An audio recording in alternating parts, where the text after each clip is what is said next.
Revenge Prey Audiobook. Revenge Prey, author by John Sandford. Audiobook by PSP. When she had long blonde hair and was almost pretty in the manner of tennis jocks and female gymnasts, too much muscle in the face and arms and butt for the smooth baby fat look of fashion models or movie stars, because she wasn't one. Despite the cold, she was lying on her parka instead of wearing it, the better to anchor the rifle against her shoulder. She put the crosshairs on the target, took up the trigger slack and squeezed. The recoil was sharp but manageable. The man lying in the dirt next to her looking through a spotting scope said 2 centimeters high, a centimeter right once more. She took her time and squeezed again. The spotter said same hole. She said, I'm so fucking cold, I feel like a goddamn deferukatavayera kratkoyel yade. In English, literally a fruit ice, or not so literally a popsicle. Forget the cold, the man said. He had a hard, narrow face and black hair over black eyes. 3 rounds fast. The 3 rounds went out in less than 3 seconds, and he said, all over the place, left, right, and high, all within 6 centimeters of the 10 ring. So it's good. Better than good. I've seen what it does to gelatin. If you hit the target anywhere above the waist, he's dead, the man said, rolling on his side to look at her. These copper bullets won't defeat level 4, but armor-piercing will. Shoots so flat I want to take one home with me. If I could shoot as well as you do, I would find a way to do that, the woman said, handing him the rifle. Maybe a custom barrel with handloads, the perfect weapon. They were lying in a ditch 10 miles west of the small town of Owatonna, Minnesota, an informal shooting range located by their concierge who was waiting nervously by the car. I wish it was suppressed, the woman added. You know the English proverb, if wishes were horses, beggars would ride? Some wrinkles appeared in her forehead. I'm not sure what that means. The proverb didn't quite translate because they were speaking in Russian. Because they were Russian, driveway led up a gentle slope to the hideout. 2 other houses were fed from the same cul-de-sac, all 3 out of sight of one another, a carefully contrived privacy set in a suburban forest. Natural shingle siding, a gray stone chimney, and high-peaked roof gave the hideout the vibe of a Minnesota lake chalet, although the nearest big water was a mile away. The Marshals arrived in separate vehicles, Lucas Davenport pushing his Porsche Cayenne up the driveway while Shelley White left her 4Runner in the street and walked up to meet Lucas. The guy gets this place for free, they just gave it to him? White asked, peering squint-eyed at the house of her dreams, which were unlikely to be realized. The afternoon light was draining away, a sullen, tangible gathering of gloom, as happens in Minnesota on overcast February days. The way of the world, sweetheart, you get big enough, you get bad enough, they hand you the fat stacks. The hideout was one of 12 houses nestled on 4 back-to-back cul-de-sacs. Seen from a satellite, the cul-de-sacs resembled a 4-leaf clover, set down in a winter landscape of barren broadleaf trees and evergreens that appeared black in the murky afternoon light. A snaky blacktoped like a semi-starved Depression-era farm wife, maybe caught on black and white film rattling out of Oklahoma, 6 snot-nosed kids in a broke-down Model T Ford. She had the knife-edge cheekbones, the pale gray eyes fixed in a 1,000-yard stare, the parched lips held in a tight straight line. White had never been in Oklahoma, wasn't starving, and she drove a Toyota SUV much too fast for the crappy suspension. She was a deputy U.S. Marshal who'd grown up in East Grand Forks, Minnesota, looking across the Red River at North Dakota. 4 years as an Air Force cop and a degree in criminology got her a job with the U.S. Marshals Service. She and Lucas, another deputy marshal, hadn't particularly liked each other when they first met, but they got along and after a couple of years had warmed up. Lucas had 3 natural children with 2 different women plus an adoptive daughter. White had 3 children with 2 different men, so they had blended families to talk about, along with guns, fugitives, and mandatory overtime. White was on the short side, thin and tough as a razor strop. A Glock 9 hung on her right hip. Below that hip, out of sight beneath her winter cover-ups, she had a massive scar on her thigh where she'd been shot with a fast-expanding jacketed hollow-point bullet from a deer rifle. Just life in the Marshal's service.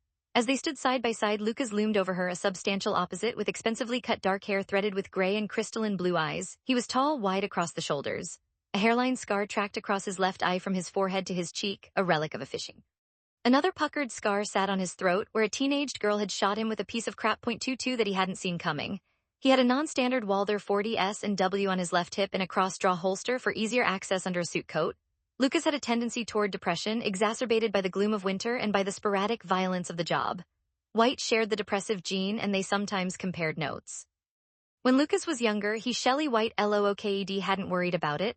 Now, in his later 50s, he had a tendency to think he'd been shot too often and to brood about the near-death experiences, about what he'd miss if he were dead, about not seeing his younger children grow into adults. White had thoughts that ran down in the same trench. Still, they both were hunters, trackers. They liked the intensity of the work, if not always the consequences, because the intensity went some way toward offsetting the blues. Why they put us out here? White said, looking around like a curious cat, her nose twitching in the wind. Although she was wearing a down parka, ski gloves, and a cashmere watch cap over her streaky brown hair, she shivered. They were standing at the top of the driveway in a grove of paper birches, the kind the Ojibwe once turned into canoes. The ground, hard as pig iron, was covered with half an inch of crunchy snow. There'd even almost no snow over the winter months, but they'd gotten all the usual cold weather. The temperature, according to Lucas's weather app, was 6 degrees and falling, and a persistent breeze whipped the steam away from their mouths. I'm not a babysitter, she added. This guy is no baby, Lucas said. He coughed once, covering his mouth with a gloved fist. He wasn't sick, the bitter cold set him off. He could feel his lips cracking, and he'd left his chapstick sitting on his dresser. He was in some kind of enforcement branch of the Russian spy agency. He's probably killed more people than the Marshal's service. Yeah, but why us in particular? White asked. Why not Ramai or that asshole Clark? They jump at it, hanging out with headquarters guys. Because I'm the smartest guy in the office and you're a close second, they thought the job might take some brains. You're almost smart enough to get that almost right, White said, shivering again. She'd been a national merit scholar in high school and Lucas hadn't been, but then he'd been a hockey jock, and what could you expect? I don't know, from somebody who'd been hit in the head with a puck and more than once. But really? Because witness protection doesn't babysit either, Lucas said. They plug a guy into a hideout and that's it. This guy, the Russians would like to get at him. They need somebody with guns close by, or think they do. That's not usually witness protection. Said she'd done time with fugitive task forces and considered her Glock to be a species of musical instrument. Lucas had a reputation as a shooter, which he didn't entirely appreciate because it suggested he was too fast on the trigger. He felt he was barely fast enough, and he had the scars to prove it. At the moment, White was in the Minnesota winter stance, shoulders squeezed tight, elbows to rib cage, fingers pulled out of the fingers of her gloves, hands clenched in fists. Why aren't you cold? You're standing there in your plutonium suit and tie and that coat. What's that coat made of? Pubic hair from virgins? What? Wool from goats, but highly refined, college-educated Italian goats, Lucas said. He was a hopeless fashion plate.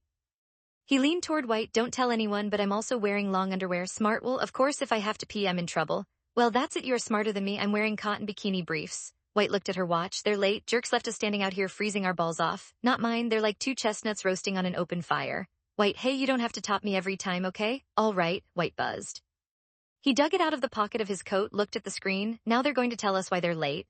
Lucas's cell phone, he answered, listened for a moment, and when the person on the other side stopped talking, he said, okay, we'll take a look around here, and rang off. Wait, what? Lucas said. They're still half an hour out. They had to find a suitcase. Knowing the Marshal's service, they probably flew last class on Trans-New Jersey Airways. If we had a key. White looked wistfully up at the locked and alarmed house, furnace steam puffing from a rooftop chimney. The place had what were once called grounds. Nothing rural about it, a 4-acre fenced lot heavy with white-trunked birches and brooding blue conifers and maples, a few red leaves still attached to the maples. A line of bare naked bridal wreath bushes were strung along the driveway, while leafless lilacs waited in the dooryard for spring. We could sit in the truck, but I'd like to take a look around, Lucas said. You know, in case we ever had to come back out here. Not a bad idea. We can at least see through the woods right now, White said. Gotta be pretty dense in the summer. Let me change my shoes. Lucas popped the back of his truck and took out a pair of sorrel caribous, pulled them on, tucked in the bottom of his suit pants, and carefully placed his John Lobs on the truck's floor.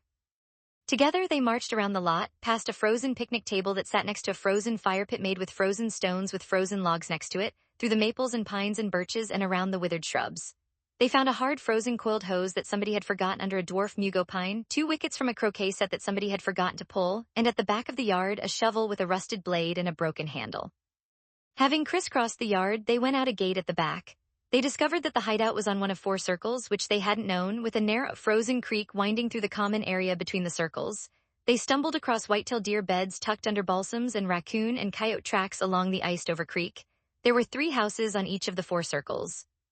All of the houses were showing furnace exhaust, and 2 had older cars in the driveways, which White thought must belong to housekeepers. Nobody with common sense would park outside in this cold if they had a heated garage.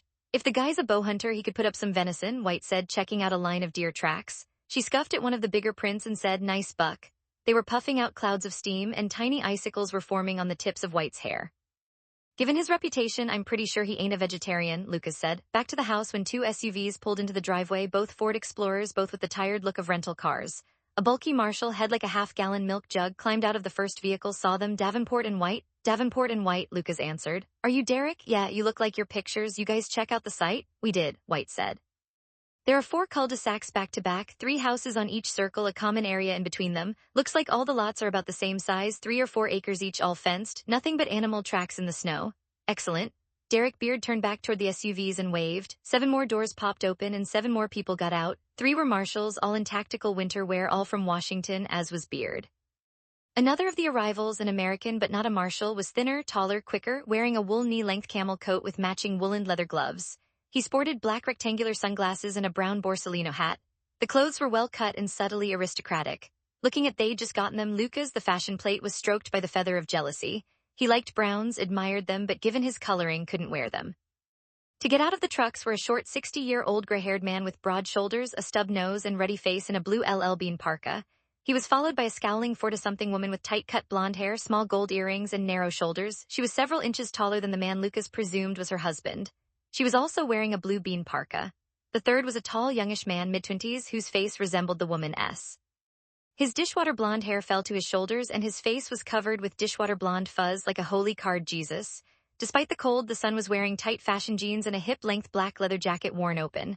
"Hope to God somebody has a key," Lucas said. "We're good," Beard said. "Let's get inside, I'm already numb." The older man said to the woman, "Look at the birches, Martha, like home, I told you." His face looked carved rather than grown, with snarl lines starting beside his nose and extending to the corners of his mouth. The quarried look of his face was matched by that of his wife. "Not home, Leonard," the woman grumbled. After a moment, "It's less than I hoped for, less than they told us." "Better than home," the son said. "I'm not fighting any fucking Ukrainian assholes in the middle of a fucking Ukrainian asshole winter." As they walked up to the house, Beard introduced the three as Leonard Summers, his wife Martha, and son Bernard. All three sounded American. In a briefing the day before, Lucas and White had been told that all three had spoken some English before they fled Russia. They'd spent the past year and a half holed up in a CIA facility near Washington. English lessons had been a daily event, including work on their THE final 3 accents and slang. If they added udala vowel sounds, they might even pass as Minnesotan. Beard opened the front door's heavy lock with a key, then handed a key ring with several keys to the older Russian. As they trooped inside, Lucas noticed that the door was 3 inches thick and appeared to have a 1/4-inch steel plate laminated inside. Not a door you could kick or shoot through, for that matter. Beard disarmed in alarm, and Martha said, "Small living room, Leonard."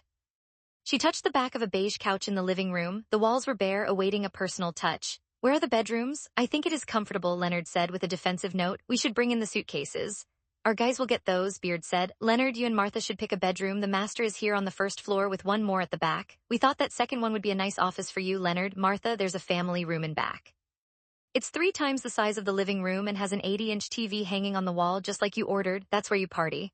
"What about the billiards table?" Leonard Summers asked. "Yeah, there's a full-sized billiards table," Beard said. "There are 2 bedrooms upstairs and a sitting room. Bernie can pick one and Jack can take the other. All the bedrooms have attached bathrooms, even the office." "How long will Jack be here?" Lucas asked. Jack was a marshal with the Witness Protection Program.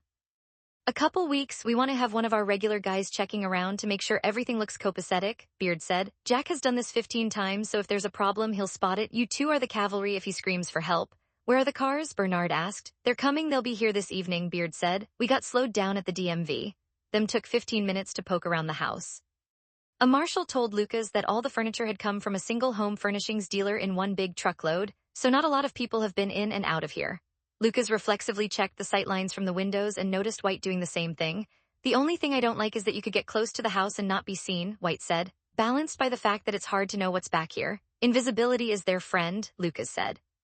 He looked out the window toward a towering cottonwood tree 200 yards away, an easy shot for a hunting rifle. "But you have a point, especially at night. You could sneak right up to the windows. High-rise condo might be better." The thin man in the camel coat said. "They didn't want a condo, they wanted a dacha like back in Russia. Isn't that right, Martha?" "Too many apartments all our lives," Martha said. "We wanted more space and we wanted to hide where nobody could see us." "Maybe something bigger than this, maybe with a dock to fish from. If somebody came after you here, they'd have to take chances, doing reconnaissance and snooping around the neighborhood," said the camel-coated man. He spoke quietly but with a military articulation. People stopped talking to listen. If Leonard were sitting on a dock with a fishing pole, a sniper could hit him from 600 yards out, from a fishing boat. In town, on the street, a killer could come from anywhere and look like anything.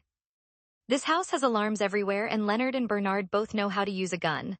"White, I'm assuming you're CIA?" "Yes, John Sherwood." He shook hands with White, then with Lucas. Sherwood had what at first glance appeared to be delicate-looking, pale facial skin with a touch of rose on his cheekbones, as if finished with a fine French lotion. On second glance, his face looked as though it had been sanded down, like he was missing a couple layers of skin. He'd taken off the sunglasses, and Lucas caught cold green eyes, which had the frigid clink of the 10 of fighter pilots, eyes that might have been chipped from an old, weather-worn Coke bottle. Look at his potential office, while Sherwood, Lucas, White, and Martha eventually congregated in the kitchen, where a window over the kitchen sink looked across a semicircular flower garden, now a bristling clump of cut-down plants poking up through the shallow snow. "That's a spy hat you're wearing," White said to Sherwood. "European, Viennese like in the movies, don't see those much in Minnesota." Sherwood started to smile at White as Leonard wandered into the kitchen carrying an unlit cigar. He stepped past his wife, opened his mouth to say something to Sherwood, dropped the cigar, quickly bent to pick it up. Leonard went a whack-bang. The 2 sounds were not simultaneous, though nearly so, as the bullet was traveling at 3,000 feet per second and the sound of the shot itself at only 1,100. The high-velocity slug punched through the kitchen window glass 2 inches above Leonard's bowed head and hit Martha in the cheek below her right eye, splattering blood and bone around the kitchen. "Jesus, Jesus!" somebody screamed, a gravelly masculine shriek of either alarm or fear, and Sherwood reeled away from the falling woman. Lucas, who had been looking down the hall toward the living room, jerked away and saw White, her face covered with blood, dropping toward the floor. Sherwood snagged Leonard by his jacket and yanked him to the floor, and Lucas shouted at him. "Refrigerator," and another slug punched through lower and missed everything. And Sherwood dragged Leonard behind the refrigerator, and Lucas grabbed White, who he thought had been hit, to drag her out of the kitchen, but she slapped his hand away and said, "I'm okay," got some spatter, and crawled with him into the living room. Lucas said, "They gotta have come in from the circle, they gotta be running." And White, already fumbling for her pistol, shouted, "Go, go, go." They scrambled toward the front door, hands and knees, heard Bernie screaming, "Mama, Mama," and another Marshal shouting at somebody, "Stay down, get in here, roll in here," and somebody else shouted, "Watch the back door, watch the back." Lucas and White had been low crawling across the entry space. At the front door, Lucas got to his knees and looked out through the small security window in the door, couldn't see anything but trees and parked cars. Beard shouted, stay here, cover Leonard and Bernard, shape up, guys." He wasn't shouting at Lucas and White, but at his own men. White had gone sideways, peeked out a window that looked toward the woods where the shot had come from, and snapped at Lucas. "Nothing moving, don't see anyone. Are they waiting to take another shot, or?" "Lucas, they're running, they gotta be. They can't wait, not with the muzzle blast from the rifle. You could hear it a mile away. People will be looking at them already. They gotta know there are a bunch of guns in here." He yanked the front door open, looked out and sideways, ran down the front steps, his Walther in his hand, watching the woods as he went, stumbling a couple of times, the heavy sorrel boots awkward at speed. White was a step behind him, gun up, peering into the woods. A blue Jeep Wagoneer flashed by the driveway entrance as they ran past the parked SUVs.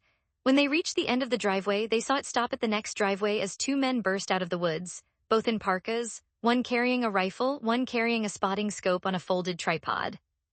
They popped doors on opposite sides of the Wagoneer and climbed in, and Lucas started firing at the truck, felt White line up next to him, as though they were on a shooting range or a firing squad, and together they put 34 rounds into and around the truck, which accelerated out of the cul-de-sac and onto the main street. Lucas reloaded, jammed the Walther back in his holster, took out his iPhone, and called 911. When it was answered, he shouted, "U.S. Marshal, we've got a woman shot and the shooter is running in a blue Jeep Wagoneer north on Willow Drive in Orono toward Highway 12. It'll be full of bullet holes, shattered back window, at least 3 guys inside. They're armed and professionals. Stop them but don't approach them. They have a rifle and probably other weapons. We need an ambulance right now, right now." It all came out in one long sentence, and he could hear the 911 operator shouting at someone else, and he gave her the address for the ambulance and turned and saw White running toward her 4Runner, which she'd left parked in the circle so the witness protection people could have the driveway. She was in the truck in a minute and accelerated toward Lucas as he stepped into the street, and he was repeating everything to a new voice on the 911 call, and White skidded to a stop, and he climbed in the passenger side and shouted, "Go," and she went.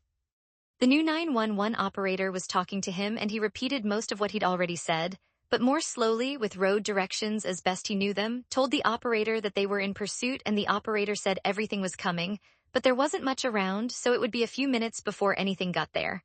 There was no traffic at all. White accelerated across strips of black ice. The tires got loose and she nearly took out a spruce tree, but she got it back and punched the truck onto Willow. Looking down the long straight road, they saw no sign of the Jeep. There were narrow side roads coming off Willow, and Lucas checked them as best he could as White said, "I don't think they'd go in there, lots of dead ends and all tangled up, can't move fast, but they went to the highway." Probably, but they must have scouted the area, maybe they knew a better way out. They were coming up to a cluster of buildings and a U.S. motel, and Lucas saw the huge blue Wagoneer in the motel's parking lot, oddly angled in a parking space, and he pointed and said, "Shelley? Shelley, there." White took the truck that way, bouncing across a curb past a fire hydrant and between 2 parked cars, and a minute later they were blocking the Wagoneer and were out of the 4Runner, fresh mags in their pistols. Lucas called, wait it out, and they waited behind the 4Runner looking for life as a family gawked at them, trailing roller suitcases toward the motel's front door, and White screamed, "Don't go there, go back to your car, U.S. Marshals, go back, run." The family ran back toward their pickup, still trailing the suitcases, as Lucas yelled at White, "Don't see anyone, I think they ditched it." Lucas got back on his phone, still open, to the 911 operator and said, "The Wagoneer is at the U.S. and off whatever the fuck it is, Willow and Highway 12. We're covering it, they're either inside the truck or they're inside the motel or they got picked up here." Nothing moved in the Jeep. The back window was mostly shot out and they could see what looked like a dozen bullet holes in the tailgate. White said, "Watch it, I'm gonna go low and peek." "I gotcha," Lucas said. He braced his arm on the side of the truck, pistol pointed at the Wagoneer as White scrambled toward the truck in a half duck walk, half run. She sheltered behind the back right fender, got a 2-handed grip on her pistol, then peeked in the back window, quickly up and down, hopped a couple of feet, then peeked again, more slowly, then stood up a third time for a good look from a different spot. She turned to Lucas. Empty. Lucas's phone rang, but he rejected it and went back to 911 and told the operator that the truck was empty and that the shooters were either inside the motel or gone. The operator said, 1 minute, 2 cars, we got more coming, are you going in? We gotta check the truck, Lucas said, then we're going inside. Wait for backup, Marshal, wait for backup, it's close, the operator said. White had already pulled open the driver's side door and Lucas went that way and his phone rang again, Beard the lead marshal. Where are you? Lucas told him that an ambulance was on the way to the house. White reached out for his phone and Lucas gave it to her and she said, looks like there were 3 of them. We shot up the getaway vehicle, we've got blood in the back seat and the passenger seat, quite a bit of it, and a little blood on the windshield but none on the driver's seat. They've got at least 2 wounded and probably one still okay, but the driver might have been hit high and that's the windshield blood. They've still got a rifle unless they threw it out the window on the way over here. Then she listened and said, okay, there'll be some cops here in a minute and we're going into the motel to check it out, but I don't see any blood trails on the ground here. I think they're gone. Lucas held out his hand for the phone and White handed it to him and he said, I can see 3 video cameras in this parking lot, so if they're running, we've probably got their vehicle on video. As soon as the cops get here, a cop car pulled into the parking lot as he spoke. And there's one here right now, we're going in, we'll try to get the video, you've got to start talking to everybody about tracking them. Got it, we'll be there in a couple of minutes, me and Sherwood, Beard said. Martha. Martha's dead, Beard said, half of her head is gone. Aw man, we'll be inside the motel. Out of the first arriving car and then another pulled in also with a lone cop. White waved them over, said one of them should cover the truck as a crime scene while the other came with her and Lucas into the motel. One cop, GOT, we need a uniform, she said. One of the cops said, I'll come, I've been here before, more guys are on the way. He stepped back from White and added, you've got blood all over your face, you okay? I'm good, just haven't had time to visit the spa. Then went inside, guns high, where 2 short women clerks in beige US in blouses were standing behind a counter, sticking up side by side, looking at the handguns like whoa, like a couple of meerkats. Lucas, checking the floor, said, no blood, they're gone, White said to the clerks, did some people, nobody came in here. The cop was at the desk, you've got recorders on your cameras, we need to see the video. The slightly taller of the 2 short clerks said, yeah, back here, thumb over her shoulder toward a back room. There was not a security station as such, but a video panel divided into 4 sections, one for each of the 3 cameras focused on the parking lot and one on the front desk. The clerk dialed up the section that showed the Wagoneer bouncing into the parking lot and jamming itself halfway into a parking spot. Seconds later, another SUV, this one cream-colored and smaller, pulled into the lot and 2 people, a man and a woman, got out of the Wagoneer, one from the driver's seat and the other from the front passenger seat. Both of them were average height or a bit taller for their sex, strong-looking. They wore dark blue wool and nylon ski masks covering their hair, obscuring their faces. The man from the passenger seat was hunched, staggering, hopping on one leg, apparently wounded. The woman, the little they could see of her, showed a streak of what appeared to be blood around the rim of her eye socket. Window blood was from her, we scalped her, White said. The comment was technical rather than satisfied. The 3 of the staggering man got in the back of the new SUV, while the driver of that vehicle and the female driver of the Wagoneer opened the back door of the Jeep and carried the man from the back seat to the cream-colored vehicle and pushed him in beside the staggering man. As they did that, a pistol fell out of the wounded man's belt. The woman stooped and picked it up, and seconds later thrust the sniper rifle and the spotting scope onto the floor of the back seat along with the pistol. White said, Subaru, I think. The 2 drivers got into the small SUV, which pulled straight through the parking lot and out of sight of the video camera. OMG, that was, the clerk began, and then there's another camera further back that'll catch them going out. Let me freeze this one and see if I can get some plates. She rolled the video back and got the plates from the second vehicle, which was a Subaru, as White had said. Lucas went back to 911 and read the license plate numbers and a description of the 2 vehicles to the operator and waited. She was back in a minute. They're from Hertz and National. We're putting out a bolo on the Subaru and we'll get photos of the renters from car rental companies. Got that started. Call me back when you get anything. We've got a murdered woman and these guys are professional shooters, so warn everyone. That's already done. We've got Orono and Wayzata and everybody else swarming the highways looking for the Subaru, the operator said. I'll call you, the sound of people banging through the front door, loud questions, and then Beard came in, trailed by Sherwood. Beard asked, what? White and Lucas filled them in and Beard said, got that much anyway, at least a couple guys down. He was red-faced, frantic, trembling with they turned toward energy that had nowhere to go. Sherwood stood behind him, hands in his coat pockets, icy calm. He smiled at Lucas and White and said, not bad, the shooting. We've got a big problem, though. I've got to make a call. Don't go anywhere. We've got everything available looking for the Subaru, White said. Tell that to whoever you're calling. That's not my problem, that's yours, Sherwood said. My problem is somebody gave up the Sokolov's identity, location, and time. We've got a leak and a bad one. That's a much more serious problem than 3 wounded Russian scuzzballs on the loose. Beard looked at him for a moment, ran a hand through his hair, then asked, a leak my side or your side? A good question, Sherwood said. He stepped away toward the hall. Good luck with the chase. If you catch up with them, try to keep somebody alive long enough that we can have a chat. I'll go make my call. Hey, White called after him. Summers or Sokolov's? Used to be Summers until 15 minutes ago. We'll have to find a new name for them now. Sokolov is the original Masha, Leonid, and Bernard. I'll keep it in mind, White said. I need to find a restroom and wash off my face. The desk clerk offered to show her where it was and White followed her out. Beard turned to Lucas and said in a stricken voice, on the Derek Beard 1 to 5 shitstorm scale, this is a category 5. Martha, my God, her head blew up like. He didn't know what it was like. Then the family came back with their rolling suitcases. They all turned to look and the man asked, can we still check in? When Lev Nikitin and Matvey Orlov burst out of the woods, they were focused on the big jeep and getting into it. Orlov reached it first. He threw the spotting scope and its tripod on the floor of the back seat and jumped in after it, pulling the door shut behind him. Nikitin, carrying the rifle, took an extra 3 seconds to skid around the back of the truck to the front passenger door, popped it open and vaulted inside, putting the butt of the rifle on the floor and trapping it between his legs. Katerina Abramova was behind the wheel and was rolling before Nikitin had his door shut and she was chanting, fast, fast, fast, Nikitin, what? She was looking in the rearview mirror, in the street behind us. She was leaning on the gas pedal as the bullets started popping through the back of the truck.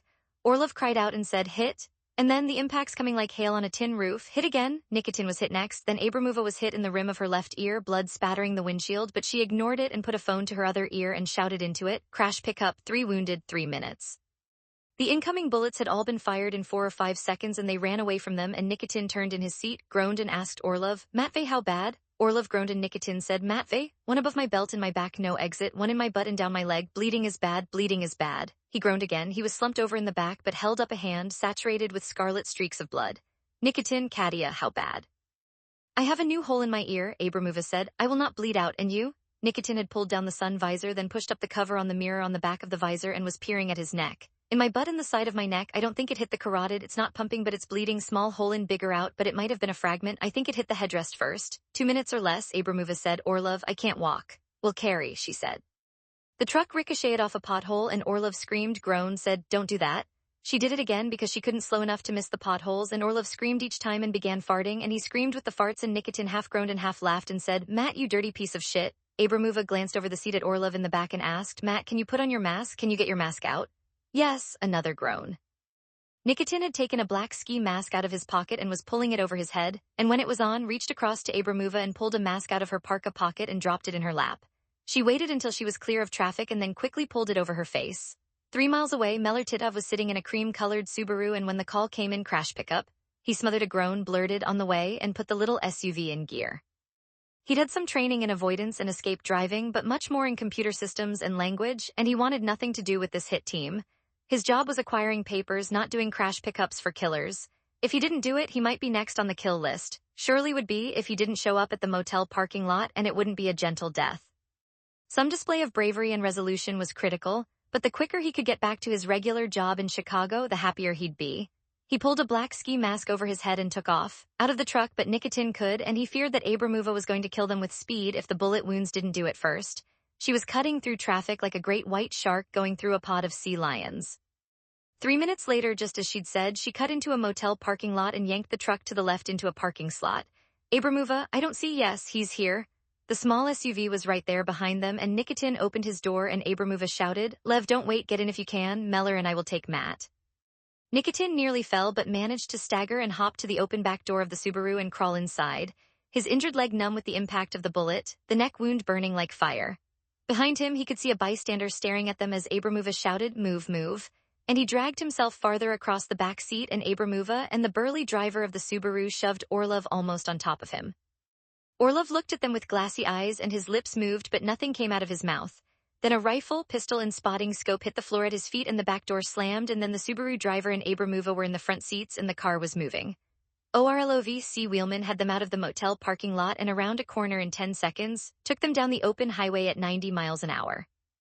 Abramova said conversationally, not critically, for a bleeding woman, don't want to attract traffic police, and Titov said, nobody on the road coming in. He slowed to the speed limit as he approached a cross highway, took them onto the highway, accelerated to speed again for half a mile, then took them into a residential neighborhood, watching the mirrors, accelerating when he TITOV. The SUV safely could, and 3 or 4 minutes later, pulled into a narrow, heavily wooded lane that led back to a little used boat launching ramp. Another Jeep, this one black, a Wrangler, Titov's personal car and positioned as the disaster pickup vehicle, was waiting for them. The wounded trio were in the new car in a minute and the Jeep rolled out of the lane through the neighborhood and out on the highway again. 15 minutes to the house, Titov grunted. This is fucked, this is so fucked. They were very fast, too fast, Abramova said. 2 shooters, a tall one and a short one. Sokolov? Titov asked.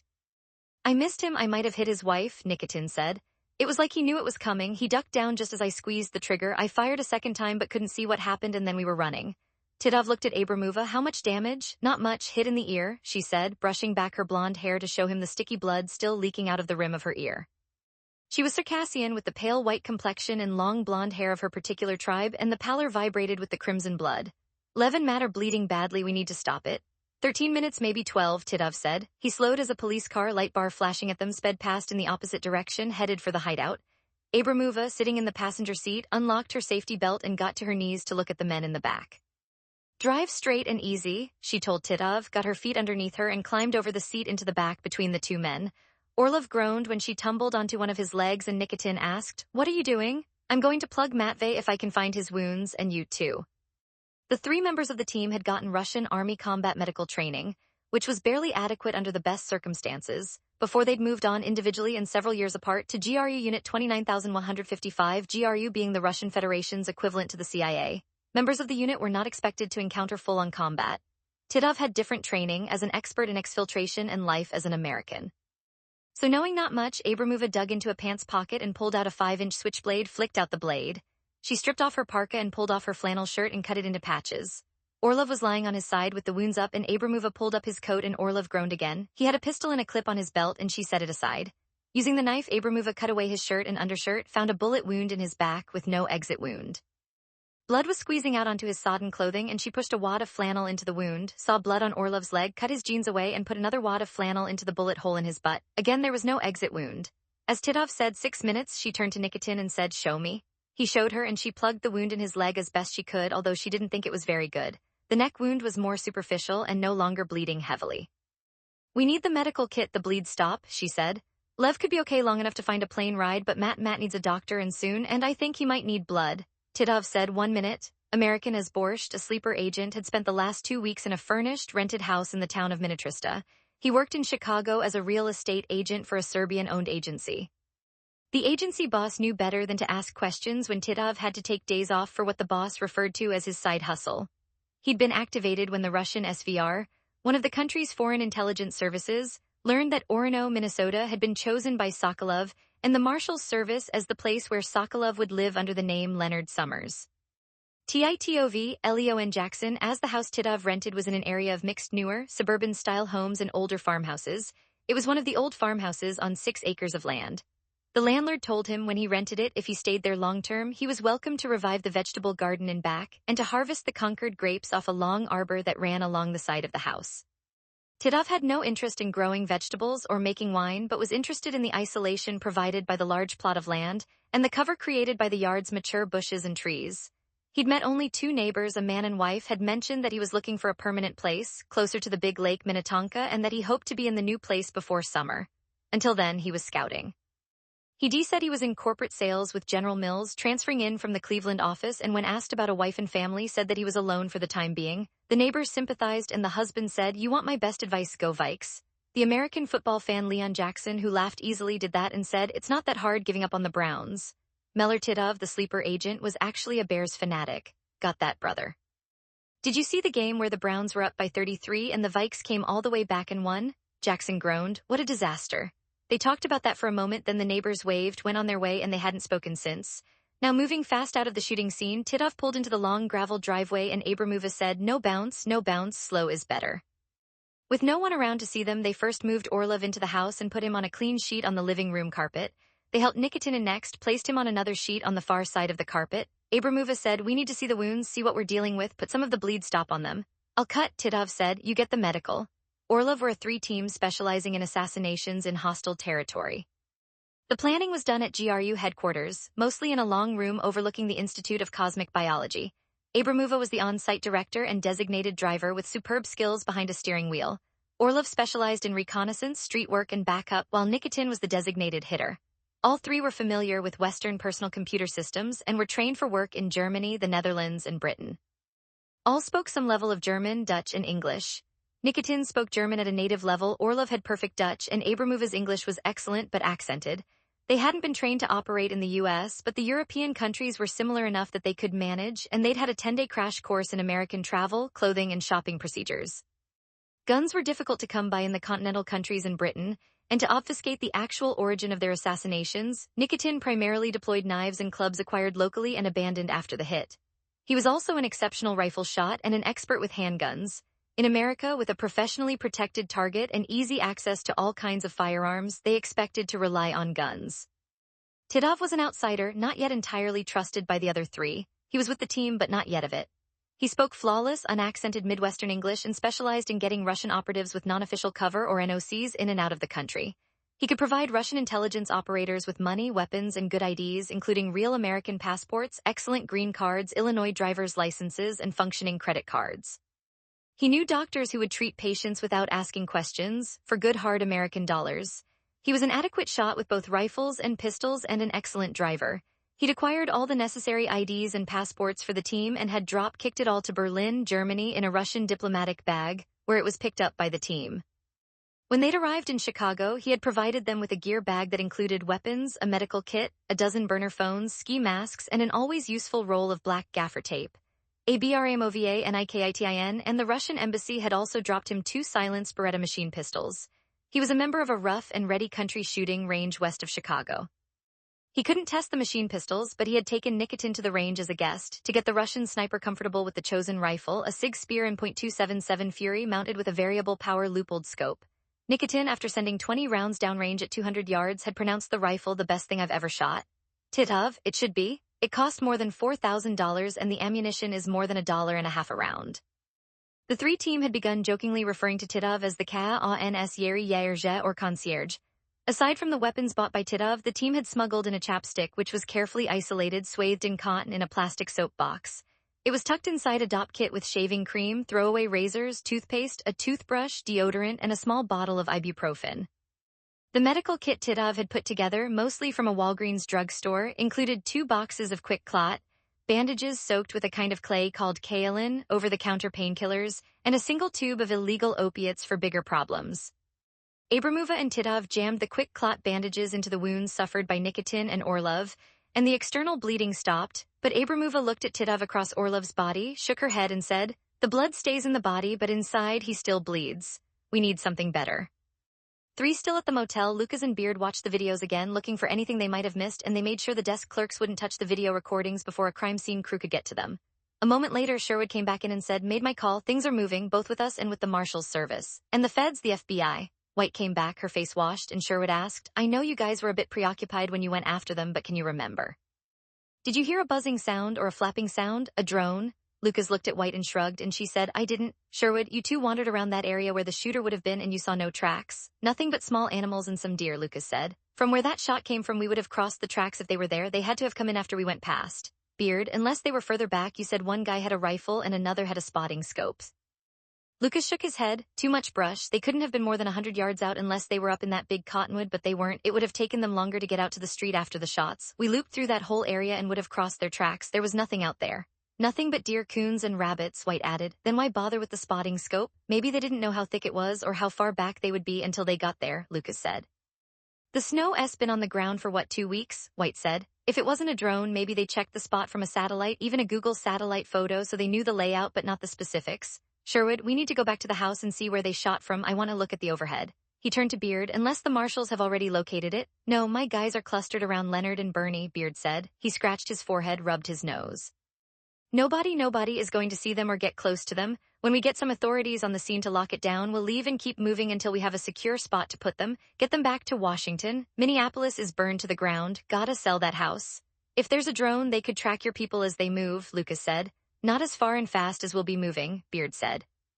"You have to understand that the Sokolovs are a major prize for us and a major problem for the Russians," Sherwood interjected. "It's possible that the Russians have detailed a satellite to watch over the operation, like Ms. White suggested. It would be better to put the 2 of them in a bunker somewhere." "White, you got bunkers?" Sherwood nodded at her. "You know what I mean. An obscure concrete block 3rd-floor condo with marshals in the lobby and every hallway and on the roof with automatic weapons. Maybe a place without an outside-facing window." "We'll find something," Beard said. "Let's get back." The cop who'd come in with Lucas and White had been on his radio, and he came over to say, "We've got 6 guys here and crime scene from the BCA is on the way. We'll lock everything down. Who do I talk to when we're done?" "That be me," Beard said. "I'll give you a card." Out of the motel, they stopped to look at the Wagoneer. Lucas and White counted 18 bullet holes in the back hatch inside, and more had gone through the broken-out rear window. A third row of seats was lying flat, but several slugs had gotten through to the second row, where the worst-wounded man, the one who had to be carried, had been sitting. 3 or 4 had gone through the front passenger seat. At least one had drawn body blood, and another had gone through the headrest and drawn more, probably from a shoulder or neck. Should have had the third row seats up, Sherwood said. That's a miss. There was more blood on the windshield in front of the driver, but from what they'd seen in the video, the woman hadn't seemed seriously wounded. Not bad, Beard said. Of course it was a big target, but 80-90 yards away and moving, Sherwood said. I'm somewhat impressed. You should be, White said. Men, Lucas shot them full of holes. She put up a gloved hand and Lucas slapped it. On the way them in the Forerunner back to the hideout, Lucas asked, why are the Russians so hot to kill this guy? Seems like it might be a little late in the day. Revenge, Sherwood said, to make a point to anyone else who might think about defecting. He was one of Vladimir Putin's appointments, so it's personal. Can you tell us anything more about him, Leonid, or about the shooters? White asked. Sherwood thought for a moment, then said, I don't see why not. Quite a bit of it has been in one magazine or Substack or another, including some Russian newspapers. Shrwood rode with Leonid Sokolov, he said, had been a colonel in the FSB, the Federal Security Service, focusing on counterintelligence. He was an investigator, interrogator, judge, and executioner, all rolled into one. If he found Russians working for Western intelligence services, he was brutal in his work, which sometimes, if not always, involved the torture of innocent witnesses. He would torture family members, friends, associates. He didn't send the work out. Most of the time, he'd do it himself, along with a couple of his buddies. He would usually do the executions himself, as we heard it. He would have the accused person restrained in a chair and would shoot him or her in the head. Not in the back of the head, but in the forehead. He wanted the accused to see the bullet coming. He wanted to be looking into their eyes when they died. He apparently took a great deal of pleasure in the whole process. Lucas, Christ, and we're dealing with him? We are, anyway. He probably carried out a couple of dozen executions over the years and was widely hated but appreciated by his superiors, including Putin. He was not being considered for elimination or even demotion as far as we know. He was comfortable there in Moscow, but a long way from rich, with retirement not too far off. As it turns out, he'd been watching all those moguls and what a mogul's lifestyle could get you. He decided he wanted that, the money. A retirement medal wasn't good enough. How did he actually get out with his family? Lucas asked. It's a little complicated. Before the Syrian Revolution, both Russia and the US had armed forces in Syria, not exactly friends, but not exactly enemies. We occasionally cooperated, what were called deconfliction channels, usually just phone calls or radio calls, Sherwood said. Sometimes, when things really got messed up, we'd all go to a neutral site and try to hash things out. It was a mess over there. And you were? An observer, Sherwood put oral italics on the word, at a deconfliction conference. I was sent to monitor the discussion. As was Sokolov from the Russian side, he knew who I was and I knew who he was. When we had a moment alone, he suggested that we have a chat. I told him that I wasn't interested in moving to Mother Russia, and he said that he didn't think I would be. But a chat could be profitable for both of us, me and my job, he and his bank account. When I realized what he was suggesting, I asked if he ever vacationed in Istanbul, and he said that he could.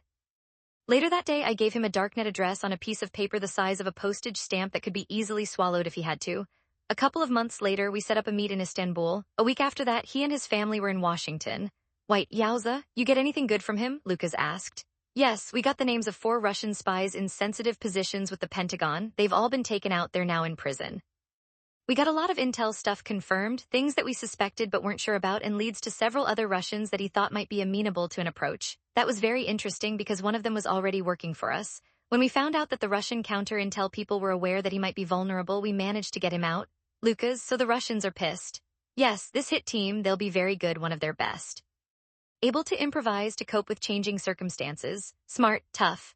One thing I still don't understand, Lucas said. Why did they go after Sokolov now? I mean this minute? Why didn't they wait a week or two or a month or two until things were settled down and maybe the Sokolovs would have relaxed a little when they weren't surrounded by marshals? Sherwood shook his head. Don't know, maybe they were afraid this was a temporary stop, but that doesn't seem right, I don't know. A deliberate slap in the face was what it was, White said. A slap in our face. The Russians want us to know without being absolutely sure. Sherwood nodded. That could be it, a deniable hit. But to get away with a slap, you can't get caught. Get caught, you're risking an embarrassing show trial.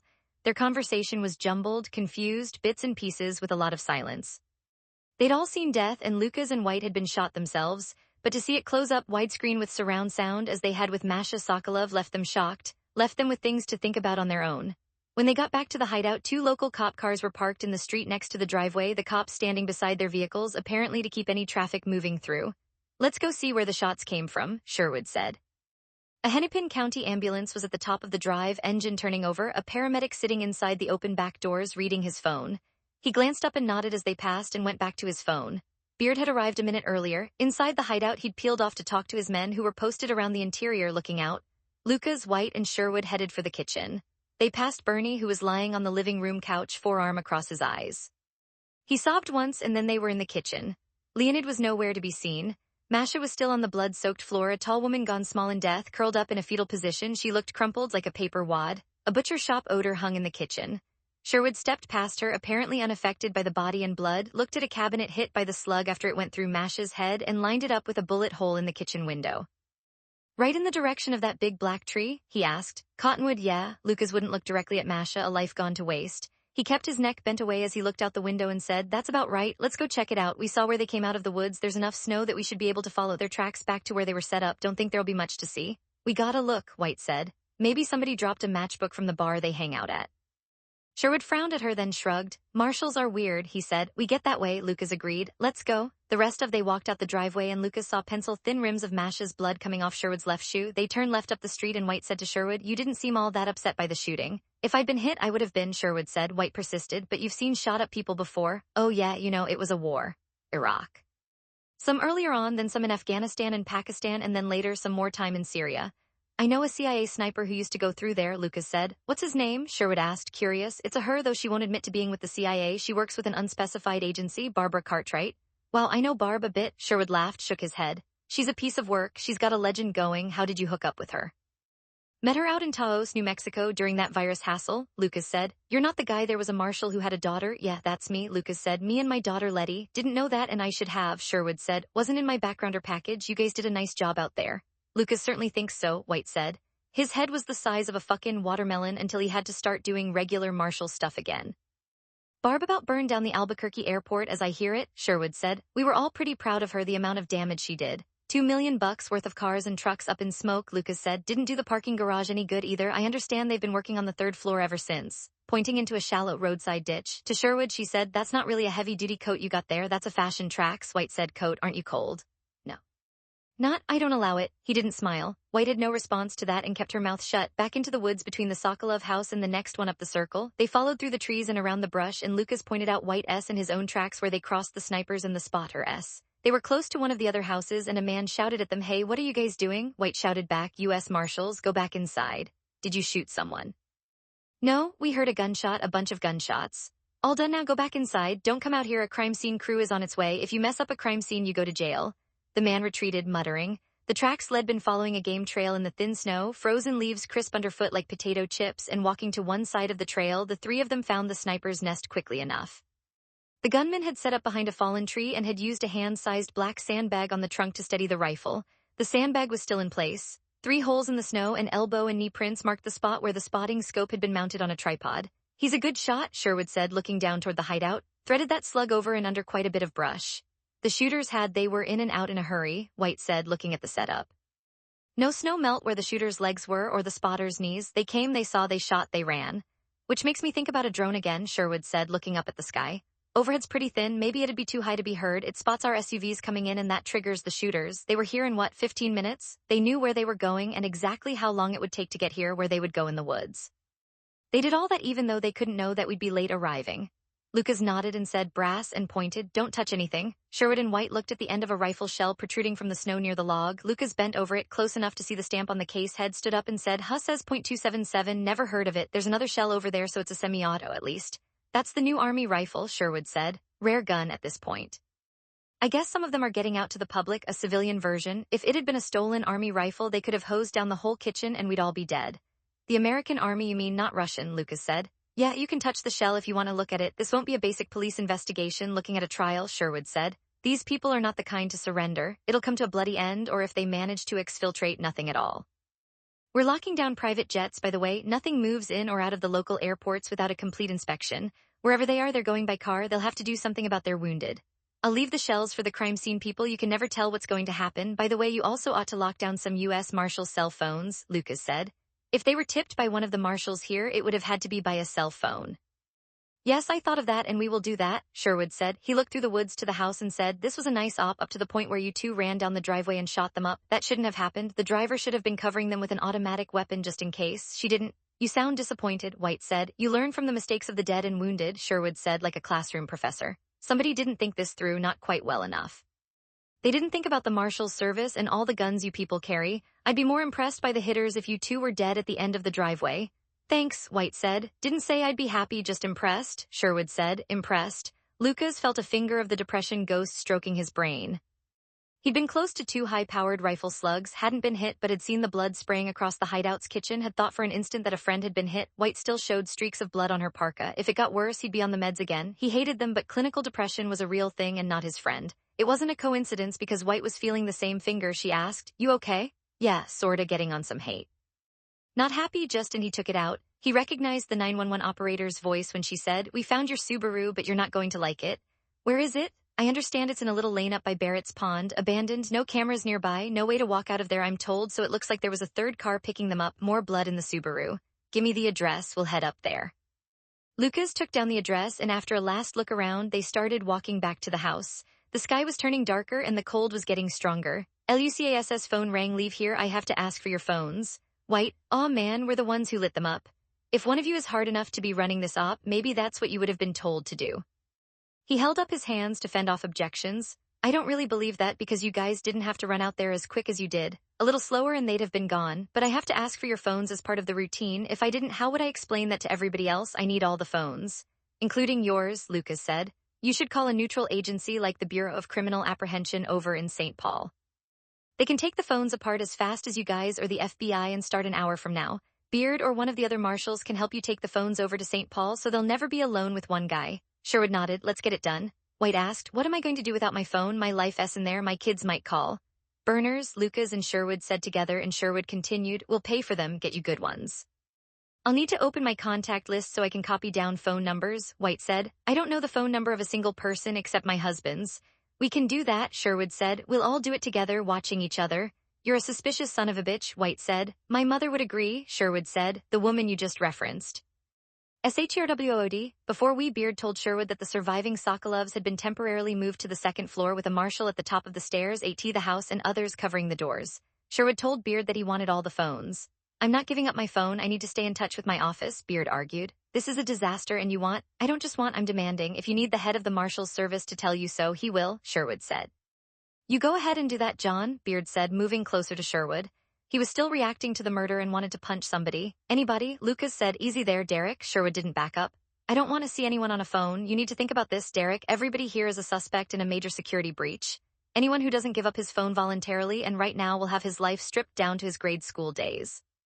Oh, and the phones will include mine. Lucas, you come with me. I want you to witness me making a call." Lucas and Sherwood stepped aside and Sherwood made the call. "Yes, we're still on the scene, but I've got a problem." He talked for 2 minutes, said yes a couple of times. Beard took a call, listened, and said at the end, "I understand, I'll do it, but I'm not happy about it." He clicked off, or the person on the other end of the call did, and Beard said to Sherwood, "I didn't really think you would do that, John." Sherwood, "Finding the leak is more important than Leonid or his kid or his dead wife. Somebody who is very well placed is talking to the Russians. We need to know who." Beard waved his arm to take in the house and said, "All these men are longtime marshals. The newest one has 10 years in, they're not talking to any Russians." 10 minutes later, "Derek, I believe you," Sherwood said. "But the possibility has to be looked at. Now, Lucas suggests that we turn the phones over to state investigators because they can start pulling calls immediately. My boss said he will arrange for the FBI office here to pick them up and then either fly the phones to Washington or in consultation with Washington, turn them over to the local people who I'm told are competent. The government will buy you all burner phones. In the meantime, no calls. We'll get some notepaper together and you can start taking down the phone numbers of your important contacts if you haven't memorized them." Sherwood collected phones from all the pissed-off marshals, then made them more unhappy by having the marshals pat down each other for hidden phones. No one had one, and none were found in a search of the 4 vehicles, the 2 brought by the marshal's service, plus those belonging to Lucas and White. "You know what?" White said. "If one of us, any of us made a call, it would have been done on a burner just before you guys left the airport, and that phone was ditched 1 minute later. I'll talk to the FBI about searching the area where we came in along with all the trash cans along the way," Sherwood said. "I assume nobody saw anyone throw anything out a car window." Nobody had. Showed up, collected the phones, but said that they didn't know what would be done with them. Sherwood, "I don't care who looks at the outgoing calls, the locals or your Washington people, but it has to be fast as possible. If you need somebody to emphasize that to your AIC, I can have somebody in Washington call him or her." "Got it," one of the feds said. When it was all sorted, Beard said, "It's unlikely that the Russians would have 2 separate hit teams, but I want my guys to bundle up the Sokolovs and 2 FBI agents, a secure place, a different place. One that we can defend, if necessary, until we get a plane here. Then I want them back in Washington to wherever you've had them stashed for the last year." "That we can agree on," Sherwood said. "It won't happen as quickly as you hope. I need to make some further arrangements. I suspect the Sokolovs will be here for another day or 2 at least. We have a body to deal with for one thing, and Derek, it won't be your guys providing the security. My boss is already talking to the FBI about a full SWAT squad. You guys protect them here and the feds will pick them up in an armored vehicle. They'll have arranged a place to hide them. My guys stand around with their dicks in their hands. If they find that amusing or comforting, Sherwood said. Yes, nearby Best Buy store that they could hit for burner phones. Lucas, White, and Sherwood went to get them, and since Sherwood offered to pay for them, they bought the best phones and the most minutes, exchanged numbers, and started making calls before they got to the parking lot. Lucas said to White, we should go look at that Subaru. Probably nothing to look at. We should go anyway, Lucas said.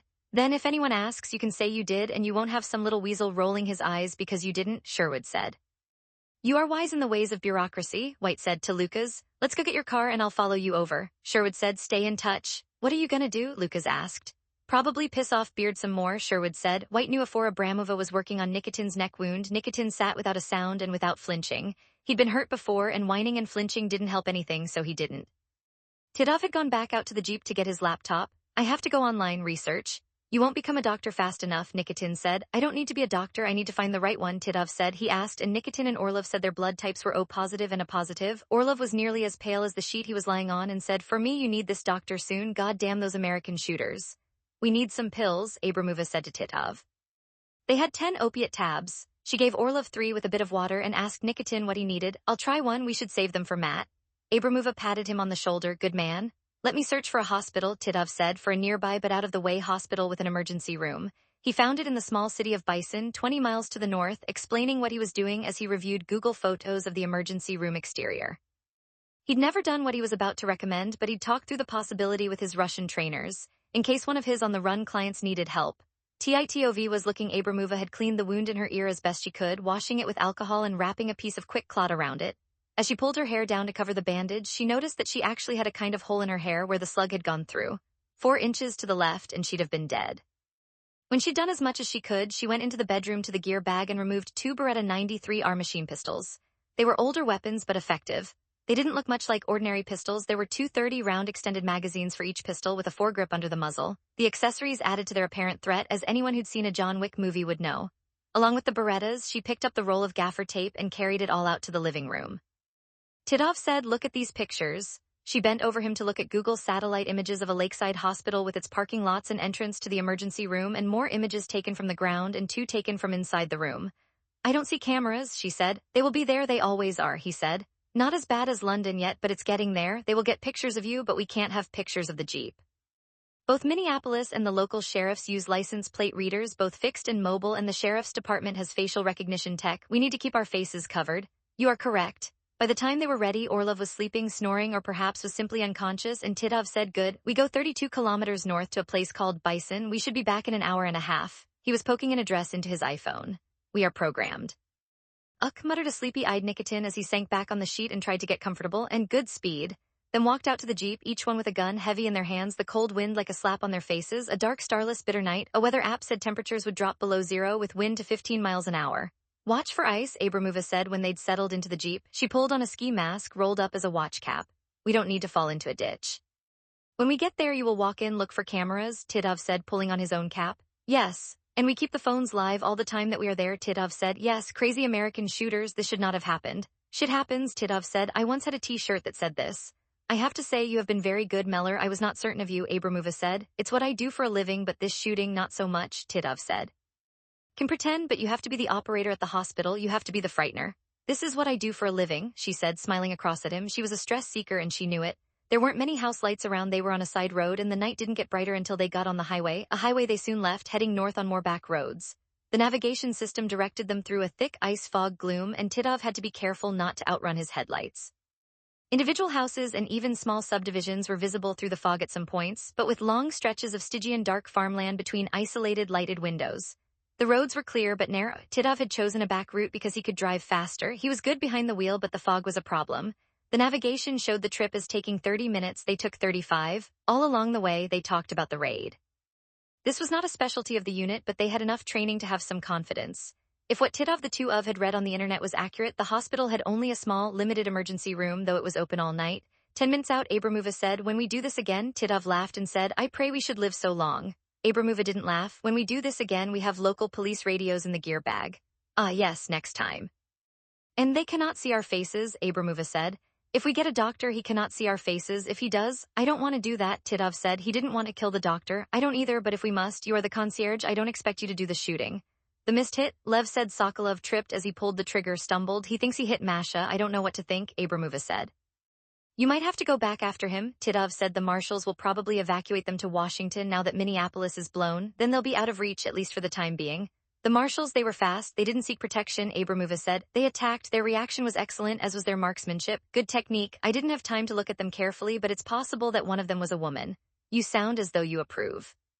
Well, you know, they are in the same business as we are. After another moment, she asked, is there more heat on the floor? My feet are freezing. Let me. Titov reached over and adjusted a vent to blow heated air down to her feet. I would prefer to hit them again if we can do it with a reasonable risk profile, Abramova said, resuming the discussion. You know, for reasons of status. They talked about not up to us, Titov said. We can't do anything without intelligence. The intelligence so far has been very good, very good. One stumble has kept us from completing the mission. One stumble and 5 bullets, Titov said. How is the ear? Bearable? Nothing, really. Bison was a satellite of the Twin Cities, 15 or 20,000 people in a growing suburban area. Though not large, it had a regional hospital built on the shore of Casimir Lake. The town was diffused, built around 2 lakes, large lots and small jumbled together, older homes around the lakes, newer houses scattered across the rolling countryside, all of it heavily wooded. They had to drive through a densely populated area to get to the hospital, where they followed road signs off the highway and along side streets to the emergency room. Titov stopped on the shoulder of the closest side street behind a clump of evergreens and said, call me now. Abramova did that, and when they were both live on the phones, Titov said, look for cameras. I will come as soon as you summon me. Don't forget the tape, Abramova said. Titov patted his jacket pocket. Got it, you go. The city of Beretta pulled the ski mask down so nothing showed but her eyes and climbed out of the Jeep. On the short walk up the street to the driveway that led to the emergency room entrance, she may have spent 5 seconds wondering what crooked path had gotten her here, in the middle of the United States on a night as cold as Moscow with a gun in her hand. If she did have that 5 seconds of introspection, it didn't linger with her, because what had gotten her here out of the army and into the unit was the ability to focus on the critical problems. A BRA checked her. The emergency room was located at the top of a gentle rise, which was occupied by an expansive parking lot. A cube-shaped glass entry area protruded out from the main entrance doors, with a separate ambulance entrance several meters to the left. Near the emergency entrance, 2 dark glass camera housings hung from a corner of the building, looking like suspended eggplants. She walked straight over to the cameras and fired a burst of 3 shots into each housing. The shots were loud, but not as loud as an unsuppressed gun. As the glass shattered, she ran over to the cubicle. No cameras, she said into the live phone. Come now. 2 seconds later, she was inside the emergency room with the gun up, scanning for signs of resistance. 3 women in tan scrubs stood open-mouthed behind a counter, and she said, not loud but loud enough, nobody should move or call for help. If you do, I will shoot you. Another woman came in from a back hall, didn't see Abramova at once, asked, what was? Then she saw Abramova, who waved the pistol at her and said, come in here. If you don't, I will shoot you. One of the women behind the desk said, take the drugs. Abramova said, you must listen to me. If you have a way to alert the police, do not do it. We will kill the police. She held up the machine pistol. You will see that this is a machine gun, and your police will have no way to defeat it. Also, some of you will die in the shooting. We will be gone in 10 or 15 minutes, and you will all be safe again. Titov came in then, masked, gun up, and said, stay, and went down a hallway into the back. A moment later he returned, herding 2 women and a man, all in scrubs. He flicked a finger at one of the women and said, doctor, I am told. Good, Abramova said. Everybody but the doctor behind the counter and sit on the floor. Doctor, we need operating instruments. We need a positive and a positive blood, painkillers, anesthetics, and antiseptics for a trauma operation. Gather them. I'm not a surgeon and we don't have any a positive. Do you have a surgeon here? No, we could call one. No time, Titov said. You are what we have. Abramova pushed the doctor into the back room at gunpoint, careful not to get too close. Although she was female, the doctor appeared to be strong and even tough, with a square chin and high blunt cheekbones. You will be dealing with 2 men, both with gunshot wounds. 5 minutes. 3 fridge packs of O-negative universal donor blood plus surgical instruments jumbled in a stainless operating pan, a sack full of drugs, packs of syringes and bandages and needles, a rack to hang the blood on, all scooped into an oversized plastic garbage bag. Back out front, Titov had 6 people sitting on the floor. He had awkwardly bound their ankles together with the duct tape. When Abramova and the doctor returned from the scavenger hunt, he handed the doctor the roll of tape and said, tape their hands behind their backs. Don't hurt us, one of the women on the floor began to sob. If we were going to hurt you, we wouldn't be taping you up, Abramova said impatiently. The doctor bound the hands of the 6 people on the floor, with Titov supervising. When that was done, Titov grabbed a parka that was hanging on the back of a chair and said, put this on, it's cold out there, hurry, hurry. When she had it on, he taped her hands behind her back and Abramova pulled a ski mask over her head backwards so she couldn't see. I will lead you outside, she said. Behave and you will be safe. Women were out the door. Titov said to the people on the floor, our car is coming in 1 minute, maybe 2, maybe 3. I will be in the glass shelter watching and waiting. If I see people get up, I will shoot them in the head. Lay there for 5 more minutes, maybe 10, and we will be gone. He spoke with a deliberately heavy Russian accent. A minute later, Abramova waved him out and Titov called to her so the people inside could hear. Tell him to hurry. We have been here too long. Tell when the two him to drive faster. He turned and called inside. Please use patience. Our vehicle will come soon. More Russian accent, thinking about the future. Then he slipped out the door into the Jeep and they were rolling silently backward, the engine off, down the sloping driveway to the street. There he started the engine and Abramova, looking at a map on her phone, said, "Go that way and go that way," pointing with a finger. No hints for the doctor lying on the floor of the back seat. 30-odd clicks back to the safe house. They passed one police car as they were passing through a small town. The patrol car was going in the opposite direction in the night. The cop saved his own life by continuing on. 5 White followed Lucas to the pond where the Subaru had been left. A police car was blocking access to the boat ramp. They pulled in and an Orono cop lit them up with a flashlight. They got out of their cars, identified themselves, and the cop took them back into the ramp, pointing out 2 different sets of vehicle tracks. Nothing's been down this ramp probably since October. It's mostly for canoes. The water is about 3 feet deep, he said. Not much in the way of fish. They must have been familiar with the place, White said. How would you even know it was here if you were? Could have scouted it with a satellite view, the cop said. They must have done some ground truthing here, so they must have known where Sokolov was going, probably for days or weeks ahead of time. The leak has got to be in D.C., Lucas said to White. To the cop, is there blood in the Subaru? Yeah, quite a bit on the back seat unless somebody spilled ketchup on their home fries, the cop said. The car that was parked here was probably empty. Doesn't seem likely there was another person waiting. Lucas, how'd you figure that out? Well, the word is there were 4 people at the motel, the cop said. He pointed. You can see the tracks from the incoming Subaru, so the other tracks are from the second vehicle, which was parked here for a while, long enough for the motor heat to melt the snow underneath. Looking at the short wheelbase, it's not a pickup, but it has very aggressive tread. I'd say either a Jeep Wrangler or maybe a Bronco, probably a Jeep Wrangler, big enough for 4, but not for 5, not comfortably. White, why a Wrangler? Because it leaked oil while it was parked here, the cop said. I figure that made it more likely a Jeep than a Bronco. You're a smart guy, Lucas told the cop. Yeah, and I'm looking for a better job, the cop said. That was a hint in case you didn't get it. We got it, White said. I don't suppose anybody from your department is following the little oil drops to their new location? Very funny, the cop said. Anywho, White, I've got some gloves in my car. We'll want to take a look inside the Subaru in case there's anything. Your call, the cop said. The BCA crime scene van is supposedly on the way. There are foot tracks around the Subaru, but mostly on this side, so maybe you'll want to go around to the other. Only one set of foot tracks over there besides mine. I used my flash to look inside to see if there were any bodies, nada, from her truck. They opened the doors of the Subaru and, using the cop's flashlight, looked inside without touching anything. There was blood but no rental papers. Lazy snowflakes were drifting down when they finished. They closed the door and carefully backed away. Lucas asked the cop if he could hang around until a crime scene crew got there to process the car. Somebody will, I'll make sure. Thank you. White looked up at the starless sky and said, wasn't supposed to snow. It won't, Lucas said with more confidence than certainty. That's just cold flakes. The cold is squeezing out whatever water is left in the air. Hope you're right, White said. She was in the winter stance again and shivering. We're okay here heading home, White GOTGLOVES I am, Lucas said. There'll be a clusterfuck tomorrow. Get some sleep while you can. See you at the office, she said. As she walked away to her truck, Lucas got a card from the cop they'd been talking to and told him that he'd give it to the U.S. Marshal for the District of Minnesota. You think I got a chance? The cop asked. You got a chance, Lucas said. Talked to his wife whether twice, filling her in on his day. Back in his car, he called her again. What have we got to eat? We've already eaten here. Hit a drive-through on your way back. I'll be streaming The Perfect Couple. Sam's down the basement and wants some privacy for his study session with Ellen. Your daughter is in the middle of an end-of-days sulk because I wouldn't let her go to the mall, so? Did Sam take a book down the basement with him? I didn't notice one. He did take 2 Cokes, Weather said. I'm washing enough nocturnal emissions out of his jockey shorts that I doubt he'd have anything to spare for Ellen. God, women can be so vulgar, Lucas said. I'm sure your mother did the same for you. Go get a sandwich. As a much-needed alert, I did have enough to spare. Keep an eye out. We don't need Sam knocking up any teenagers. I'll wait until somebody moans. Lucas had already a pizza place that might once have been a gas station, which was confirmed by the menu. He ordered a 12-inch El Camino, and after a wait, got halfway through the pizza when the burner rang in his jacket pocket.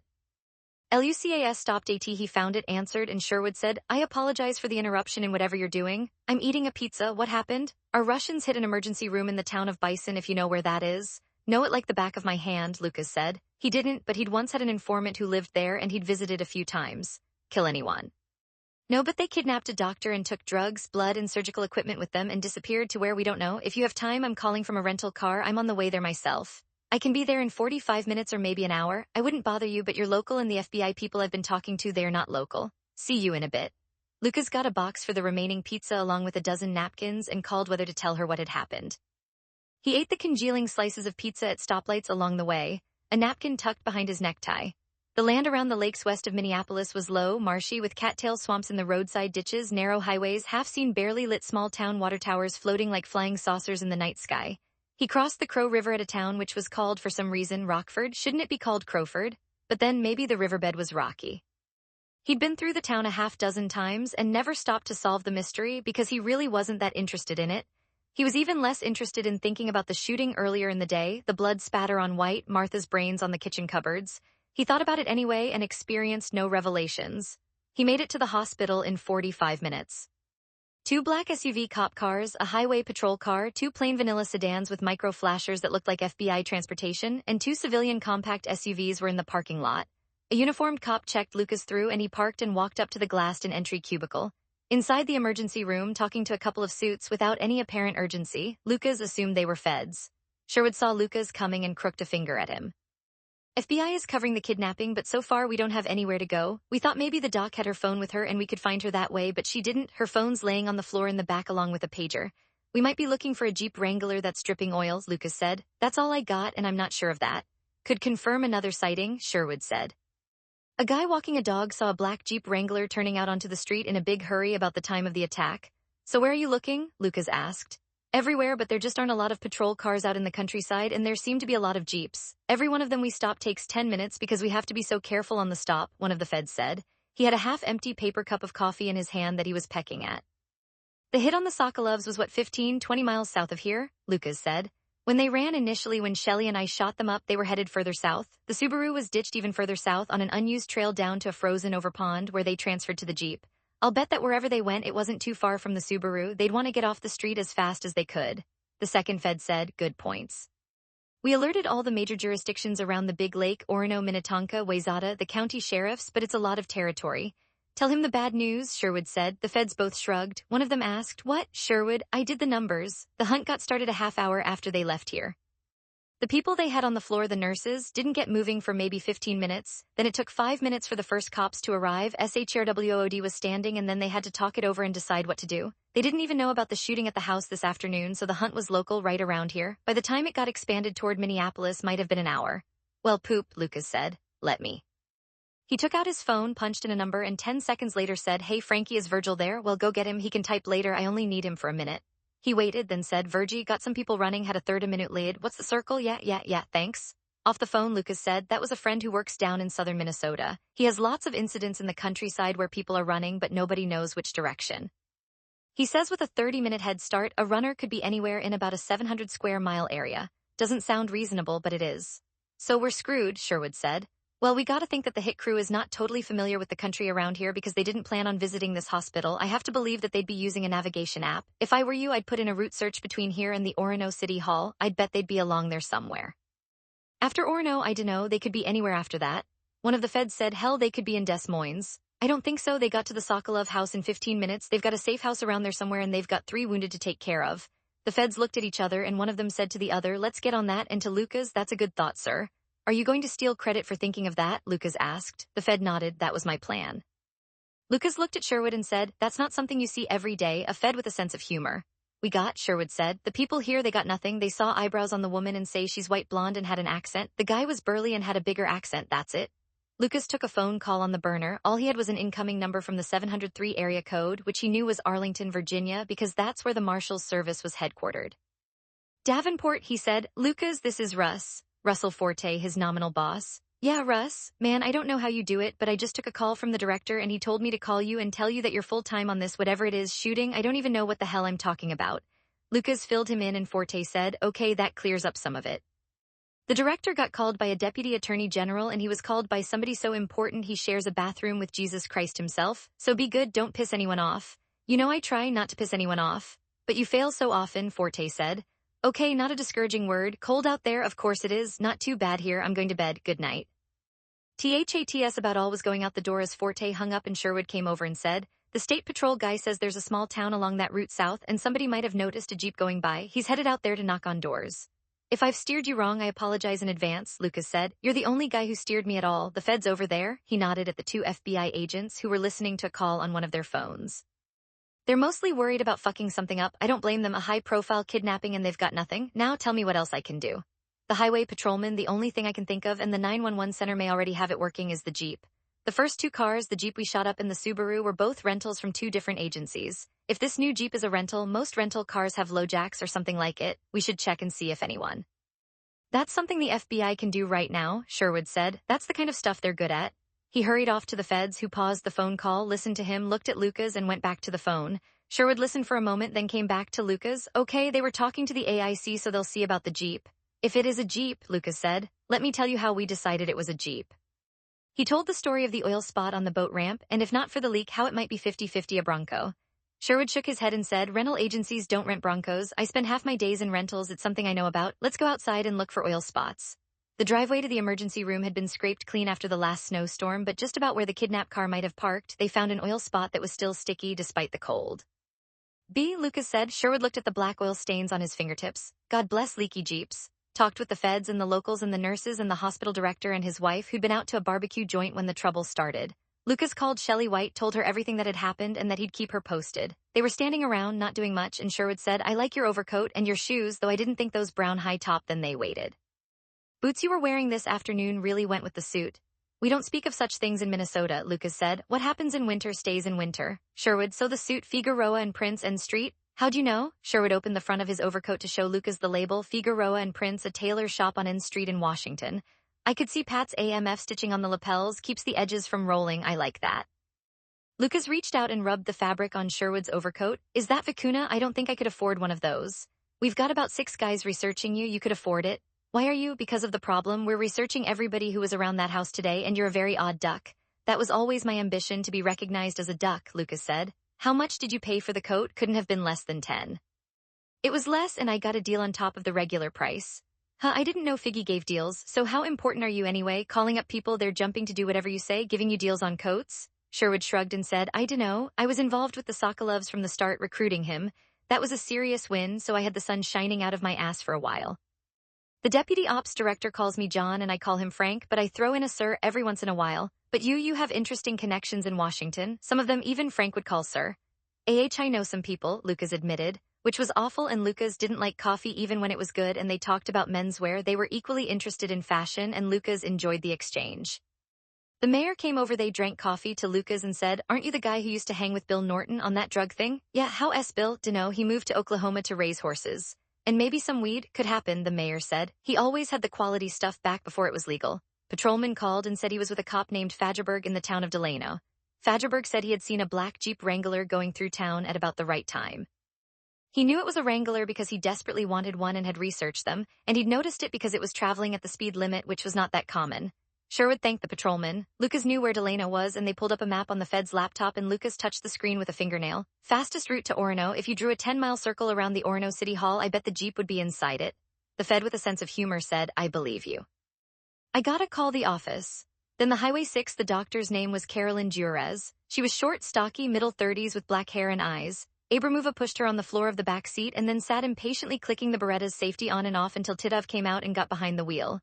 He let the Jeep roll backward down the sloping driveway to the street, where he started the engine and accelerated away. Abramova turned in the front passenger seat and began talking to Juarez. Now listen, doctor, try to believe. We do not want to hurt you, but we will if we have to, if you try to harm us or lead the police to us. Earlier today we tried to kill a man, but we failed. He is a demon. Any sane person would wish him dead. My team sometimes kills, but we are soldiers, not murderers. If we were, we would have killed the women at the hospital because we could have, and it would have given us more time to get away. Do you understand? Juarez, I understand what you said. But you don't know if you should believe us? Silence from Juarez. I'll tell you why you should believe us, Abramova said. Because then you come out of this alive. These drugs you will give our friends, the painkillers, you could perhaps give one of them a veiller d'acute. She turned to Titov. What do you call it? Hot shot, Titov said. Yes. Back to Juarez. You could give one of them or both of them a hot shot, but we will know that, of course. Then we will kill you as punishment for killing our friends. Now ask yourself, do you wish to be walking around alive tomorrow or the next day, or do you want to be dead? Silence. You don't have to answer us, Abramova said. You should think about those options. As I say, we are soldiers, not murderers. On the Jeep's floor between the front and back seats, she kept trying to think of what she could do to resist, but nothing occurred to her. She managed to look at her watch just before the hood was pulled over her eyes and tried to count the turns the Jeep made, but she quickly lost track, both of the number and direction. She made one decision: she would believe them when they said she wouldn't be killed. She'd cooperate, but she'd try to remember every single thing she could about her captors and her environment. If she survived, she would give as much as she could to the police. An occasional glimpse of the watch could be important. Jurz lay uncomfortably in a hurry, anticipating a police search for the jeep. There was virtually no traffic. They passed through a small city, had to jog to follow the track laid down by the iPhone's navigation system. At one point, a patrolling police car passed them going in the opposite direction but never slowed down. Out of the town, Titov jumped on the gas again. The driving conditions had improved, the fog was beginning to dissipate, and they made it back in less than half an hour. At the farmhouse, Abramova ran up the front steps and stuck her head inside. "Okay," Nikitin said, "except for the bullet holes." She walked back to the car and she and Titov pulled Jurez out the back seat and walked her, still blind, up to the narrow porch.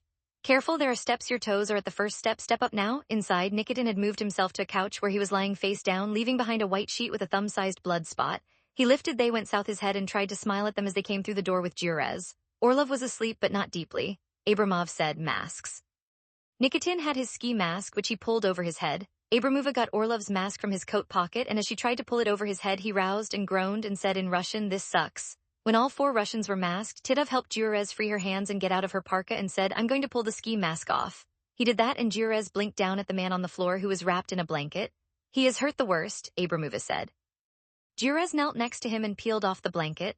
Beneath it, Orlov was still partly dressed, though his clothes had been shredded around the wounds. He was more awake now and he said, "I worry I don't hurt enough, maybe I die." "Shut up, we have the doctor to help," Abramova said. "Jurez, help me get his clothes off the rest of the way off."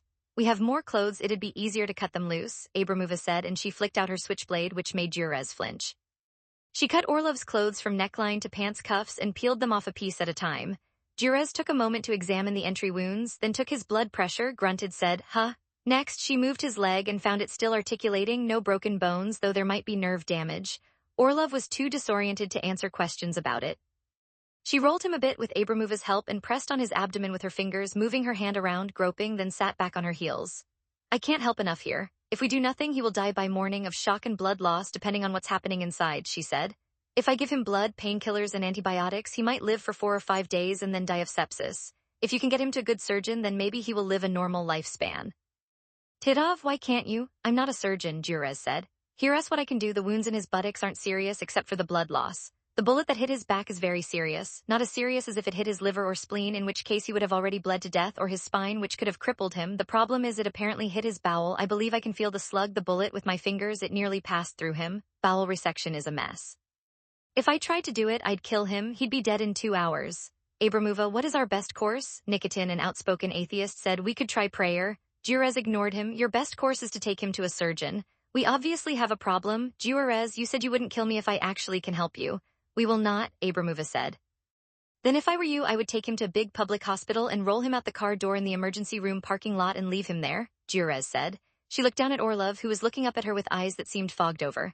"Big city hospitals might have several gunshot wounds every night. Hennepin Medical Center downtown would work. A place like Kansas City, where I was a resident, the people who were shot would sometimes say not a word, not a word.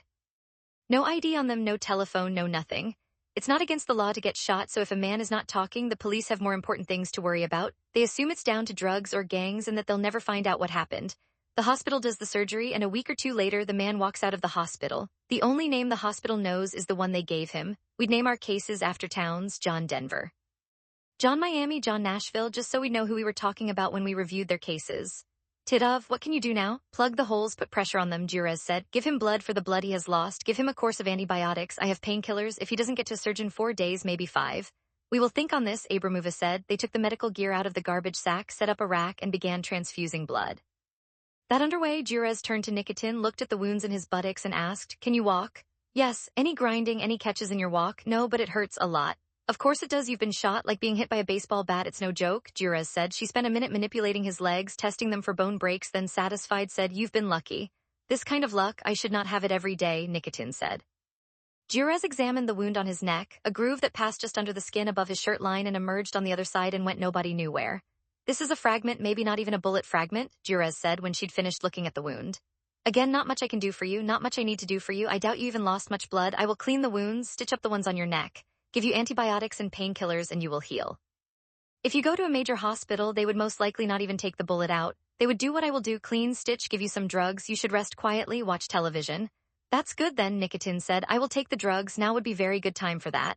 Jurez cleaned, applied pressure, did some stitching, applied bandages, and gave Nikitin 2 opiate capsules. Abramova said, "My ear, I think it's nothing."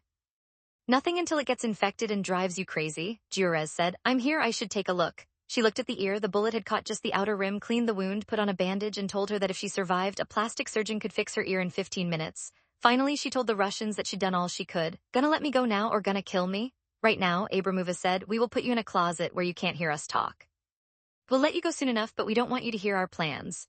If we were going to kill you, we wouldn't bother with the closet, Titov pointed out. Don't try to fight us or run away. In a closet with pillows, there was nothing else in it but the odor of naphthalene from long-gone mothballs. There was enough room for her to stretch out or sit up or even stand since the closet was empty. We will not leave you here too long, Titov said, just for the planning. Giorez sat in the dark. When the door closed on her, she pulled up her coat sleeve, looked at her watch, and started doing some numbers. With Giorez in the closet, Abramova went to her laptop, did 10 minutes of research as the others waited. When she was done, she called up a map on the laptop and said to Titov, Milwaukee. Maybe 6 hours from here. St. Louis too far. This Omaha, this Des Moines, maybe too small, too peaceful. Milwaukee has many gunshot wounds, according to AI.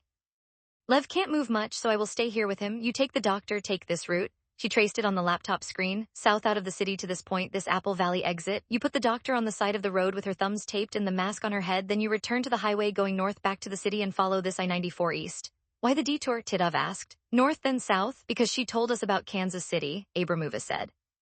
If you were transporting Matt to Kansas City, you would go that way, but we won't be. They put JURZ all the way to Aurora St. Luke's Medical Center in Milwaukee. Titov looked at his watch. We should go now. Prepare Matvey as well as we can. Something soft in the back of the vehicle. Cushions from they worked through the couch. We will put the doctor in the front, thumbs taped, mask on her head. Orlov said, I do not like to be the one to say this, but...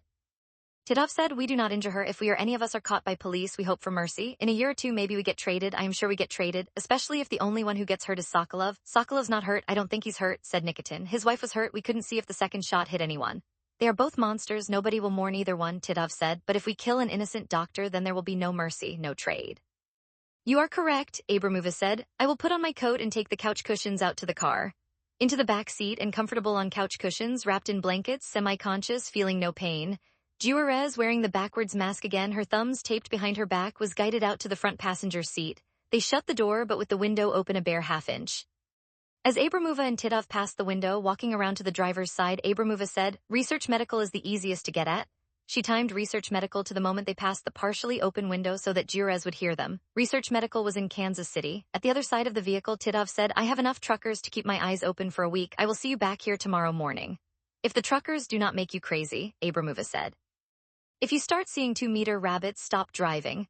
The trip south to the drop-off took 40 minutes. Giorez asked, Are you really not going to kill me? Really not, Titov said, leaning on the Russian accent. Why do you do this? They got ORLOV. Titov thought up an appropriate reply. We are patriots, Russian patriots. The man we are here to kill is a torturer and a murderer. A moment later, he added, the money is good. Okay, I wondered if that came into it. It does, of course. We get danger pay, Titov said. Not so much by American standards, but good by ours. Mostly we are patriots.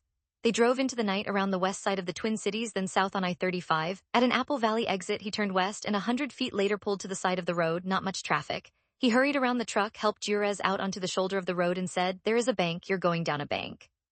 Don't try to walk from here before you turn the mask around. Free your thumbs and then the mask. You are above a pond, there's ice, I don't know how thick, but you don't want to fall. There are some cars above you, not many, but it would be sad if you were run over now. Giorez said, Got it, I can't wish you good luck, you're assholes. Made Titov smile. You are a brave woman, he said. He got back in the truck, made a U-turn, and Giorez began struggling to free her thumbs. Patrolmen at the Bison Hospital set off to talk to people who might have seen a black Jeep Wrangler. Titov had already dropped Giorez on the roadside, masked and taped, had turned back north on I-35, had gotten on I-94 east. Had crossed the St. Croix River and was 30 miles deep into Wisconsin on his way to Milwaukee when the highway patrolman confirmed the sighting of a black Jeep, and the first bolos went out in Minnesota. As the Highway 7, Lucas was thinking about going home. Cops all over the Orono area were looking for and stopping black Jeep Wranglers, but there had been several of them and none of them were full of wounded Russians. The FBI had gotten video recordings of the renters of the Jeep Cherokee and the Subaru and found that both renters were the same man being careful about cameras. He wore a long-billed fishing hat and only flashes of his face were visible. None of the Twin Cities agencies had rented a black Jeep Wrangler and the FBI had begun running a nationwide net. One of the feds told Lucas that if any of the major agencies had rented the Wrangler, the LoJack should show up in the cities. So far nothing had. Don't really know where we go from here, Lucas told Sherwood, or what I could do. If I don't get to go to bed, I don't see why you should, Sherwood said. I'll stay for one more cup of coffee. Lucas's phone rang. He'd left his new burner numbers with the 911 operators and one of them was calling. He answered, listened, rang off and said to Sherwood, the Dr. Juarez was found alive, unhurt, down in a place called Apple Valley, south of the cities. A few blocks off I-35, she's being taken to Fairview Ridges Hospital in Burnsville as a precaution. The feds can lead us to wherever that is, they've got lights on their vehicles, how far is it? I don't know, maybe 40, 50 miles, Lucas said. We're okay here. A fast run south to the hospital might have been entertaining. Lucas's Porsche was warm, comfortable, with hard rock driving music coming through on Apple CarPlay. Lucas liked driving fast and often did. The feds, however, restricted themselves to the speed limit, and Lucas felt he had to go along with it, so the trip took nearly an hour, even with flashers. The caravan looked, Lucas thought, like the circus had come to town. At the hospital, they all parked and went inside, talked to a couple of uniformed cops who were waiting for them. The cops led them to a room where Juarez was sitting on the bed, looking impatient. One of the escort cops told her as they entered the room, they're here. Thank God, she said. If it had been any longer, I would have started smoking again. Sherwood, Dr. Juarez, we're very happy to see you alive. I'm happy to be alive, Juarez said. It's so much nicer than the alternative. Sherwood continued, these two gentlemen are with the FBI, this guy is a federal marshal, and I was part of the escort for a man these Russians tried to kill. There were 4 of them, 3 men and a woman. 1 man had not been injured, the other 3 were. I think the man who drove me was Eastern European, and I'm tempted to say Russian. The woman who was the first one in the door at the emergency room had an accent too, Juarez said. The man with the lesser gunshot wound had a heavy accent, the other man, who was seriously wounded, didn't talk much, so I couldn't tell. The woman was very blonde, all the men had dark hair. They were all physically fit, average height or a little taller.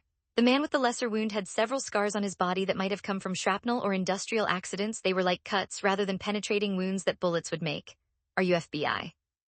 Under other conditions, he's CIA, Lucas said. You got the whole federal government talking to you.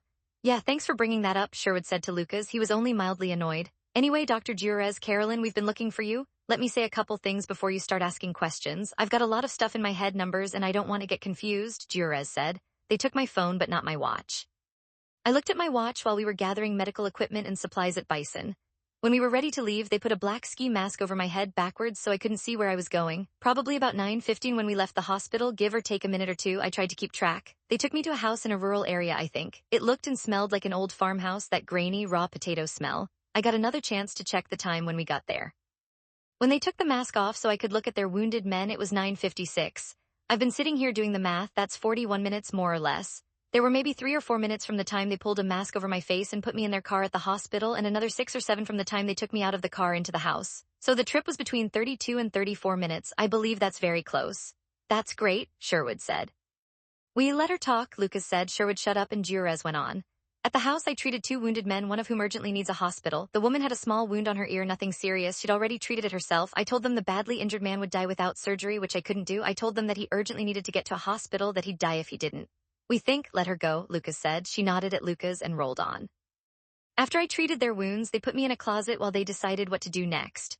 The closet had old peeling wallpaper inside and a board floor that looked crumbly, old like an old house. They decided to try to take the worst wounded man to a hospital, and that's where they were going when they dropped me off. I managed to look at my watch before they taped me and blindfolded me at the house. It was 10:40 when they did that, and another 5 minutes before I was in the car. When they dropped me, I managed to get the tape off my thumbs and pull off the ski mask, and it was 11:32 when I looked at my watch. It took me several minutes to get the tape off, maybe 5, so very close to 40 minutes to drive where they took me. On the way to Apple Valley, I didn't sense any effort to try to fool me about turns or directions. Once we were on the highway, we stayed there. So 30 minutes from the hospital to the farmhouse, they had to be driving south from the hospital because they drove 30 or 35 minutes to where they dropped me off, and now we're way south. From the hospital to here would be at least an hour. Do you think the car might have been a Jeep? Lucas asked. Juarez cocked her head, thought, then said yes, it rode rough like it had heavy tread. I never saw it though. That's all great, Sherwood said. They may be on their way to Kansas City, Juarez said. Maybe, I'm not sure. She explained why Kansas City was a possibility. One of the feds had produced a notebook and was taking down the interview in what appeared to Lucas to be fluent shorthand. She said that she'd suggested Kansas City as a place where a gut-shot man could be dropped and treated and probably released without strings attached as long as he kept his mouth shut. When she learned where she'd been dropped off, she realized that I-35 would take a vehicle straight south to Kansas City. They were so careful around me, it seems odd that they would simply adopt my suggestion, she said. Then when I was in the car waiting, I heard them mention Research Medical, which is in Kansas City. That all ties together, but I wondered why I overheard that. Lucas, you're thinking that they laid a false trail? It's possible, she said. Fed, we need to know the details of the wounds and the treatment. Lucas, why don't we take this chronologically from the time they showed up in Bison? Every detail you can think of. Nothing's too small. How were they dressed? Did you see their coats? Do you think you saw all of them? The 4 of them, Lucas, Sherwood, the 2 feds, worked her for an hour for every detail she had. The shorthand Fed excused himself twice to make calls to his agent in charge. Sherwood left once to call an unspecified person, and Lucas called whether to tell her that the doctor was safe and he'd be home in an hour or so and would need a cup of cocoa. When Sherwood came back, he said, "The FBI will get in touch with every reasonable hospital that they might hit, including all of them here in the Twin Cities. You got hospitals up the ass. The main thing is if you work the doc's numbers." They were somewhere within a 10-mile circle of Orono. "You were right about that." "Now it's a snake hunt," Lucas said. He looked at his own watch, getting late. "That's not us. We can keep the cops jacked up, but not much will be done before tomorrow daylight. You'll want somebody with authority to contact the media, get the news programs to put out word on the hunt. If Jerez was right and they were in a farmhouse in the Orono area, somebody will have seen them. What authority would you suggest?" "Talk to the media," Sherwood asked. "How about you?" Lucas shook his head and said, "Not me. A friend of mine is the head of the State Department of Public Safety. I'll call her tomorrow morning and ask her to call the TV stations and push. If the FBI won't comment, I will." "I can't, but we'd be in your debt," Sherwood said. Lucas and Sherwood left Jerez with the two feds and headed into the night. "Maybe see you tomorrow," Sherwood said. "I would love to seriously fuck up a Russian hit team." Thinking about that on the way home, Lucas realized that he actually liked the CIA guy, and Lucas was not somebody who liked people easily. Karkinen was a plastic surgeon. She had operations on most days, often 2 or 3 of them starting early. She always tried to be asleep by 10 o'clock at the latest, was in bed but awake when Lucas got home. He gave her a summary of what Jerez had told them, and Weather said, "That all sounds right to me, but depending on what hit this Russian guy, the bullet might not have gotten to the bowel." She said she thought she could feel it through his belly skin, but wasn't sure about that, Lucas said. She was knowledgeable about gunshot wounds. She wasn't a medical debutante. You think she was wrong about any of it? No, but given the conditions she was working under, you can't tell. If the bowel was punctured, everything she told you sounds right. I don't really know what I'm talking about, but it sounds right. Good, Lucas said. Are you still planning to get up at 6? No, I've set my clock for 7. I've already made a call that I'll be late for my first op. I wanted to hear what happened. Wake me up when you get up. I've got calls to make, Lucas said. He bent forward and kissed her on the forehead. I'm going to make myself a cup of hot chocolate. I'll sleep in after I make the calls. Tomorrow's gonna be a bureaucratic hassle. Lucas's wife, Whether 8 Titov dropped Orlov at Aurora St. Luke's at 4:30 in the morning. Even with his iPhone navigation app calling the turns, he got lost twice, and as a Chicago resident, he naturally despised Milwaukee and everything it stood for, especially the Packers. But he got there, and Orlov was snoring in the back seat. He had the feeling that the snoring wasn't good. He'd heard it before, a deep, rumbling snore, and the man he'd heard it from had died. The emergency room had a wide, well-lit entrance with traffic, so he drove past the entrance down Oklahoma Avenue and dropped Orlov, wrapped in a heavy blanket, on a sidewalk just out of sight of the emergency entrance. Orlov's eyes cracked as he laid him on the sidewalk, and Titov crouched and said, "I have to go. They will come get you in 1 minute." "You will be okay, Matvey. This is a good hospital." Orlov closed his eyes, snorted once, and went away again.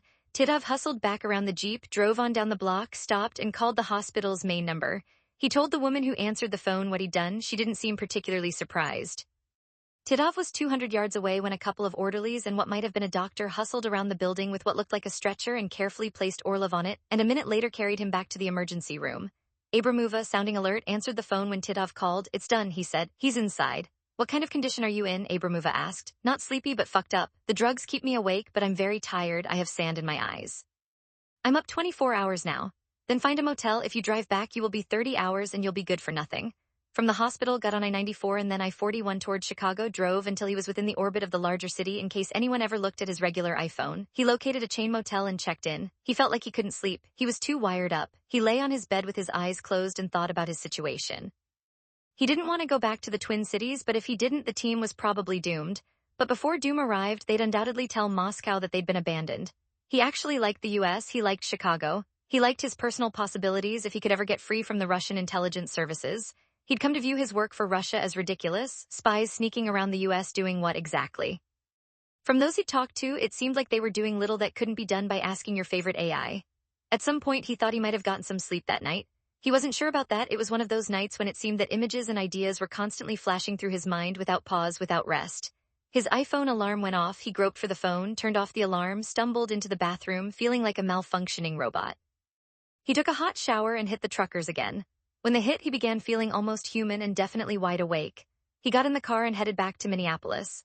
The first song up on his satellite feed was Take It Easy by the Eagles. Almost made him laugh. Titov drove east talking with Titov, telling him to find a motel. Abramova checked Nikitin, who was sleeping soundly on the floor, flat on his when she'd finished back, his system full of painkillers.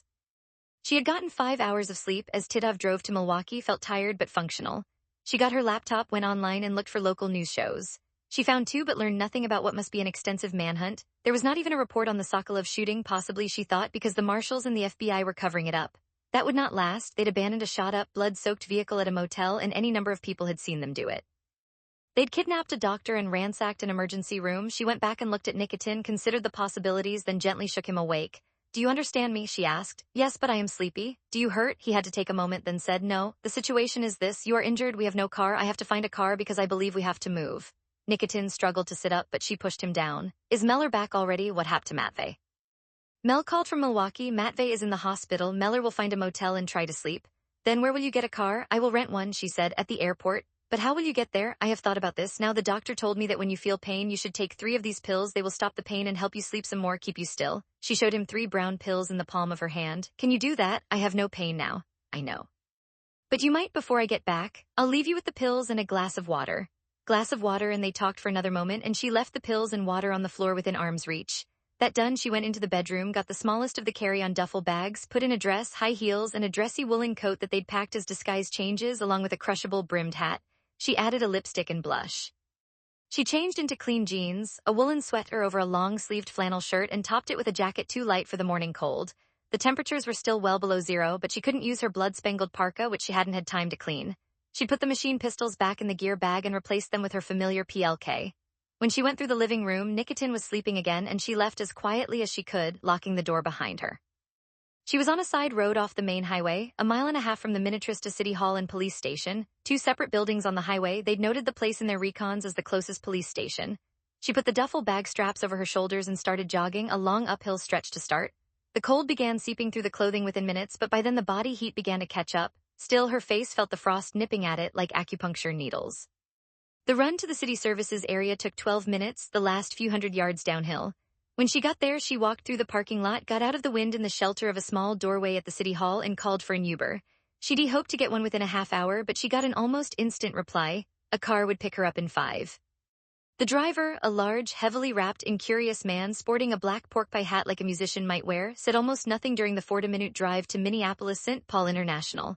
The brightest spark from him came at the city hall when he grunted, working early, huh? And again when she gave him a $20 cash tip at the airport, hey man, thanks. Inside the airport, she checked an arrivals board, picked out an arriving flight from Chicago, then found a women's restroom, locked herself in a toilet. She got the booth and changed into the dress, high heels, and overcoat.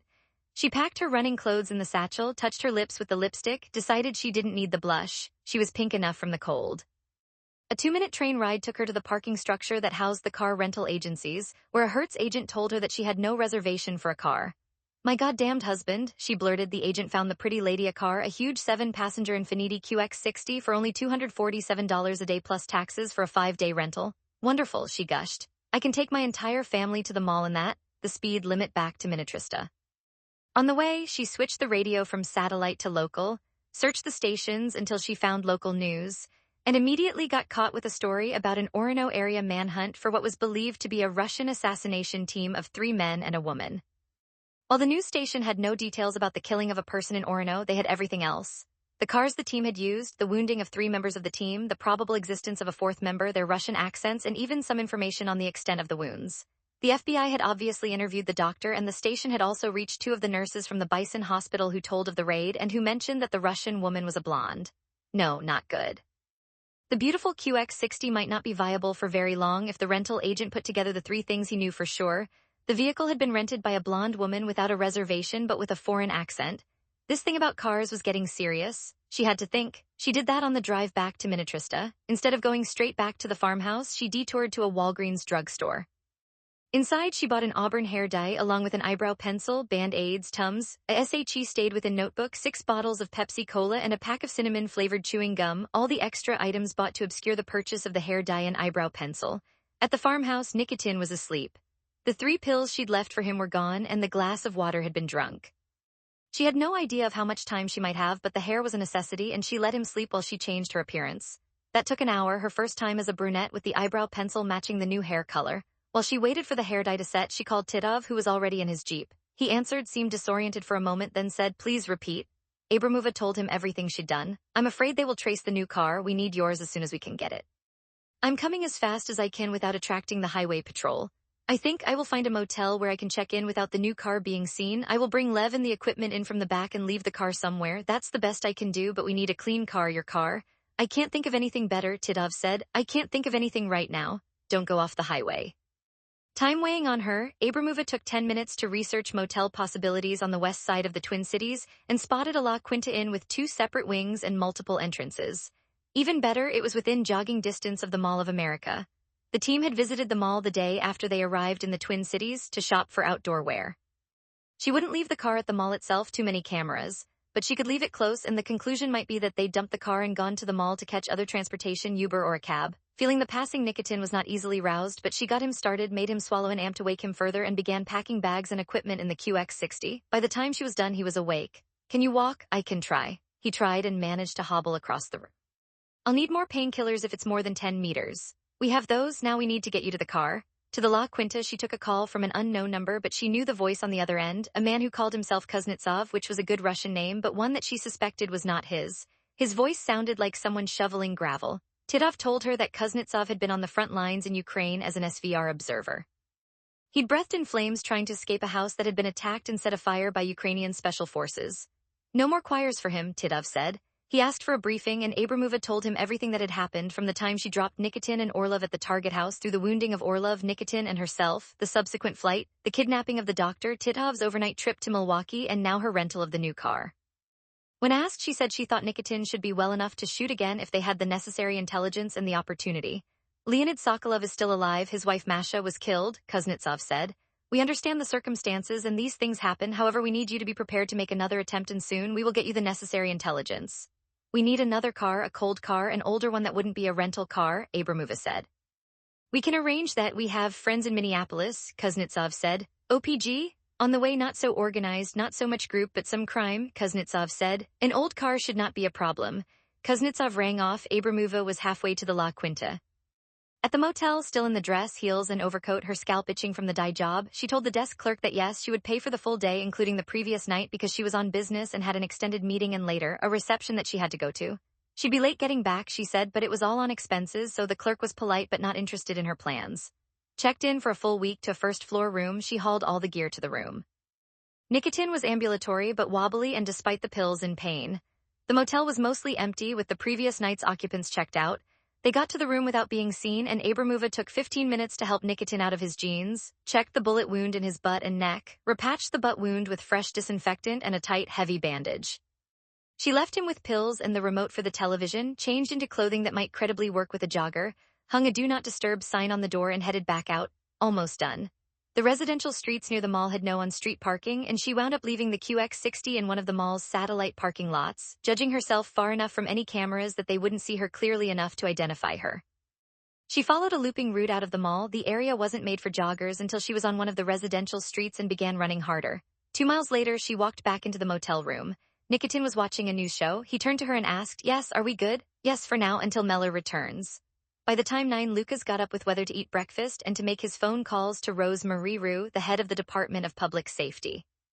After giving her the details of the previous day's shooting, she agreed to press the Twin Cities television stations to emphasize the importance of an FBI press release. Most of the time, newsrooms threw FBI news releases into the nearest wastebasket. With that job done, Lucas went back to sleep and got another half hour before Sherwood called. "We should talk about the meeting." "Which meeting?" "The one at FBI headquarters at 10 o'clock or 10:30, depending on when the plane gets here. An FBI counter-intel team is flying in from Washington. Where do you want to hook up?" "I'm in my car, sitting in your driveway." To wait in the den with the morning's New York Times, which Sherwood had already picked up from the driveway. When Lucas had cleaned up, he'd come down in suit and tie. Sherwood nodded and asked, "How many suits you got?" "Don't know, an adequate number." "That's a good number," Sherwood said. "This one has a nice Italian vibe." Lucas invited SHRWOD. They got breakfast at Cecil's, a diner not far from Lucas's house, corned beef hash and coffee for Sherwood, French toast and Diet Coke for Lucas. "If the FBI is taking over, why are you still hanging around?" Lucas asked. "Reporting back to Frank? That's part of it. I hate being a spectator, and I figure hanging around with you might actually get me somewhere," Sherwood said.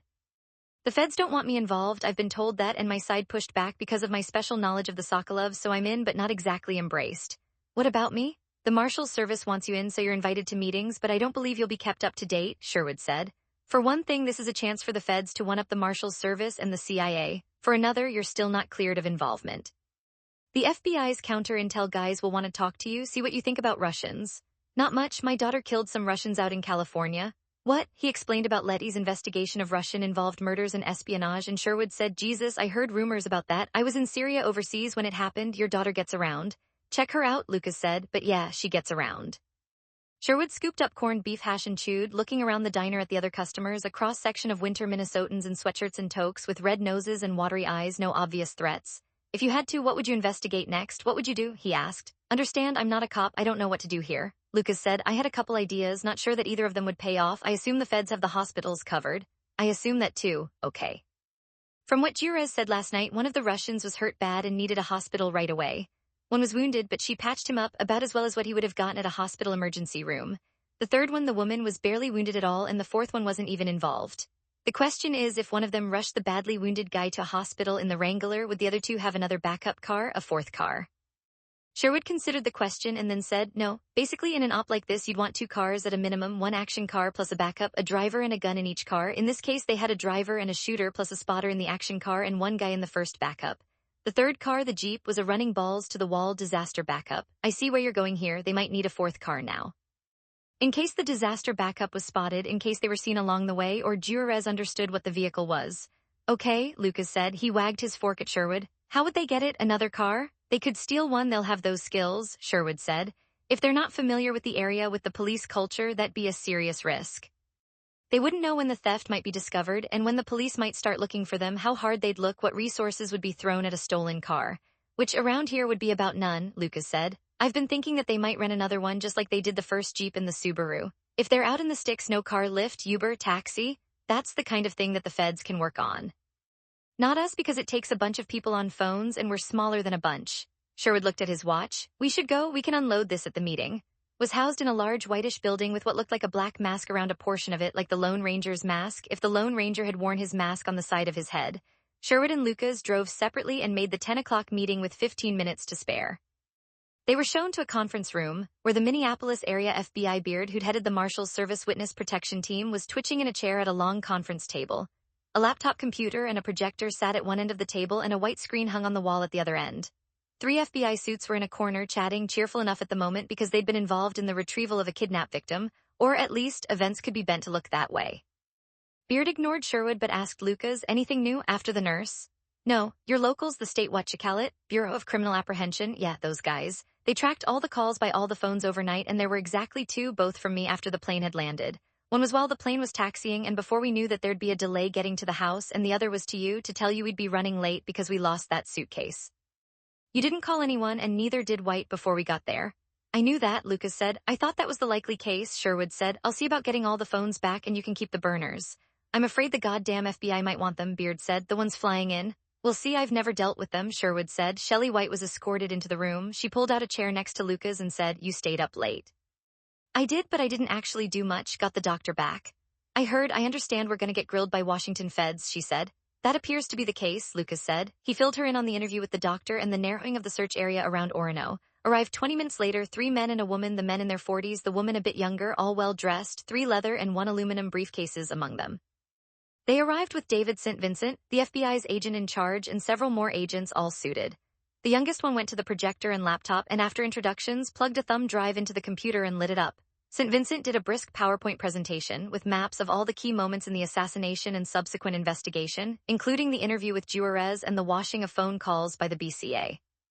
We have agents and several marshals accompanying local police in a door-knocking campaign all around the Orono-Minnetonka area, concentrating on farmhouses. No results yet.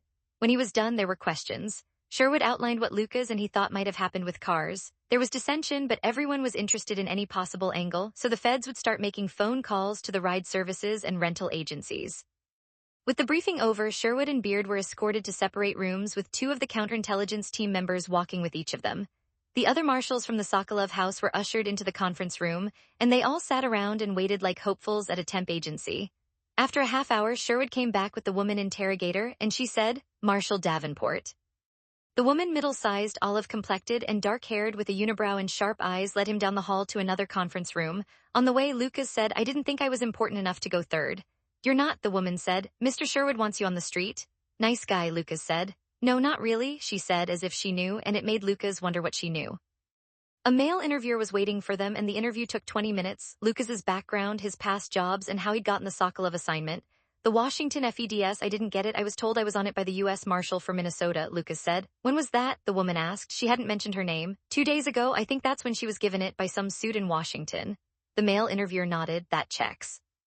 The woman said, as I understand it then you deny any involvement with any Russian intelligence service, or anyone who might be working with any Russian intelligence service? Of course I do, Lucas said. I haven't, oh. The woman who looked down at her notes looked up. Oh, Lucas shook his head. I never even thought of it. Years ago a Russian intelligence officer came here to Minnesota. We were investigating a murder case in Duluth, a Russian sailor whose father was big in the Russian oil industry. That turned out to involve an old spy ring that had been embedded there to help Russian agents get in and out of the country. Nobody on our side, you guys, cared much about the spy ring. They'd been inactive for decades. Most of them had died of old age. He continued, but the Russians were upset about the guy who'd been killed. His father was one of these oligarch guys, and they sent a woman here to observe our investigation. She turned out to be a member of one of their investigative services. I forget which one, it was all initials. The man, GRUSVR FSB? I think it might have been the C1, Lucas said. The woman said, this is something. When was the last time she was in touch with you? A couple weeks after the investigation ended, she sent me and my wife a letter thanking us. When she was on her way back to Russia, we let her stay in our guest room over in St. Paul. The woman, so you were close? No, just an overnight thing on the way to the airport. What was her name? Nadia Kalin, unaged Kalin. When I said her first name, she said it sounds like I sneezed. Neither of them smiled, and the man asked, when was this exactly? Let me see, Lucas said. He tipped his head back and thought about it. Okay, my son was a baby and wasn't pregnant yet with our second kid, our daughter, so 14 years ago. You haven't been in touch since the letter? Nope, not a word. We did bust the spy ring, not that anyone seemed to care. The woman said, I'm sure somebody cared. The FBI was involved, probably you guys, actually your specific office, Lucas said. Like I said, nobody seemed to care. I was talking to a guy, let me see. What? I'm trying to remember his name, Andy something. Lemon? No, that's not it. The man said, Harmon, Andy Harmon. Lucas pointed a finger at him. Yeah, that's him, kind of a fleshy blonde guy. He was all over it. The two agents looked at each other. Lucas asked, is he a big shot or something? He's more like a middle-sized shot, the man said. He's in our office. We'll talk to him about your involvement and his involvement. That'll work, Lucas said, though, and don't tell him this. I thought he was a dipshit. A smile flickered across the woman's face, and she said, we won't tell him. They worked him for a while longer on the Kalin woman and the investigation that ended with the busting of the spy ring. When that wound down, the male interrogator said, we'll be reviewing what you told us, Marshal. We'll talk to Harmon. You gonna leave me on the case? For the time being anyway, the woman said. We've looked into various connections involving the leaked information about Sokolov's location and the timing of the moves and can't see how you were in a position to leak much. If you could help Mr. Sherwood clear this problem, the leak, we'd much appreciate it. If it turns out you're the leak, that you're lying to us, you can expect to spend many years in a federal prison. Thanks for that, Lucas said. SHRWOD was waiting in the hall. All good? Not really. What happened? Lucas told him about the Russian agent he'd worked with, Nadia Kalin, and the spy ring investigation, and Sherwood said, I gotta get this back to my boss. You're sure you're not the leak? Pretty sure. Any more ideas? I've got a question, Lucas said as they walked down an empty, echoing corridor toward the elevators. How many teams like this do you think the Russians have in the States? I'd be surprised if they had two, Sherwood said. An operation like this is rare, especially with all the current tension. The Europeans are cowed, so there might be more of them there, but not here. These guys would be kept well away from other Russian assets. Is that important? I was thinking this team might not be done yet. Yeah, that's an itch I've been scratching, Sherwood said. Do you know where the Sokolovs are right now? No, an FBI SWAT team took them somewhere, a private apartment with guns pointing in 6 directions. We'll get them out of here and back to Washington either tomorrow or the next day. Too bad, Lucas said. If somebody tried to hit the Sokolovs again, that would tell us a lot about where the leak might be. Given the level of their intel, they might know more about the apartment than you or I do. Don't tell anyone I said this, but I'd be willing to lose Sokolov if I could identify the leak, Sherwood said. I'll talk to the AIC. Maybe we could get some agents on the street, watchers, see if anyone's cruising the apartment. Might be prudent, Lucas said. Although I'm not sure the feds will go for it, they might think a surveillance operation would give away the actual location, although, what? Maybe we need a decoy group, Lucas said. Somebody who might look like the Sokolovs but are actually, not them. Put the surveillance on those guys. Maybe we need all of it, Sherwood said. They had gotten to the elevators and were waiting, and he said, let's turn around, find St. Vincent, talk to him about it. To the conference room where most of the marshals were still waiting for their turn at interviews, and got one of the feds to call St. Vincent's office. 10 minutes later, they walked into his office where St. Vincent was talking to 2 other agents, older guys in their 40s or 50s, senior people. When St. Vincent saw them, he said, we caught a break. We got the wounded guy, shot in the back and the buttocks, dropped at the emergency room, will not say a word to anyone. We're getting some photos we can show to jurors. Sounds right, Sherwood said. Where is he? Kansas City, St. Vincent said, just like the nurse told us. The doctor. They went back 10. They talked to St. Vincent about the possibility of a decoy operation. He said he'd think about it. Dismissed. Lucas and Sherwood took the elevator down to the bottom floor. Outside, Sherwood said, I noticed a distinct lack of enthusiasm for the decoy proposal. He won't do it. Oh, it's not that great an idea, Lucas said. It's the only one we've got. No downside to trying it, Sherwood said, unless the CIA decides to waterboard the Kansas City guy. We don't do that anymore, Sherwood said. Doesn't work all that well for one thing. Lucas's phone rang, St. Vincent calling. Lucas looked up at the building, shrugged, and answered. Another possible break, but it's thin, St. Vincent said. One of our phone people talked to a Hertz counter guy at the airport. He had a woman in early this morning, blonde, well-dressed, said she was arriving from a Chicago flight. There was a Chicago flight about the right time, we checked that. She had no reservation for a car, but he got one for her. Illinois ID, Visa card, both good, very fashionable, he said, long fashion coat. Said she was kinda hot, had an accent, but he thought it might be German. We've got a lot of people around Orono if you want to take a look at this. Like I said, it's thin. I can run down there, Lucas said. Do they have video? Don't know. All right, I'll get back to you. Lucas told Sherwood what had happened, and Sherwood said he'd follow along. He did that, threading south across town behind Lucas, and they got adjacent parking spots in one of the labyrinthine parking garages at Minneapolis-St. Paul International. Wonder why St. Vincent gave this up? Sherwood asked as they headed for the car rental area. I got the impression this morning that you're not personally close. We are not. I've annoyed him in the past. I can see that might happen, Sherwood said. Was named George Loftus. He was waiting with his manager, and the manager had queued up a video of the desk during the rental process. The woman was mid-height, slender, but gave off an athletic vibration. Her hair was tucked under a floppy beige beret that fell to her neckline and back. Loftus said he'd gotten the impression of a pretty blonde, and when they looked at the video, they could barely make out her eyebrows. That's our girl, Sherwood said, his nose 2 inches from the video screen. Judging from the motel video, body shape, size, I think so, Lucas said. He asked the manager, do you know where the car's at? Parked over by the Mall of America. I can tell you where it's been and how fast it was driven, but I can't tell you when it was anywhere, you know, the exact time. Just where it is now? In one of the parking garages? No, it's a little north of the mall itself, but it's definitely south of 494. He pulled up a map connected to the car's tracker. They could follow the track, which was a bit crude, from the airport rental lot to the Lake Minnetonka area, though it never quite got to the town of Orono, then back almost along the same route to the mall. For some reason, she'd done a big U-turn. Looks like she was thinking of bringing it back here, but then decided not to, Lucas said. The counterman, maybe she was planning to catch a plane out of here and suspected the car could be tracked. She parked close enough to walk here if she wanted to, Sherwood said. I don't know how you could walk into the airport. Maybe you can, Lucas said. They both looked at the Hertz employees, who shrugged. I wouldn't want to do it, the manager said. It's a long walk, 3-4 miles if it's an inch. I'll tell you what she was doing, Sherwood said. I wish you would, Lucas said. The uninjured guy drove the worst hurt guy to Kansas City, Sherwood said. She didn't have a car but needed to evacuate the other shot guy because she knew there'd be a door-to-door search in the Orono area with the information from the doctor. She came here and rented one. Then she abandoned it because she was afraid these guys here, he nodded at the rental agents, would be contacted by the cops and they'd remember her in the car.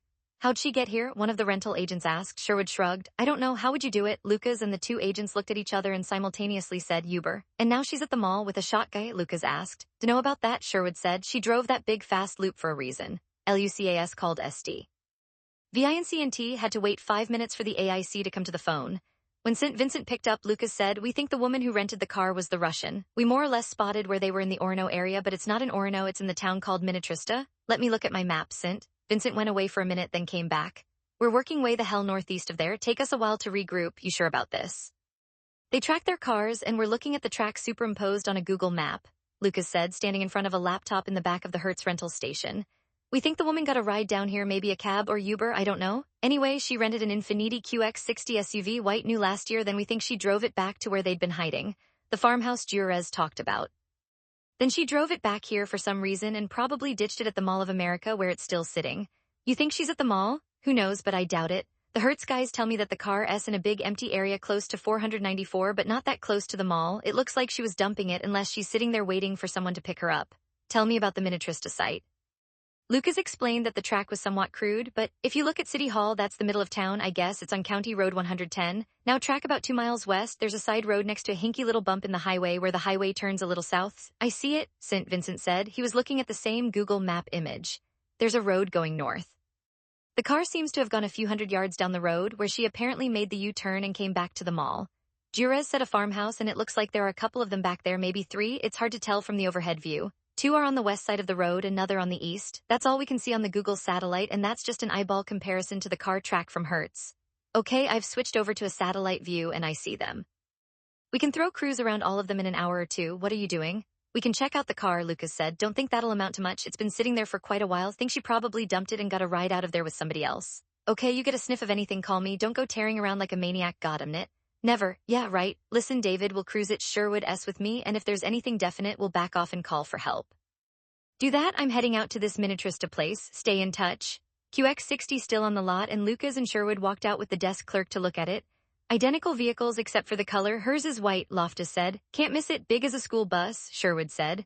Sherwood followed Lucas 4 miles west along I-494 then into the mall complex. North of the mall was a sprawling, mostly empty parking lot with a couple of dozen cars scattered across it. Sherwood went one way, Lucas another, and after 3 or 4 minutes Sherwood called and said, I've got it, looks empty, can you see me? Yeah, be right over, Lucas said. Sherwood was looking in the windows of the oversized SUV when Lucas got there. Lucas got out of the Cayenne, walked over to the big truck. Sherwood shook his head and said, completely and totally empty. Not even a piece of paper, didn't even bother to lock the doors. Lucas looked inside. The truck had a central console and he saw a key fob sitting in a cup holder. Hoping it'd get stolen, Lucas said. He retrieved the key fob and locked the truck. The mall was a couple of 100 yards south of them. Lucas knew the place was studded with cameras, and even if they couldn't make out the woman's features, if a camera had caught her, they might be able to see who picked her up or which way she went.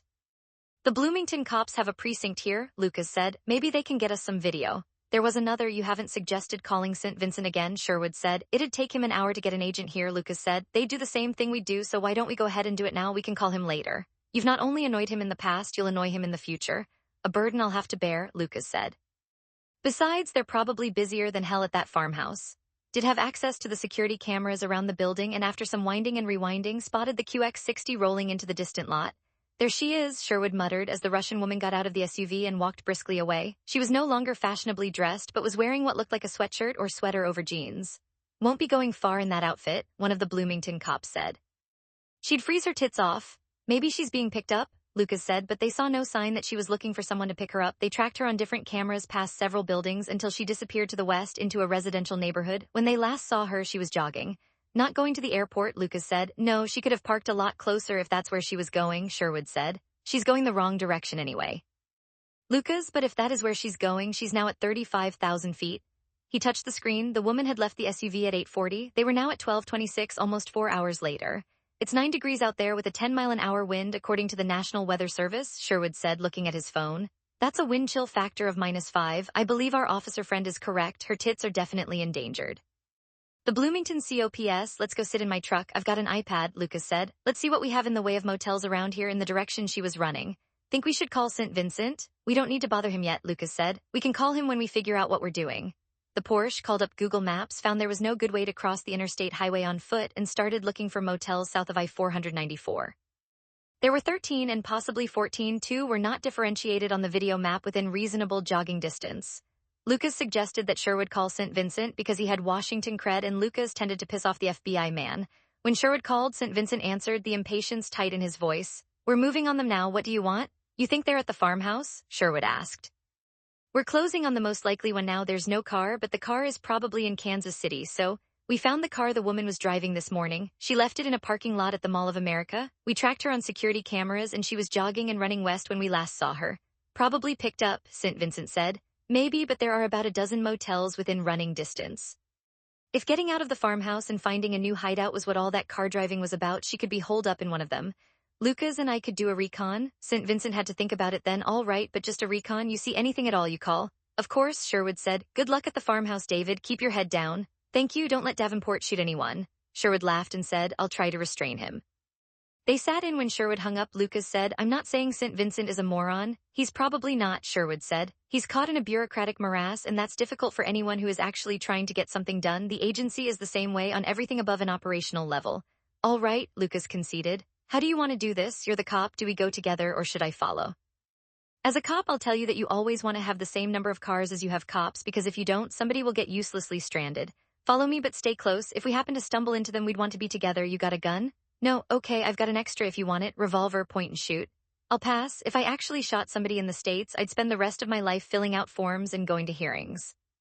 11 Titov parked behind the second motel building, out of sight of both the office and the major streets on either side. Abramova met him at the door and he slipped inside. Nikitin was on the bed, apparently asleep. What do you think? She asked. Matvey won't die if the surgeons are good. If he can keep his mouth shut, he might even get loose, Titov said. He's not on any police records here or with Interpol. Then he shrugged. If the cops here have any imagination, he's probably fucked.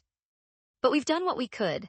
These security cameras are a curse, Abramova said. If they find this car I rented, they might be able to track me. I tell you, the cameras are everywhere. Then we should move again, Titov said, and I like your hair. She ignored that and said, your Jeep might be a problem if they find the farm. I think they will find the farm with clues from the doctor. She would have had some idea of passing time and style of the old house. The neighbors know your Jeep. Maybe we should have done her. Last year's snow, Abramova said. Titov nodded at Nikitin. What about Lev? He can move with pain. The opiates kill the pain but make him sleepy and unreliable. When I bought the hair dye, I bought more simple painkillers, not as strong, but his brain will be clear. I think we let him wake up, give him some of this acetaminophen, a lot of it, and then try to find a way to get clear. Get a new car. I have all American identification and good driver's licenses and credit cards, Titov said. Let's do what you did this morning, rent a new car, call and make a reservation. It's all by computer. Computers don't get suspicious, they just rent. One of my driver's licenses is from Normal, Illinois. I even have a membership with the Plus Your Points with Enterprise. I have nothing better, Abramova said. Have you had anything to eat? Titov asked. I stopped on the way here. I got sandwiches. Wonderful, I could eat an ox, Abramova said. Let's eat and wait for Lev to wake up, make an assessment. If we reserve a car now, it will be ready when you go to the airport. Little Afternoon had some groggy questions about Orlov and Milwaukee. He began to pull himself together after eating 2 sandwiches, and Abramova checked his butt wound. The blood had stopped leaking and the wound looked drier than it had, but inflamed. Nikitin swallowed more antibiotic tablets and 4 Tylenols, said he could move if he had to, but he'd rather not. I'm going to get a car, Titov said. You'll only have to walk 10 feet from the door. That I can do. Nikitin woke a suit and tie, then left in the jeep. They all agreed there was a small risk, but he had good identification. They smuggled the couch cushions from the jeep into the motel room, so if he was stopped, he'd look and sound like an ordinary American with a black jeep, a common car in snow country, and it worked smoothly enough. Titov left the car in a crowded parking garage at the airport after wiping everything in the interior that might hold a fingerprint. DNA he couldn't do anything about. If things worked well, he'd TITOV changed into recover the car and drive back to his apartment in Chicago. If it didn't, he'd be in Moscow or dead and the car would be irrelevant. Still, the loss would sting. He liked the car a lot. He would not get anything like it in Russia. The deal at the Enterprise location was purely routine. Titov got a modest-looking red Ford SUV, checked the mileage, and satisfied, hurried back to the motel. When Abramova let him into the room, she'd already packed the clothes and gear bags, and Nikitin was on his feet, one hand on a wall, practicing walking. Not bad for 24 hours, Titov said. Less than that, I would appreciate it if we could find a place to hide for a while, Nikitin said. We can do that, no problem, Titov said, made 3 trips to the parking lot, hiding the rifle case, the spotting scope, and the tripod between bags. When they were ready, Titov said to Abramova, I'll help Lev, you go ahead, make sure the hallway is clear. Abramova nodded. Her PLK was on her belt under her sweater, and she put her hand on it as she stepped into the hallway. She sensed, maybe heard somebody to her left, looked down the long hallway, and a woman, she thought a desk clerk, was just turning the corner, followed by a hard-looking thin man. She thought soldier, and her hand gripped the pistol. And then a third man, tall, dark-haired, the nemesis, the man who'd been in the street, shooting at them as they were fleeing the assassination scene.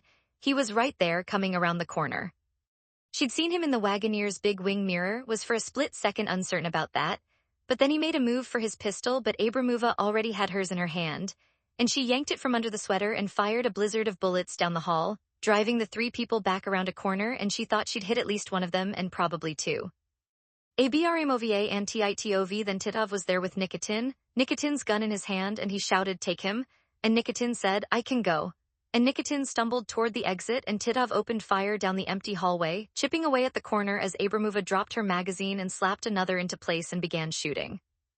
Then Titov was gone, and she backed after him through the door to the parking lot, shooting as she went, and then she was outside and into the front passenger seat, struggling to pull the door closed as Titov accelerated out of the lot, around the corner of a motel building into a side street and right away from the motel.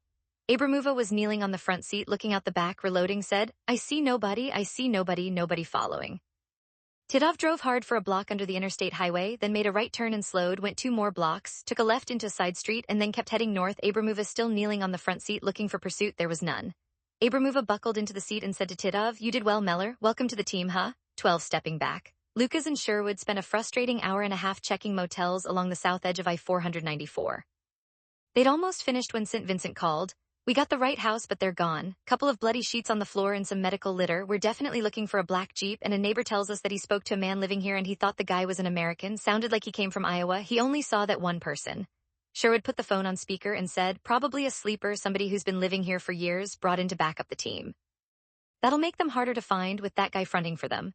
Yeah, we'll get the neighbor to talk to an artist, get a facial image done, but the neighbor said he was an average-looking guy. No particularly notable facial characteristics, St. Vincent said. What are you two doing, still checking motels? Yeah, we can't tell from the maps whether there are 13 or 14 motels on this strip on this side of the highway. We've done 11, absolutely nothing, Lucas said. 2 more and we might as well finish up, St. Vincent said. If you're interested, we'll have another briefing at 3 o'clock, put together everything we know.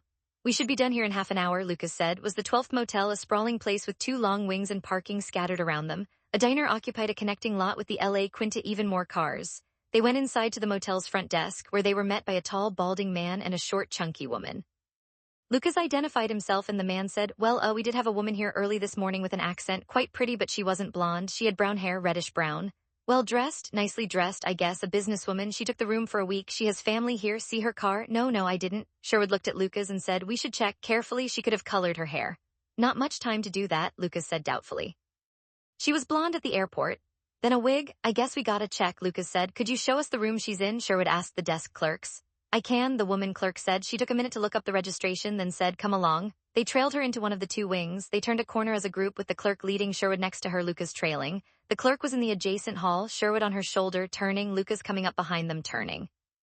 Bang, bang, bang, bang, bang. They were met with a blizzard of bullets sprayed down the hall. Lucas lurched backward, saw the clerk get hit at least twice. Blood spraying from her hip, and Sherwood yelped and fell backward, tangling in Lucas's legs, and Lucas grabbed both of them by their shirts and dragged them out of the hallway. The bullets kept coming, spraying him with plaster, and the woman was screaming and he just didn't have time to look at her, and he peeked and saw the exit door at the end of the hall swinging shut, and Sherwood shouted, Go get them." And the woman was still screaming. A long, shrill scream that sounded like the dying wail of a steam engine, and Lucas ran down the long hallway with his gun in front of him and pushed the door open but took a step back in case somebody was aiming a gun at it. Nothing happened, and he peeked out carefully into a parking lot, in which nothing moved. They were gone. He ran to the corner of the building and looked past it to the street, nothing moving there. He turned and ran back and down the hallway and asked Sherwood, "How bad?" Sherwood had a phone in his hand and was shouting, "It's the one with 2 wings, it's right off 494 South Side La Quinta, maybe 2 miles west of the mall. Well, look on a fucking map." Lucas realized he was talking to a 911 operator and knelt next to the clerk, who was making sobbing screams, flailing at her hip and leg with one hand as blood blossomed on her slacks, upper chest, and one arm. He shouted at her, "I'm going to rip your pants."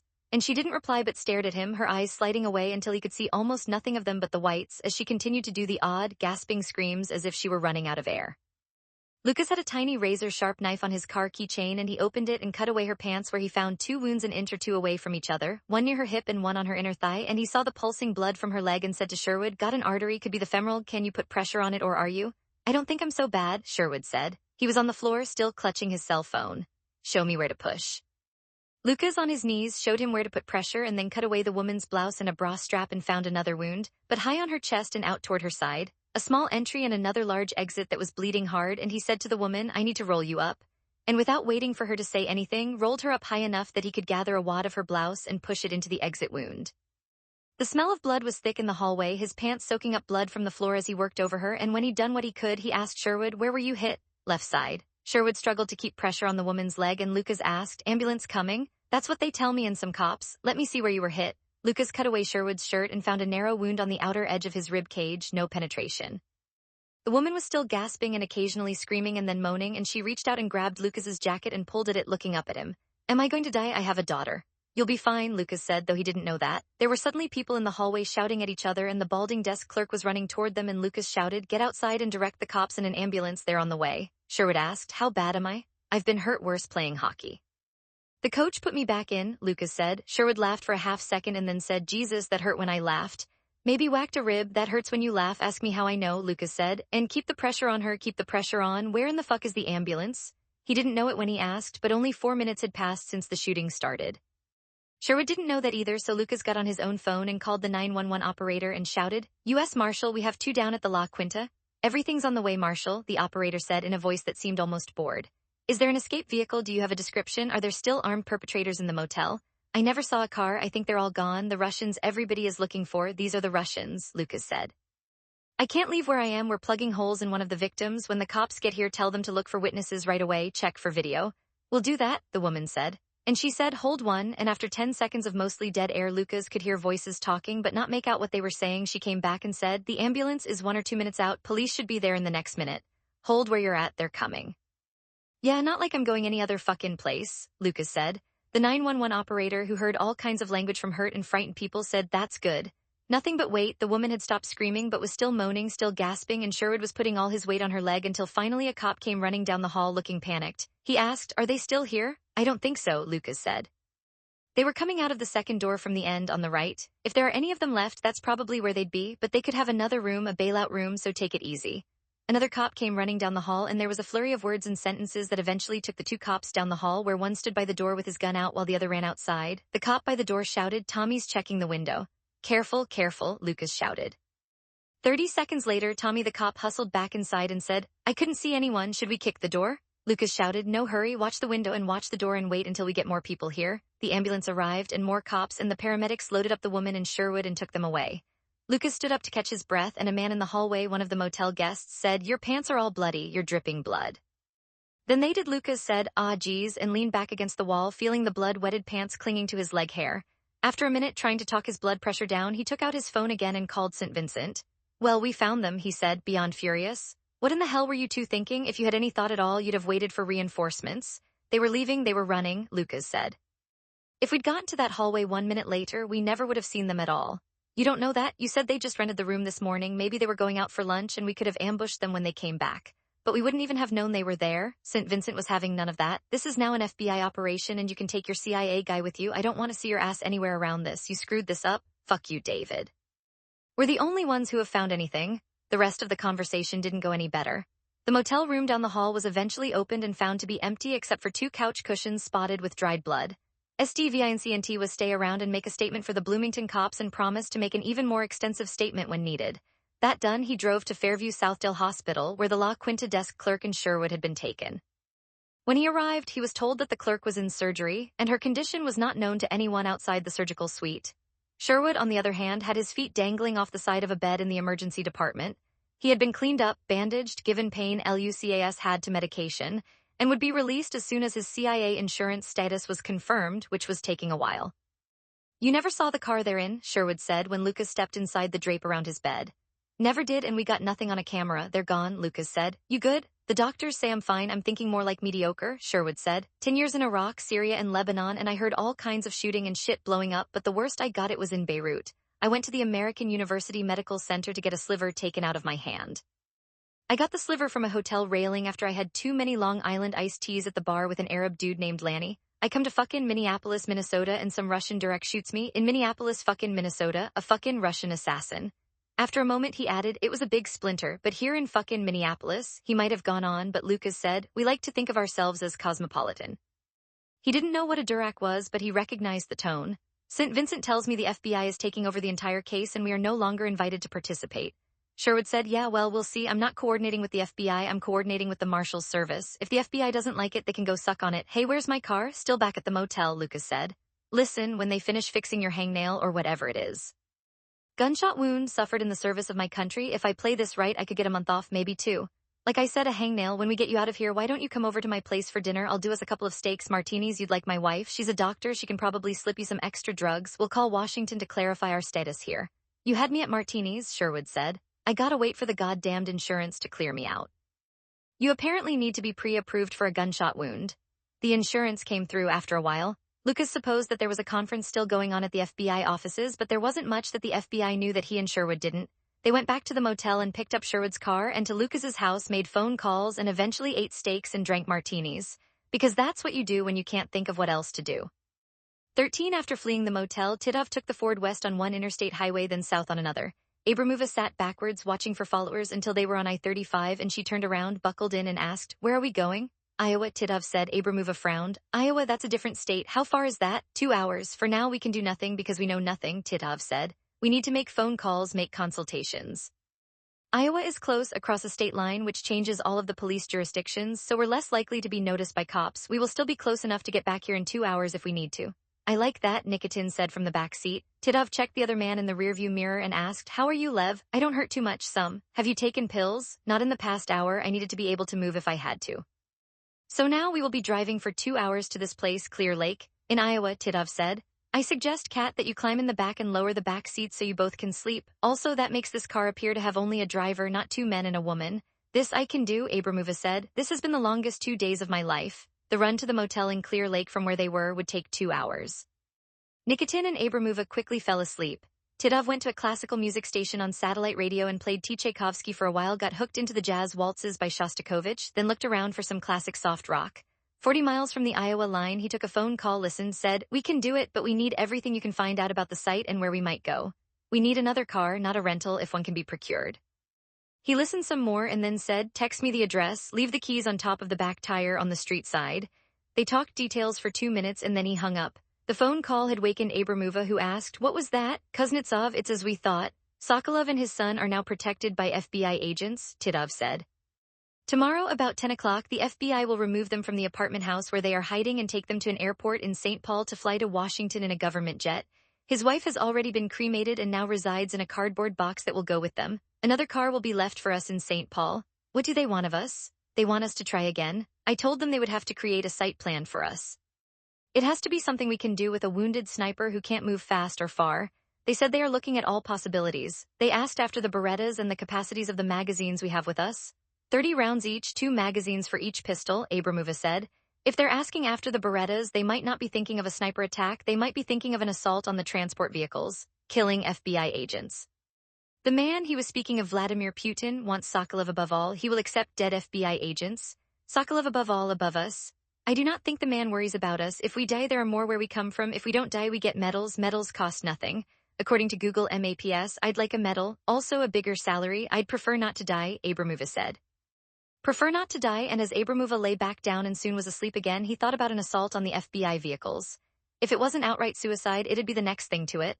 The cars might be armored, there'd be 2 or 3 of them full of armed men. Even if they got Sokolov, they wouldn't walk away from the fight. If somehow he managed to survive, he'd be looking at a life sentence in an American prison.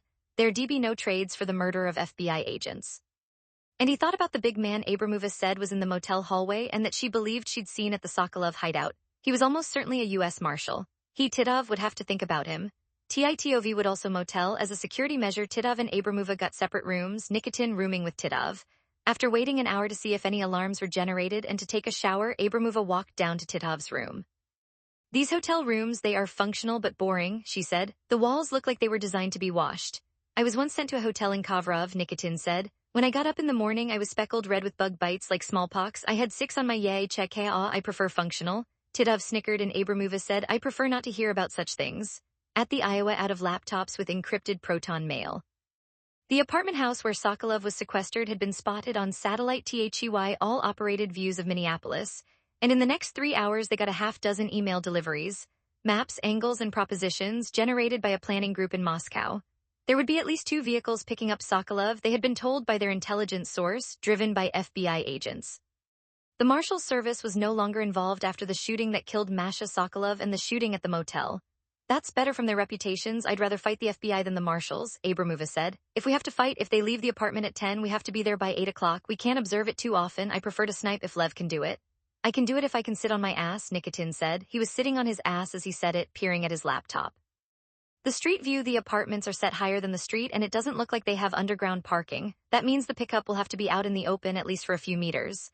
They could drive the pickup vehicles on the lawn, Abramova ventured. I don't think so if you look closely here and here. She bent over his shoulder to look. He smelled like disinfectant. These are steps. The building is set higher than the street. If they come out this door and there's really no alternative, I could shoot straight down the street. That looks like 200 meters. There are some trees but no leaves at this time of year. Mel could be down here at the other end of the street. We park in this side street. He watches the door and when they start to move Sokolov, you pull out into the street, my back window down, sandbag on the windowsill. As they worked through the possibilities, it became clear that they would have to plan for a single sniper shot. If that became impossible, the only alternative would be a full-on assault on the FBI vehicles with the Berettas, Nikitin possibly backing them from their car with the rifle. An assault would be possible if they have 2 vehicles to move him, but 3 would be difficult, Abramova said. They would have the numbers, the guns, the cars might be armored. We should think of ourselves as valuable assets, Titov said, who'd already worked through the obvious possibilities during the drive down to Iowa. Even if those above, he pointed at the ceiling, meaning their superiors, want to commit us, I am not interested in pointless suicide. This is not disloyal, this is practical. Nikitin, you're correct. We should think about this, Abramova said. If we see which vehicle Sokolov is in and which seat he is in, and we've positioned ourselves to be traveling in the opposite direction of the FBI vehicles, we could empty both Berettas into the seat and run, and be pursued? Titov asked. Abramova frowned. Titov was not part of the hit team. She tried to groom him with compliments, but on a scale of 1 to 10, she trusted the other members of the team at about a 7. Titov she trusted at about a 3, although he'd done good work in the emergency pickup after the failed assassination attempt and in getting Orlov to Milwaukee, though she had no proof he'd actually done that, and more good work in the escape from the motel after the firefight, so a 3 or perhaps a 2.5. You don't sound enthusiastic about this, she said to Titov. Titov shrugged. As you said, I'd prefer not to die. I would also like a medal, but mostly not to die. They talked about the possibility of an assault and concluded that they might be able to pull it off, but it would be a last resort. We will have to leave here at 5 o'clock in the morning, Abramova said. We will have 2 cars that we can use for reconnaissance, but what they have sent us, this planning, she waved at Nikitin's laptop, is not useless, but almost so. All satellite and road maps and street views, and some of it is years old, not good enough. Assuming that Lev takes the shot, we have to get away from the attack point, move to a second vehicle without being seen, and then get as far away as we can, Titov said. This car they're leaving for us, we'll see what that is. We might want to keep this Ford, shoot from the other car. There are thousands of Fords and red Fords. Complicated, Nikitin said. We need to be early enough to rehearse shooting lanes and escape routes. We have 12 hours before we get back on the road, Abramova said. We should find escape routes on the map so we're not thrashing around tomorrow morning and we can drive the chosen routes before we shoot. We better not fuck this up, Titov said. If we do, then we're done. There will be some unpleasant music from Moscow, Abramova said. Nikitin, oi, night. Nikitin took 3 opiate painkillers, which put him down early, but Titov and Abramova stayed up late, tracing routes on the maps, talking about alternatives. Titov suggested that one viable alternative would be to lie about the door they were covering, claiming the agents came out of the other. We are not in the best of shape with the boss because of the missed shot the first day, Abramova said. If we run tomorrow from here, we could probably get away with it and spend the rest of our lives pushing brooms, or maybe they have an observer there and we wouldn't get away with it. Honestly, Meller, I don't want to hear this kind of talk. Somebody is here, somebody left the car for us. Titov chewed on his lip for a moment, then conceded. So we go, he looked at his watch. In 7 hours. Not a good make 7 hours, but they made 7.5, rolling out of the motel at 5:30 in pitch darkness. Titov drove, matching the speed of the thin traffic on the interstate. There was a pale hint of dawn on the eastern horizon as they approached the lights of the Twin Cities. Quite Abramova had the location of the cached car on her iPhone navigation map and called the turns as they drove into St. Paul, where they found the car parked on a downtown street. They were not unobserved. They were in an area of red brick buildings, but when Abramova got out of the Ford to go to the second car, she saw a street person huddled in a doorway, shaking with cold and staring at her. An empty wine bottle lay on its side by his feet. He was bareheaded and appeared to be barefoot, although the temperature was below 0. In Russia, she would have called for help, nothing she could do here.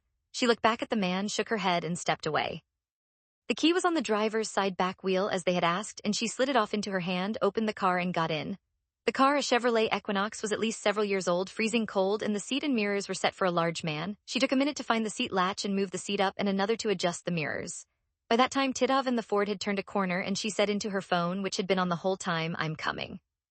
Did you see the man in the doorway? Titov asked. Yes, I think he will die if nobody else sees him.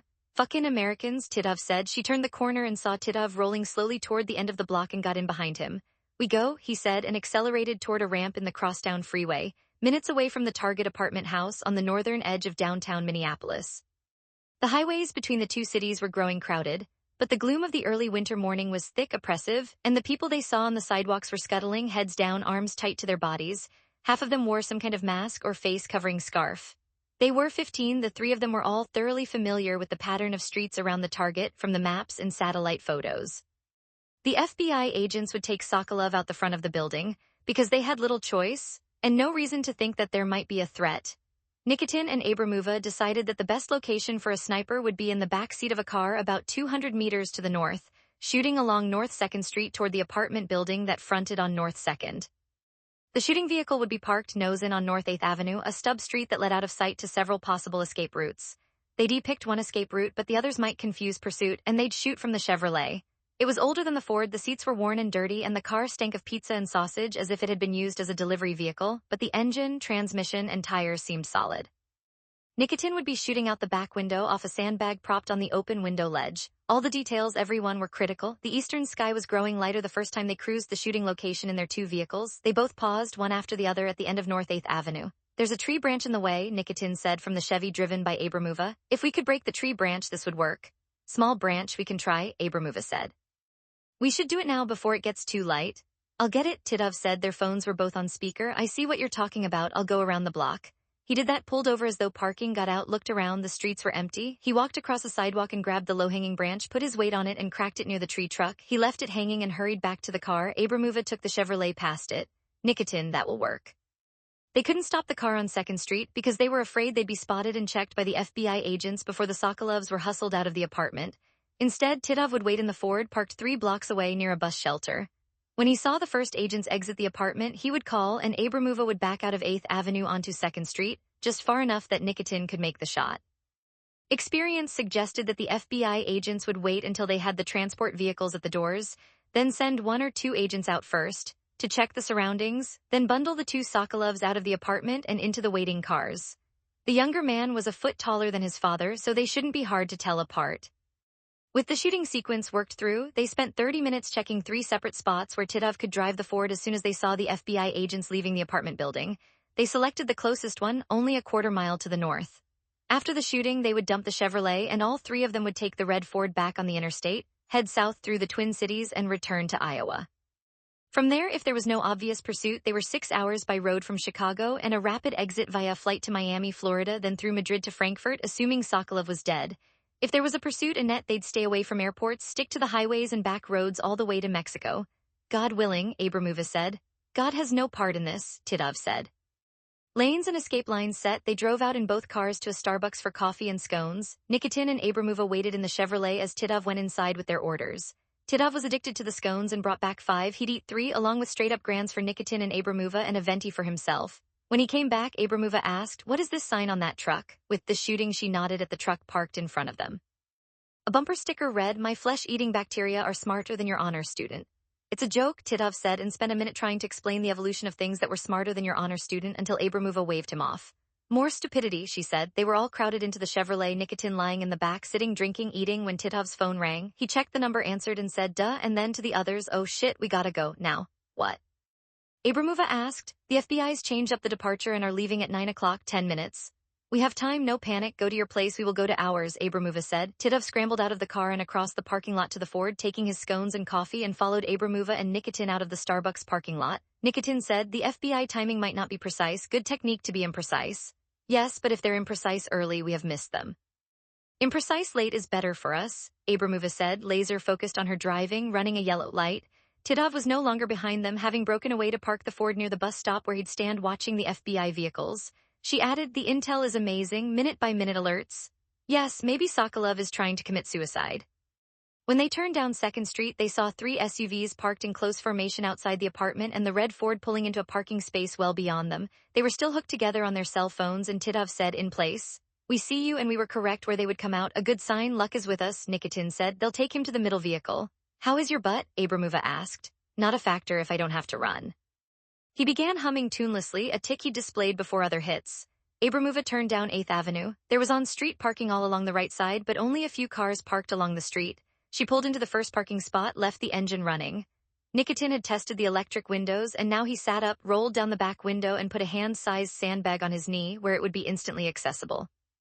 The rifle sat across his knees, an ugly, ungainly weapon with its variable power loophole scope. 9 o'clock came and passed. At 9:08, Titov called. "We have movement, we have a man walking to the second car, he's opening the back door, not closing it, he's looking at the apartment door." Abramova backed up into 2nd Street, and as they looked down its length, saw a cluster of men hurry out of the apartment. They had a heavy-set man in the middle of the cluster and a taller one trailing, and then the cluster opened a notch to let the heavy-set man get in the back seat of the car. Nikitin had the sandbag on the window edge and the rifle on top of it, and he'd stopped breathing. He looked and waited and waited and waited, and when the group opened that little bit so Sokolov could turn and get into the back seat of the SUV, he squeezed off the shot. "Go, go, he's down," Nikitin shouted. He went down. Abramova was looking in the rearview mirror where a blue-gray SUV had come around a corner a block away and was closing on them in a hurry, and she said, "We have trouble, we have maybe a scout car coming up behind." She accelerated straight down 8th Avenue, and the other vehicle came after them. She lost sight of the other car, then it fishtailed around the corner, and she said, "Fuck me, we can't have it follow." Abramova swerved to the side of the street and stepped on the brakes, hard as she could, and the right side wheels climbed a curb, and Nikitin shouted, "What are you?" And she was in the street, the gray SUV only 60 or 70 feet away, and coming on, and she raised the Beretta and began squeezing the trigger as fast as she could, sending rapid 3-shot bursts at the other car, aiming low at tires and at the engine and at the windshield and back to the tires, and the SUV went sideways, and she emptied the Beretta at the tires and jumped back in the Chevrolet, and they were gone. 3 minutes, which seemed like it would last forever to Titov. The 3 minutes passed, no sign of pursuit, and they were out of the Chevrolet with the rifle and sandbag and into the Ford, and Titov said to Nikitin, "You hit him, he went down hard." "We had to stop a pursuing car," Abramova blurted. "We did that, we have no followers so far unless there are drones, we need to get on the interstate." "Slow down," Titov said. "Tell me about it when we are on the highway. In the meantime, reload." 14 Lucas was still asleep when Sherwood called. "They're going to move him at 9 o'clock and he'll be out of your jurisdiction," Sherwood said. "You want to go watch? How do we know where they're at?" Lucas asked. "There was some clarification done in Washington, and both the Marshal's Service and the agency want a man on the scene. That's us." "Lucas, they don't think we're traitors anymore. They don't think I am. The feds are still a little suspicious of you." Lucas looked at the bedside clock. 7:10. All right, are you ready to go? I will be in 15 or 20. Why don't I come over and pick you up? I'll drive. I know the cities, Lucas said. Yeah, come get me. You like scrambled eggs? No, but I could do some toast. I got toast and raisin bagels. Great, see you when you get here. Scrambled eggs and caraway rye toast with French butter, and Sherwood a toasted bagel with cream cheese and another with strawberry jam. The night before at dinner, Sherwood had proven a congenial guest with a dry sense of humor that tended toward cynicism, and he and Weather had gone along well. At the end of the evening, Weather had him take off his shirt so she could look at his gunshot wound, and when that was done, told us so Lucas ate him he'd hurt more the next day. It didn't hit a rib, but it impacted one, she said. You've got a bruise the size of a saucer, like somebody hit you in the side with a big stick. An old lady like Weather, I might still be married, Sherwood said the next morning as he slapped strawberry jam on a bagel, but they weren't like Weather. Yeah, there were two of them. They both still work for the agency. Both were married. I say hi from time to time when I'm in country and see them in a hallway and can't avoid it. I could talk with my daughter, see if she could set up a date with Barb, the sniper chick. She's pretty damn interesting, physically fit, smart, reasonably good looking. A little younger than you, of course. She does have that violent streak. The jam knife paused for 2 seconds. I tend to bring out the violent streak in women. Let me think about it. If I'd HAD after 8, they loaded into Lucas's Porsche and headed across town. The north side of the Minneapolis Loop had once been the city's warehouse district, later invaded by condos, apartments, steakhouses, and bars, ferns and potted palms, with the rare warehouse holding on. Traffic was dense, coming to a dead stop on the I-94 bridge across the Mississippi, and they arrived at the apartment building at 8:45. They went inside the front door where they talked to an FBI agent who called another higher-ranking agent. The ranking agent was friendly enough and asked about Sherwood's wound, but also said that nobody knew that they were coming and that they weren't really invited to take part in the move. Well, okay then, good luck, Lucas said. We'll watch from a distance. Thank you. At 10 minutes, Lucas and Sherwood walked back to the Porsche and Sherwood said, let's cruise the neighborhood. Maybe we could follow them to St. Paul. We could do that, Lucas said. Was Weather right? Did you hurt more this morning than you did last night? Yeah, but I took a pill and it's not so bad. Itches, I keep trying to scratch. Don't do that. They did a slow loop around the apartment building, looking up and down streets, hoping but not expecting to see a black Jeep Cherokee. They crossed the Mississippi, looked toward the apartment building from the other side, couldn't see it, because another building blocked their line of sight. After the third wider loop, they decided to circle back toward the apartment to watch the FBI's caravan depart. They decrossed back to the west side of the river on the Plymouth Avenue Bridge and turned down 2nd Street when they saw an older Chevrolet a long block ahead back into the street. Hey, is that? Yeah, it is. Lucas had been cruising, taking it easy, looking at everything, and now he accelerated and was only a couple 100 feet away when they saw a figure in the back seat of the Chevrolet jerk, possibly from recoil, and Lucas said, I think they fired a shot. And the Chevrolet pulled out of sight down the side street. Farther down 2nd Street, they could see FBI agents swarming around their vehicles and looking down toward their Porsche, some of them with guns out. Lucas pushed his foot to the floor and then almost immediately braked, and they fishtailed at the corner, following the Chevrolet, and he was back on the gas again when they saw the Chevrolet pull up and over a curb, and Sherwood said, What are they? The woman jumped out in the street and bullets. A lot of them began banging and pinging off the car, and Lucas shouted, Jesus, and jammed on the brakes, and he and Sherwood both went low, trying to get behind the engine block, but the seats were too tight to get all the way down. A burst of slugs took out the windshield, showering them with glass fragments. Lucas tried to get his phone out of his pocket but couldn't because he was lying on it. The shooting stopped and they poked their heads up to see the woman getting back in the Chevrolet. As the other car began to accelerate away, Lucas hit his own gas pedal, but the car went womp womp womp, and he said, Got no wheels, got no wheels. He jammed on the brakes and shifted into park in the same half second, rolled out in the street and got his pistol loose. He fired 5 fast shots at the side of the Chevrolet as it turned the corner down the block. It was the best part of 100 yards away, and he thought he might have hit it once or twice, but wasn't sure about that. The Chevy was moving, swerving, and the bullet drop with his ammo was as much as 14 inches at 100 yards, and he wasn't certain of the range. Sherwood had bilayed out of the passenger side and was running toward the corner where the Chevrolet had disappeared. He was fast, faster than Lucas, and when he got to the corner he stopped, arms akimbo, then bent to catch his breath. When Lucas caught up with him, he said, Turn the next corner, they're gone unless the feds are on them. I wouldn't count on it, Lucas said, though they must have heard the gunfire. You'd think they would have done something. He fumbled his phone out and called 911 and got the Minneapolis cops looking for the old Chevrolet and the woman who was driving it. I might have marked it. There should be at least a couple of bullet holes in the side, he told the operator. Sherwood was jogging back toward the corner where they'd abandoned the Porsche, and Lucas followed, talking to the 911 operator as he ran. The abandoned Porsche catching up with Sherwood, and from there they hustled around the corner into 2nd Street and jogged toward the FBI cars that were still sitting behind the apartment. The agents saw them coming and 2 broke toward them with drawn guns, and they both put their hands in the air, and Lucas shouted, Marshal's service. But the Lucas ran past. Agents didn't put their guns away until they got close enough to see Lucas's badge. Lucas and Sherwood trotted up to the cars, and the agent in charge asked, Where'd you come from? A half-dozen agents were gathered around Sokolov's body on the ground while Bernie knelt next to his father, his hand pressed to the older man's heart. Lucas, we were cruising. Is he dead? No, but he's hurt. We're waiting for an ambulance. The guy hit him right in the middle of the plate covering his heart. He might have a piece of bullet in him and for sure has pieces of the plate. If we hadn't armored him up, he'd be as dead as Genghis Khan. Good move then, Lucas said. Hell of a shot, Sherwood said. How long was he exposed? 1 second? Not long. The guy shot past 2 of us, threaded the needle. We knew he was good, Sherwood said, talking. Abramova and Nikitin were already lying in the back of the red Ford that appeared to be driven slowly by an entirely unremarkable man who said over his shoulder, what the fuck happened back there? Did you get him? Hit him in the chest, Nikitin said. Good shot, perfect. Then some asshole came after. Abramova cut it. This doesn't seem to me to be real, but I saw one of the men when he was shooting at us when we turned the corner. He hit the Chevrolet twice, but I swear to God it was the man who shot us at Sokolov's house and that I saw at the motel, Abramova said. I knocked the car out with the Beretta, but this man is everywhere, a marshal, I think. A cop car flashed by a block away on a major street, lights and siren, and then they were on a freeway ramp. They took I-94 to I-35 and back to Iowa, 100 miles of barren soybean and cornfields, and were never threatened. As they were FBI agents about how they'd happened on the shooter's car as the shot was being fired, about the short, ugly pursuit, gave the agent a quick description of the shooter's car, driven by a woman, and told him that the Minneapolis cops were already looking for it. I can't believe they'll be driving very far in that car. It looked like a beater, Lucas said.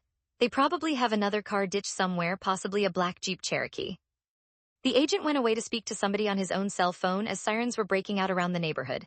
2 or 3 minutes later, an ambulance arrived with a cop car. The paramedics lifted Sokolov off the ground. The agent circled tightly around him to block a view of the body.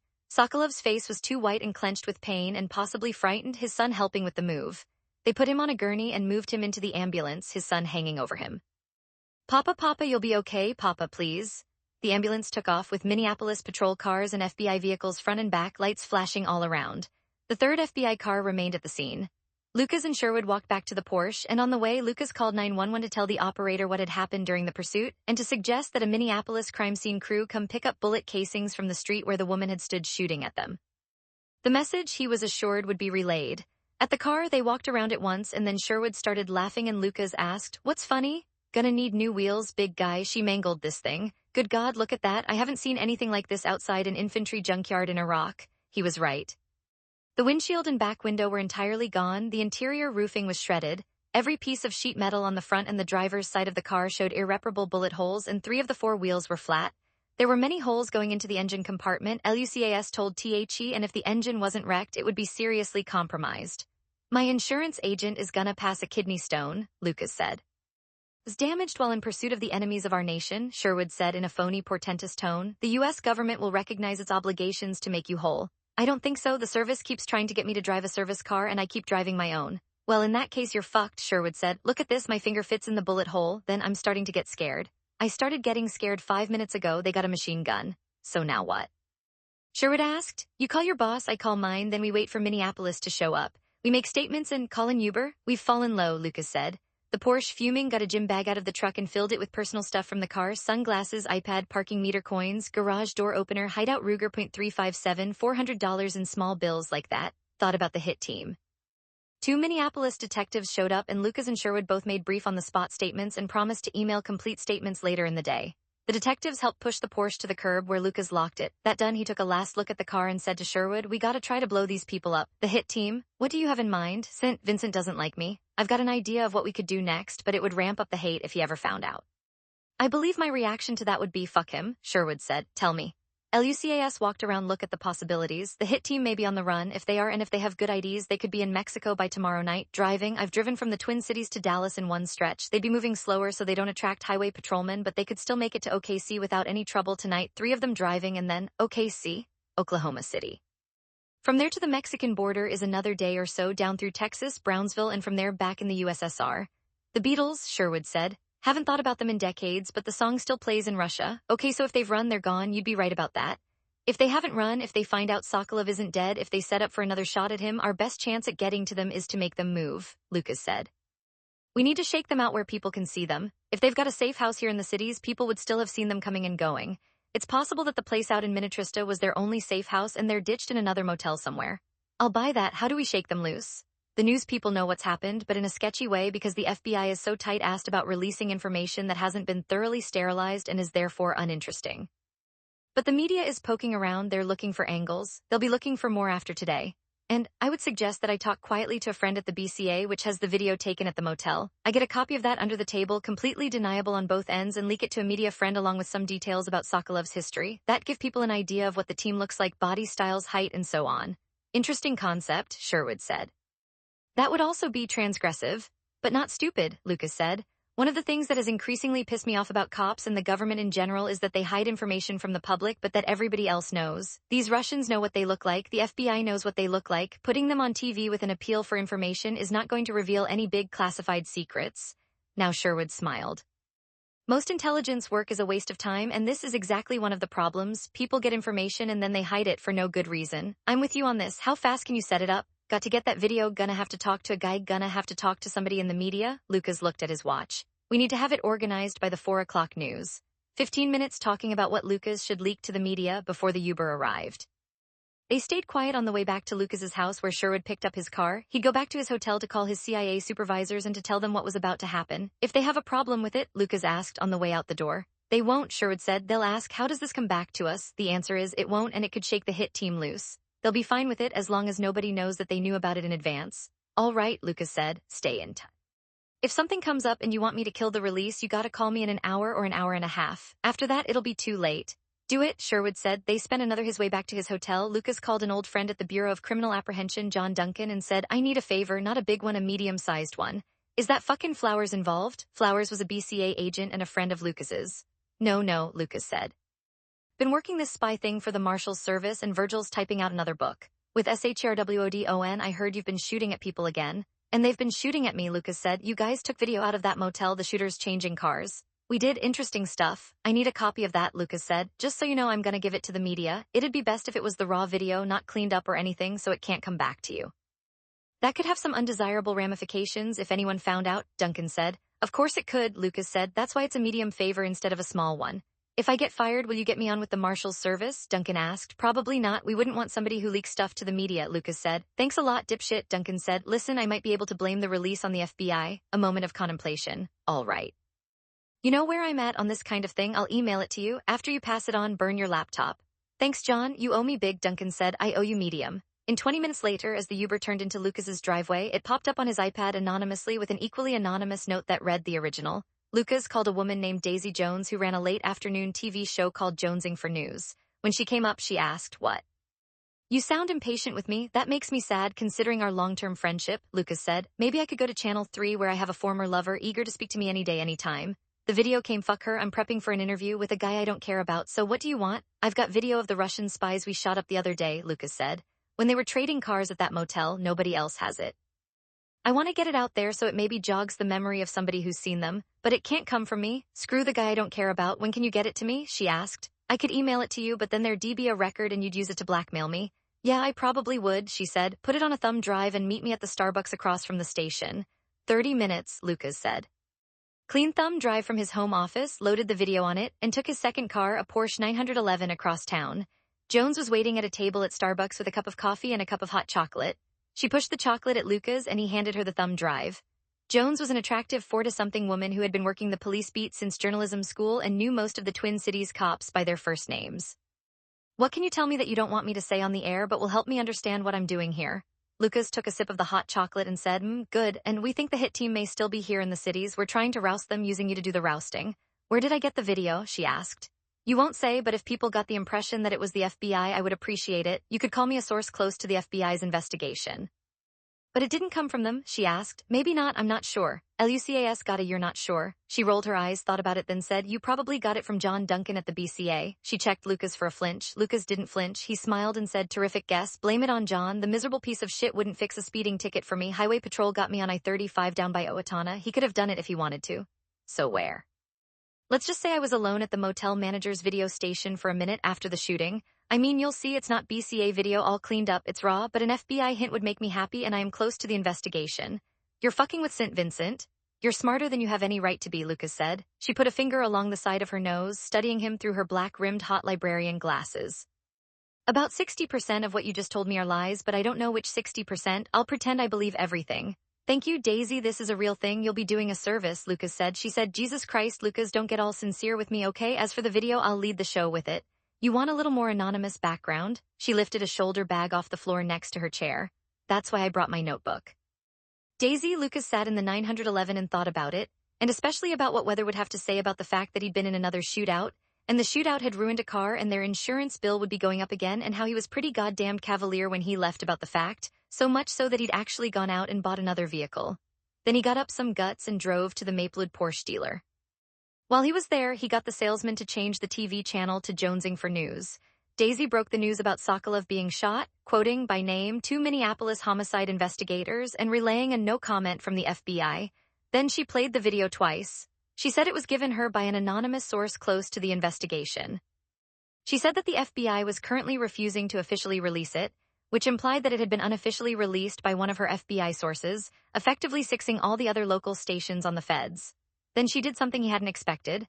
Sources close to the investigation said that the assassin's vehicle was shot up by 2 well-known U.S. Marshals who were at the site of the murder when it was committed, Shelley White and Lucas Davenport. White refused to comment, and we are attempting to reach Davenport. That made him smile. Then his picture and White S flashed up on the screen and he stopped smiling. Sherwood called Lucas 3 minutes after the end of the segment as Lucas was fiddling with the buttons on the inside of a new Porsche Panamera and said, "Well done, pal. If this doesn't shake the hitters loose, they've probably left the building." "She put my fucking photo up," Lucas said. "I thought you looked nice." That was a Hermes necked. "Little white clouds." "Off with Sherwood," the Porsche salesman said. "Look, you say you used to drive your Cayenne up to the cabin. You could do that in this Panamera right here." He patted the gumball-colored Panamera that crouched next to Lucas's leg. "We could roll it off the floor in 5 minutes when HE rang. Take it for a run. This baby is fast, 4-wheel drive, handles like your 911 and can carry all your stuff. And sits 4 inches off the ground, which wouldn't work all that well on the road to my cabin," Lucas said. "I like it, but I'm not going to buy it." Call from Russell Forte at the Marshal's Service headquarters in Virginia. "You're on TV. What the heck happened and how'd you get involved?" Lucas explained and could imagine Forte shaking his head. "This is a mess," Forte said when Lucas had finished. "But it's the FBI's mess, or maybe it's the CIA's. We're only an ankle deep if it turns out you're not standing in quicksand." "It's getting interesting, Russ," Lucas said. "These people are determined to kill Sokolov and there's a serious intelligence leak somewhere. I don't think it's Sherwood, because if it was, he would have tried to steer me away from the sniper's shooting position. He was in my car when that woman damn near killed both of us with a machine gun. He's already been shot once, so there's that. And honestly, the FBI isn't real good at chasing people," Forte said. "I'm not going to forbid you from hanging around, but take it easy, very easy. Have you heard anything about Sokolov's condition?" "As far as I know, he's still in surgery," Forte said. "Apparently a piece of the slug got through his breastbone and was virtually touching his heart, and several pieces of the ceramic plate and the canvas jacket are also in there, maybe in a lung. They haven't figured out what ammo the shooter was using, but we should know by tonight. Gonna be one of those weird ones, a .277 like the first time. Yeah, well, I'll take it easy, Russ." He took A by the Panamera. Lucas bought a new Cayenne GTS in chromite black metallic with an all-black leather interior, heated and cooled seats, heated steering wheel, Apple CarPlay and satellite radio, claimed 0-60 in 4.2 seconds, all for a low, low price that nearly stopped his heart. He was momentarily grateful that he hadn't gone for the Panamera, which would have killed him for sure. He drove the new car home, followed by the salesman in the 911, not looking forward to the reception by Weather. He didn't spend all of his time worrying about Weather, though. "We're running behind them," he said aloud to himself, meaning the hit team. "They've got the edge on us." And he wondered, are they still with us? No answer to that. Back at his house, Waylon's tow and repo service had dropped the wounded Porsche at the curb, and a cluster of neighbors were looking at it. He and the Porsche salesman parked the 2 Porsches in the garage and walked out to the curb. One of his neighbors said, "Good Lord, Lucas, this is a goddamned sin." The Porsche salesman kept walking in circles around it, saying, good God, good God. "Appeals to a deity won't fix it," Lucas said. "I noticed that none of you hosers asked if I was okay." Another of the neighbors said, "That's because you're not. Here comes Weather." Despite being tempted, 15 Kuznetsov called when the team was halfway back to Iowa. "We are told by our asset that Sokolov was wearing armor under his sweater. Your bullet hit him over his heart, but the armor stopped most of it, not all of it. He has a serious chest wound and may yet die. He is in the hospital operating room in surgery. We will know more when he emerges." "If your asset is so close, why didn't he warn us of the armor plate?" Abramova asked. The sigh was audible.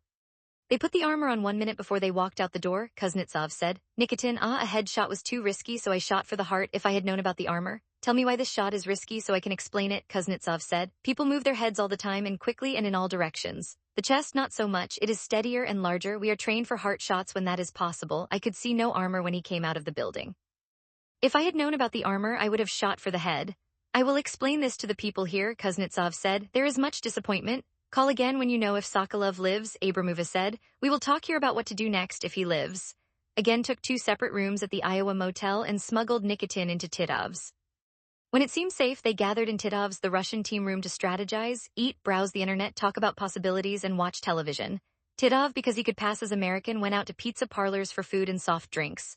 Kuznetsov called Abramova that evening. She put the phone on speaker so the others could hear, and Kuznetsov said, "Our source in Minneapolis tells us that Sokolov may yet survive. Also, you're all now famous on television."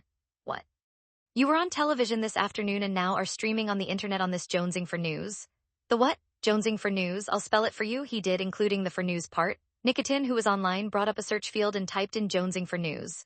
As he was doing that, Kuznetsov said, "This matter of the cars is perplexing. You are scattering them like potato chips. We have spoken to our friends in Minneapolis and they are finding 2 more cold cars for you. You will have them tomorrow morning. I will text the location and license numbers, keys on the back tire. If we're to go for Sokolov again with the rifle, we'll need them," Abramova said. "They won't be moving him for a few days. They took some metal from his chest," Kuznetsov said. "You have an excellent source," Abramova said. "Yes, perhaps we should deal with this person directly." "Not possible at this time," Kuznetsov said. "Then call us when you have the pickup arrangements for the cars. And all other arrangements. We're waiting for a return from our source. In the meantime, I should tell you that Orlov is on his way home." "No, how did you manage that?" Abramova asked. "When he was stable, we informed the hospital that his wife wanted him moved to a private clinic for recovery and physical therapy," Kuznetsov said, sounding pleased with himself.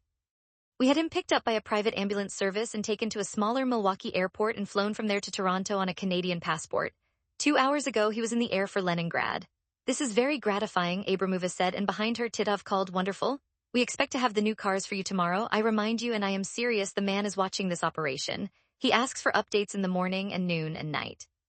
"We will not let him down," Abramova said. "We will tell him of your pledge." Nikitin said when the call had ended. "The man is asking about us morning, noon, and night. I didn't need to know that." "We could defect," Titov said. He tried to sound like he was joking. "The Americans would protect us."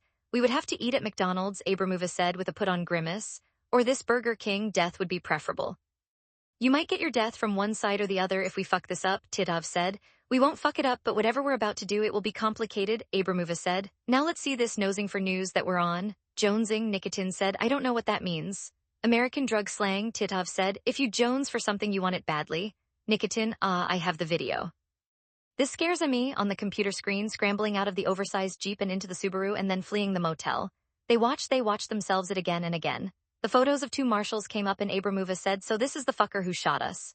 After the 3rd time through the video, Titov asked, "What do you think, Abramova? You don't see our faces, but we are a group of types. If you see the video and then you see the 3 of us together, you might recognize us. One at a time, we are not distinct. We are not distinct in this motel, but if somebody walked in this room in 1 minute with all 3 of us here, give me the TV clicker," Titov said. He said clicker in English, and Abramova and Nikitin looked at each other, and he added remote in Russian.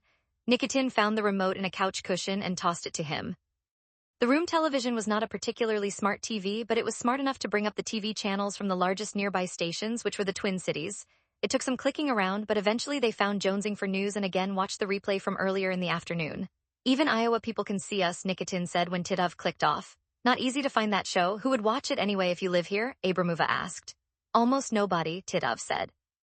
"But all it takes is one. When each of us has a car, we can check into separate motels and then we'll be invisible again," Nikitin said. "Tomorrow," Abramova said, "tomorrow in the Twin Cities, maybe I will deliver flowers to a hospital patient in a room near Sokolov's. 1,000 policemen there, FBI marshals," Titov said, "but we should have a look somehow," Abramova said. "I wouldn't try to get close." "We'll need some information about the hospital," Nikitin said. "With their source, Kuznetsov should be able to help us with something as simple as that. Unless they've isolated Sokolov on a whole floor or in some special security area," Titov said. "It would be better if I made the reconnaissance. I have good ID. I really can pass as American. Then I will leave it to you," Abramova said. "We talk about it. I have no other ideas." In pain, though the drugs were helping and the wound seemed to be healing. The pain was deep and he had hand-sized bruises on his butt and leg, but they were turning yellow, which the internet said was a good sign. Still, he wouldn't be running or even walking any distance. He felt he could drive since he had no problem sitting upright and had been wounded in his left leg. If they were to try sniping Sokolov again, it would have to be from a car. "I don't believe they will give us another chance with the rifle," Nikitin said. "Not unless I can get a platform across from the hospital and hit him through a window. But they're not complete fools. If there was such a platform, they would be occupying it and they would never open the curtains on the room." "Maybe you should check out, see if you can get home," Titov said. "We could talk to Kuznetsov if they could get Matvey out." Nikitin shook his head. "I can't run, but with drugs I can walk if I have to. Even better, tomorrow I still have eyes and a telephone. I can drive. I'm not Cat, but I'm good enough." "That could all be useful," Titov said. "Still, we have to take care. The Americans know from the video that you were wounded. They could be looking for a man who limps." They plucked at the possibility of entering the hospital on a reconnaissance, ate pizza and drank Dr. Pepper, and at 11 o'clock, Abramova slipped out of Titov's room and returned to her own, unseen in the night. Nikitin was still unmarried, unattached, an attractive blonde who worked with two athletic 30-ish men. Under normal circumstances, sex would raise its head, but that had been dealt with early in their ABRAMOVA was 36 relationship. She did not and would not sleep with either of the men on her team, nor with other operators who, like Titov, were contracted by the unit. She had occasional sexual relationships in Moscow, mostly with men from the Russian State Agrarian University, where she was allowed to audit courses at the Institute of Horticulture and Landscape Architecture. She had nothing against sex but didn't find it compelling. The refusal to sleep with team members was a matter of good management. They got along on that basis. She approached the work of her team as she would a puzzle, though it was much more interesting than a common puzzle because the pieces were always shifting shape. Time, place, methods, they constantly moved. Violent death was always the final piece and in itself didn't much affect her as long as the puzzle was complete. She didn't believe that she was either a sociopath or a psychopath. She was simply a person with muted emotional reactions to things that caused great emotion in others. Things like danger and death. Nikitin, on the other hand, was clever, intelligent, often amusing, often charming. He liked women and was prepared to like Abramova until she backed him off. He was also a psychopath. If what he felt in killing wasn't pleasure, it was something off in that direction, apparently a kind of release. It seemed to Abramova that a long period without a kill built up a psychological pressure within him, and she suspected that when the job didn't provide him with a target and a kill, he would find one on his own. A man to keep an eye on. Orlov, however, was a self-effacing man, almost a nebbish, and brilliant in his ability to walk through the streets of even a small town without being particularly noticed or commented upon. He could follow a wary target a mile through Berlin, Amsterdam, or London without ever being seen, and could efficiently and precisely zero Nikitin to the target. He also had an instinctive sense of direction and a love of maps. He could navigate through the canyons of a major city after looking once at a satellite photo. The team was very good at what they did, and they'd done it 17 times, though never before in America. Room after leaving Titov's, Abramova took a shower, one of the things she liked best in America, the long hot showers and even routine accommodations, then lay on the bed and thought about a new approach to the Sokolov problem. How do you get at a man concealed somewhere in a large building not under his own name, with hospital staff alerted to inquiries, with possible expert surveillance by non-uniformed FBI agents, and with armed and well-trained gunmen covering the target? Could somebody go in as a patient? It would have to be Titov, since Nikitin had a strong Russian accent. She also had an accent, and either she or Nikitin would set off alarms. It was a puzzle, and after a long review she decided that the puzzle had no easy solution. It did have a solution, but one that she was almost afraid to suggest. Back in her dawn the next morning to mitigate the possibility of being seen and identified at the motel. They checked out one at a time, 5 minutes apart, and once gathered in the car Titov drove, Abramova rode in the front passenger seat and Nikitin lay in the back out of sight. 2 hours to the Twin Cities. As Titov settled into the flow of traffic on the interstate, Abramova said, "I have been puzzling this situation, looking for an answer. I think Lev is correct. We will not get another chance with the rifle. Titov, we give up and go home, not with the man watching. But there is somebody close to Sokolov who is on our side. Yes, I'm thinking we use this chapstick." Titov grunted. Then everything is out in the open. They might learn the identity of our agent. They left before, not our problem, Abramova said. We do a dead drop with the chapstick and then we're out. From the back seat, Nikitin said, "If we shoot him, it might not be an official assassination. It might be anyone, even somebody who is legal in America but who suffered from Sokolov's actions. Revenge, if we use the chapstick, it is a known Kremlin action. The man will be blamed. Does he care?" The chapstick had started life as an actual chapstick, the strawberry flavor. It had been taken apart in a laboratory outside Moscow, where the waxy lip balm had been carefully removed as a tube and cut into 2 portions. The top 3/4 had been set aside, and the bottom 1/4 thrown away. That quarter was replaced with a transparent cylinder of malleable plastic that looked much like the chapstick. The plastic cylinder contained a bead of a waxy nerve agent known as Novichok, developed by Russian chemical warfare researchers and used in several assassinations and assassination attempts. A thin black glass seal with a pull tab was placed over the poisonous portion, and then the original chapstick compound reinserted on top. An X-ray would not detect the change. In use, an assassin would turn the chapstick dial at the bottom of the tube, pushing up the contents until the glass appeared. The actual chapstick would be discarded, the glass seal carefully peeled away and flushed down a toilet. The cap would then be replaced until the actual assassination attempt. The assassin would have to get close to the target, remove the cap, and contrive to rub the Novichok compound on the victim's skin. The victim's death would resemble heart failure. The reworked tube of chapstick currently resided in a plastic box inside a bag of medicines that none of them used, stashed in Abramova's suitcase. They all feared it. Even the smallest touch of Novichok could be a killer. North, they talked off and on about other possibilities but concluded that most were fantasies. We have to talk with Kuznetsov, Nikitin said. I believe the man would be consulted about the chapstick. We have to ask, Abramova said. The only other possibility I see is a direct attack on the FBI vehicles taking Sokolov to an airport, an ambush in which FBI agents would be killed and we might be killed as well. Sokolov might not be. Not that the man would suffer over our deaths, Titov said. Maybe a little bit, Abramova said. Titov snorted. Then we must consult with Kuznetsov. And see what we can see at the hospital, Abramova said. Test all possibilities. On the way 16 the previous night, Lucas, Weather, and Sherwood again had dinner together, Weather having recovered from a mild snit about the wrecked Porsche. The snit had been partially neutralized by the fact that neither Lucas nor Sherwood had been injured. They met at an Italian restaurant on St. Paul's Grand Avenue, where Sherwood denied leading Lucas into trouble, claiming that they'd had little idea of what they were doing when they were attacked. Then Weather interrogated Sherwood about specific spy techniques that she'd read about in thriller novels or seen on television and about lapses in security that had made it to national news stories. Most of what you read is a lot of bull. Most spies are clerks. Most of them do it for the money. There aren't very many serious secrets. The military needs to keep tactical plans secret until they're executed, but everybody understands everybody else's strategy, even in the smallest details, Sherwood told her. You need to keep the names of your spies secret, but there's not much else. Most of what we need to know we can either get from satellites or by watching Russian and Chinese and Iranian TV and reading their newspapers. He added some stories in between the Primi lobster risotto and the Secondi Colorado lamb chops with black truffle demi-glace. Weather asked if he should be telling her all these things, and he said, everybody in Washington knows this stuff. You can keep a lot of secrets about one thing or another, but there's no keeping down a good spy story, especially when there's blatant stupidity involved. At one point, Sherwood asked Lucas, how much have you told Weather about what we've been doing? Pretty much everything, Lucas admitted. Weather pointed a truffle-glaze-streaked fork at Sherwood and asked, why aren't you all over that Chevrolet, the one Lucas shot at? The Russians must have gotten it from somewhere. The car had been found by Minneapolis police, abandoned in a narrow street not far from the shooting site. It had 2 bullet holes in the back fender, but no blood inside. BCA and the feds are all over it, Lucas told Weather. There's gotta be some kind of Russian connection, but I don't know where it would come from, not my area. I bet Del would know, Weather said to Lucas. Sherwood, who's that? Old friend BCA guy, Lucas said. He said Del, huh? He pretends to be the scum of the earth, Weather said. Lucas, be nice, he's a good friend. I said pretends, he's a good friend, but he's convincing scum, that's why he's so useful, Weather said. Sherwood, do you have Russians here? I mean Bratva guys. Mafia? Maybe, Lucas said. I haven't heard much myself, but a couple of Minneapolis vice cops went on television and claimed that Russian women were turning up as high-end escorts. So there's that, that's about all I know about it. Where there's escorts, there's fire, Sherwood said. Lucas leaned back in his chair, held up a finger to a passing waiter who had not yet mastered the passing waiter's skill of not seeing fingers, and when he stopped, Lucas said, we're gonna need dessert menus. When the waiter had gone to get them, he explained to Sherwood that Capslock's job was to hang out. In that capacity, he knew and was friendly with much of the Minnesota lowlife. If there are Russian criminals here, he would probably know about it, he might even know them. The Bratva can be an extension of the Russian intelligence services, Sherwood said. They take the money back home or to Eastern Europe, and they need connections to do that. They do favors, like round up cars.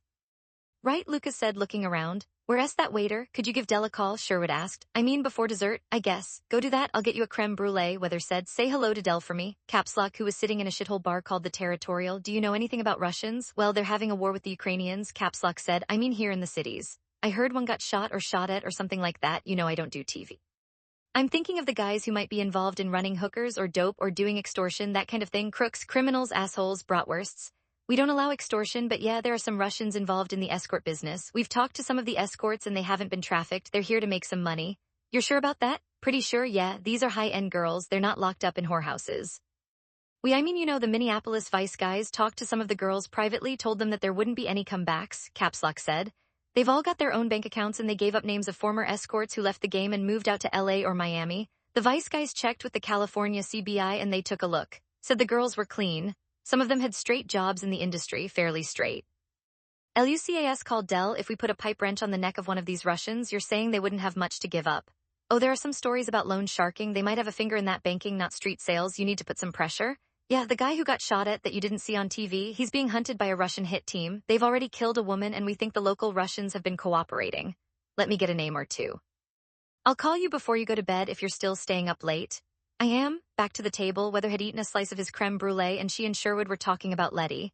I was telling John that Letty doesn't want to be in the CIA, Weather said. She pushed the creme brulee dish toward him. I ate 1/3 of your dessert, maybe a little more than 1/3. You didn't need the extra calories anyway. Lucas asked Sherwood, when you got your last divorce, was it because your wife ate your desserts? No, she was sleeping with a defensive end for the Washington Redskins, Sherwood said. Started when I was in Afghanistan. Guy was a brute, 6'7", 230, did the 40 and 4.6. He could pull the arms off the Statue of Liberty. Eat the dessert, Weather said to Lucas. What did Dell say? He was at the Territorial, Lucas said to Sherwood, a dive bar. He'll get me a name or two of the connected Ruskies, call me tonight. Excellent, Sherwood said, taking the napkin off his lap and dropping it on the table. Why don't I stop by your place in the morning, say 7:30? How about 10:30? Dell will probably be out until 1 o'clock tonight, maybe 2. He won't be up before 9. When Lucas got all right, but 10's almost lunchtime back at my office. One thing I ought to say, Weather said. Since I work in hospitals and this Russian person is in a hospital, big ones like Hennepin have hundreds of people coming and going all day and all night and hundreds of rooms. Are you sure these Russians can't get to what's-his-name Solikov in the hospital? Sokolov, Sherwood said. Honestly, they've got FBI agents, their SWAT guys stacked up around him. I don't know about their competence. They're pretty good, their SWAT does tough stuff, Lucas said. Weather, but they're not cops. Yeah, there's that, Lucas said. Why aren't they cops? They got badges, Sherwood said. They don't think like cops. Even the former cops, after they spend some time in the FBI, they stop thinking like cops, Lucas said. They don't hang out, they don't notice things, they go someplace, they do something, and they go back to the office and sit at the computer and enter their data. I don't know if Dell even has a computer or a necktie. The point being, if somebody looked good walking around a hospital, scrubs, shoe covers, I'm not sure the FBI would smell the bullshit. A street cop might, Weather said. How does a plastic surgeon know this? Sherwood asked. Because ever since I got involved with Lucas, my house has been full of street cops. You just don't know, she looked at Lucas. You should introduce him to Jenkins and Shrake or Virgil. He's not ready for that, Lucas said. Sherwood said, whatever, maybe. We should take a look around the hospital. Lucas, you think St. Vincent would let us? Oh, probably if I asked. I don't know what we'd get, though, if we were just there for half an hour, Sherwood said. I don't see us staking the place out. Neither do I, Lucas said. Be nice to know the territory, though. I'll call St. Vincent, tell him we'll be dropping by in the morning. Let's do 9:30. Of bed at 9 o'clock, did a hurried cleanup, got dressed, and ate a bowl of some kind of brown flakes that claimed to be organic and had just gone to the front door when Sherwood pulled into the driveway. Let's take the new Porsche, Sherwood said. We're clear to walk around the hospital. I got a name. On the way to Minneapolis, Sherwood said, my researchers say you were a jock in college, hockey. I was. I still put the skates on occasionally, Lucas said. Senior men's league. I ran track, Sherwood said. Have you been reading about this NCAA name, image, and likeness, about paying jocks football and basketball, the nil deals, and the non-revenue sports get screwed, the Olympic sports? Of course they do, Lucas said. The NCAA has never been about anything but money, and that's football and basketball. Fuckers, Sherwood said. I get pissed reading about it, and I haven't run in 20 years. Were you any good? Yeah, I was okay. High hurdles. Tier 1 recruit never could quite cut the last quarter second off my times. They talked about sports for a while and about competitiveness and about team play versus individual sports and how that carried into their careers. The CIA is different than the FBI, Sherwood said, watching the city go by. I mean by personality type, the FBI is all about teams and the CIA is, we're about talent. The FBI is mostly Republicans, the CIA is mostly Democrats. The Marshal Service, as far as I've seen, is different than the FBI LUCAS rolled out in the CIA. Haven't figured it out yet, but it seems like the brows get lower as you step down the scale. You're saying the Marshal Service is at the bottom? It's more obscure, Sherwood said. Nobody knows exactly what you guys do because you're all over the place. I wouldn't say you're at the bottom. You're more like sideways from all the other gun toters. Thank you, Lucas said. You're welcome. I'm interested the way you compare street cops to FBI agents like they're totally different animals. They are? I had my researcher take a look at your daughter, Sherwood said. She comes across as a hybrid of an intelligence operator and a marshal, skipping the FBI altogether, maybe a little bloodthirsty. Not bloodthirsty, she doesn't back away when somebody wants to jack up the violence. She doesn't start things, but she's willing to end them, Lucas said.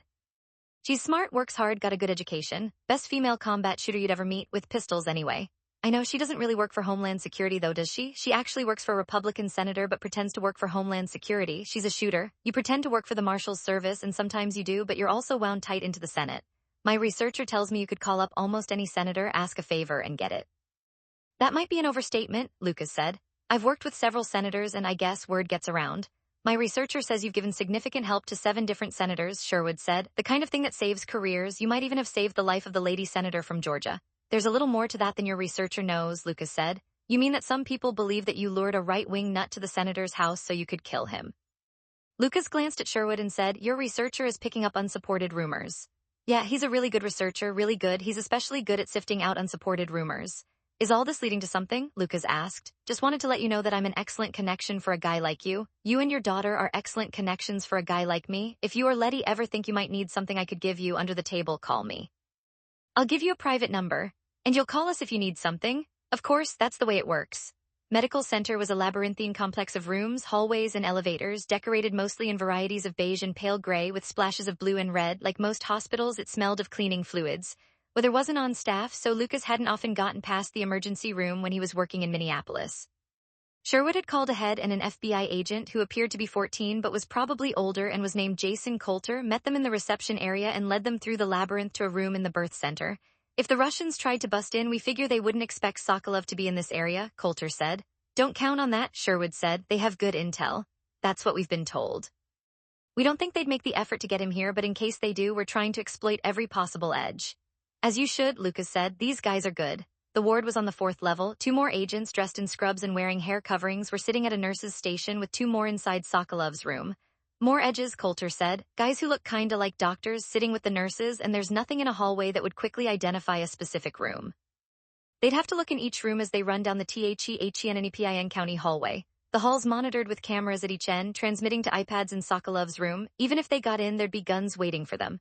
Fire stairs? Lucas asked. More cameras. They took a quick look in Sokolov's room. Sokolov lying in bed in a blue hospital gown, slightly propped up so he could watch television if he was conscious and his eyes were open, which he apparently wasn't, and they were. The 2 bodyguard agents were on their feet, looking at Lucas and Sherwood, and Lucas showed them empty hands.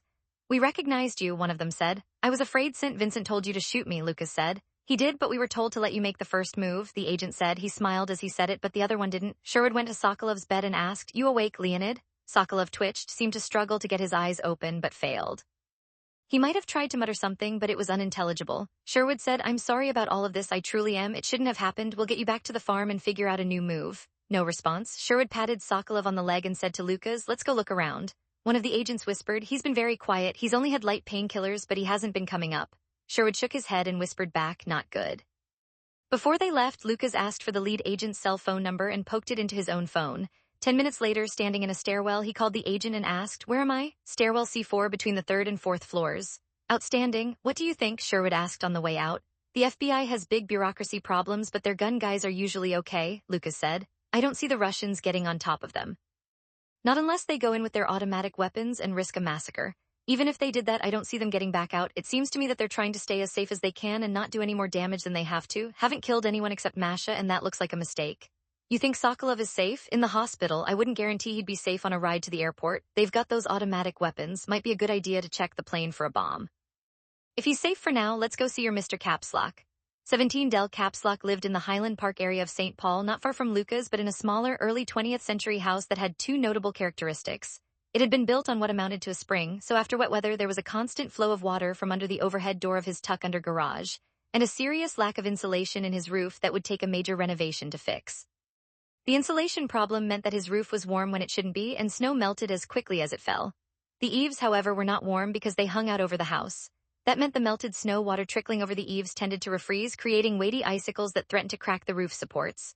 When Lucas and Sherwood arrived at his house, Capslock was in his yard, wrapped in a parka and ski mask, trying to knock the 20-pound icicles off the eaves with a shovel. When he saw them pull into the driveway, he leaned the shovel against the house and walked down his lawn to meet them. Lucas, how in the hell did you get icicles like that when we haven't had any snow? We had enough and I let it go, Capslock said. You need a flamethrower, Sherwood said. I need to sell the house to some other chump when the ice melts. That too, Lucas said. He added, This is John Sherwood. He's a spy who works for the CIA. If you've got a Russian, he'll come with us to chat with them. I've got 2 Russians, Capslock said as he shook hands with Sherwood. They stay up later than I do, so they should both be home until noon anyway. Where are they? Lucas asked. One is here in St. Paul, the other's in Bloomington. St. Paul first? Let me change coats and get a different hat, Capslock said. I'll tell you about them on the way over. I got something a little extra going on. They followed Capslock inside, said hello to his wife, who was sitting at the kitchen table writing bills. The kitchen smelled of onions and other plants. She said, Del tells me he's going to get you all in trouble this morning. Hasn't mentioned any trouble, Lucas said, because he thinks it's funny. I don't think it's funny. I think Internal Affairs is going to get you all fired. I'd like to see him make it to full retirement. No, what's he done? I'll let him explain it. I mean, he's so proud of himself.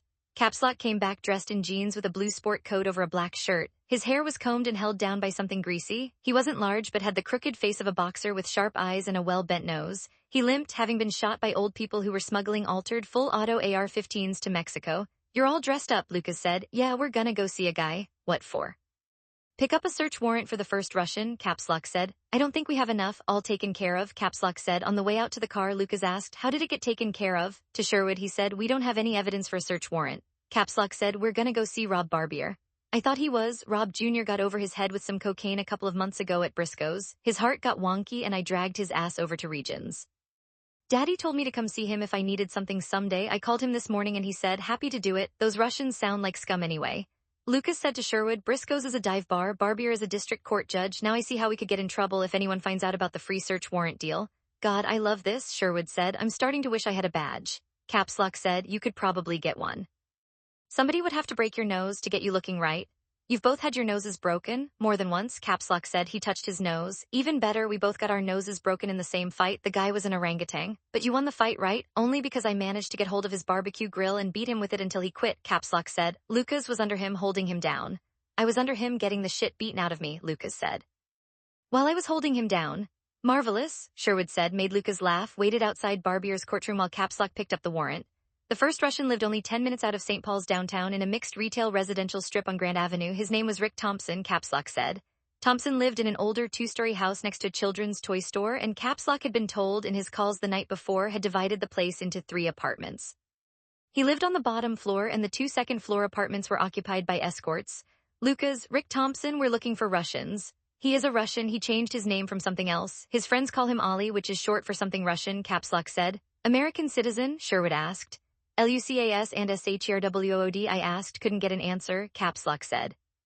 Now the thing I've been told about the escorts is they're nothing like the ones you see on TV, those super villain chicks with big makeup and the tight dresses. These girls look like they just drove in from Wayzata. Lucas said to Sherwood, Wayzata's a nice higher-end suburb for blonde people. Sherwood, blonde, physically fit, shapely, well-dressed, well-groomed, Caps Lock said. Your mom would be impressed but suspicious. Sounds exactly like my mom, Sherwood said. They're not straight-up hookers, Caps Lock continued. It's not like they're living in a whorehouse taking on all comers. A downtown dress-up early evening cocktail party might cost you $1,000 with dinner afterwards. Dates for younger sons. You want more, you can get it, but it'll be another $1,000 or more depending on your inclinations. In the meantime, you can pick up a girl outside the Target Center for $100 and a half bottle of Everclear, Lucas said. If you have a full bottle, you might not need the $100. Completely different market, Caps Lock said. After a moment to Sherwood, you wouldn't drink the Everclear, you'd pour it on your dick, hoping to get a little antiseptic action after you'd parted ways. Sounds like certain old-timey bars in Juarez, except they use tequila, Sherwood said. Caps Lock, really? Sherwood, really? You'd go into the bar and order a twofer. They'd have the tequila ready when you came out of the back. 1 shot to drink, 1 shot to pour on your dick. As Caps Lock had been told, older but well-kept. A wide front porch spanned half the width of the house, and the steps up to the THOMPSONS house was porch looked new, as did the railing around the porch. A 2-person swing hung on one side of the porch but looked unused. Caps Lock led the way up the steps to the door and pushed the doorbell twice. They could hear trudging footfalls from inside, and after a minute the front door opened and a short, round-faced woman peered out at them.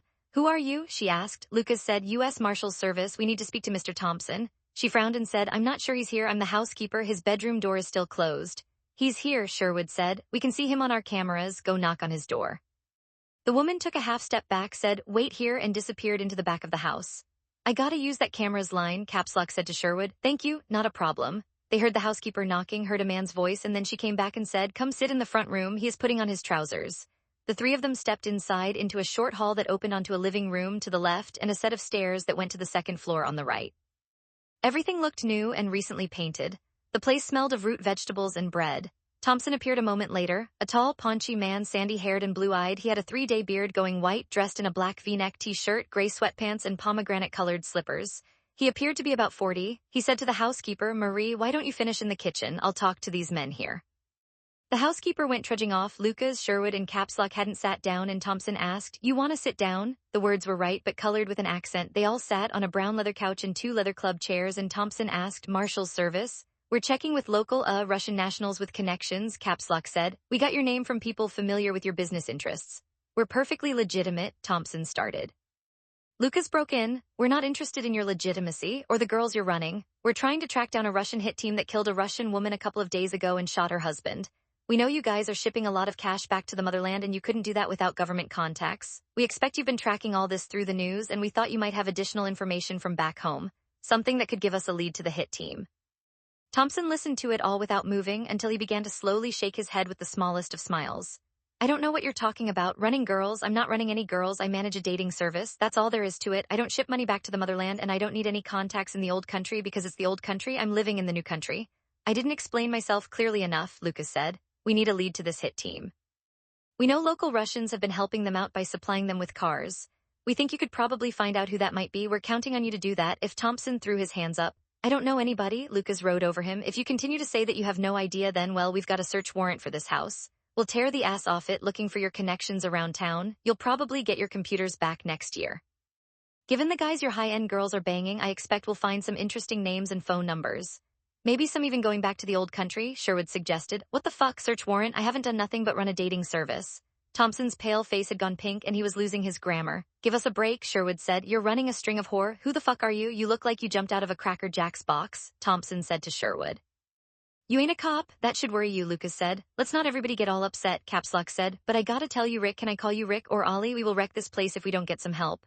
If it turns out you're the guy supplying these cars, then we're talking accessory to first-degree murder, Lucas said. So where are we at? I need to talk to my lawyer, Thompson said. I need to serve you the warrant, Caps Lock said. I didn't want to do it.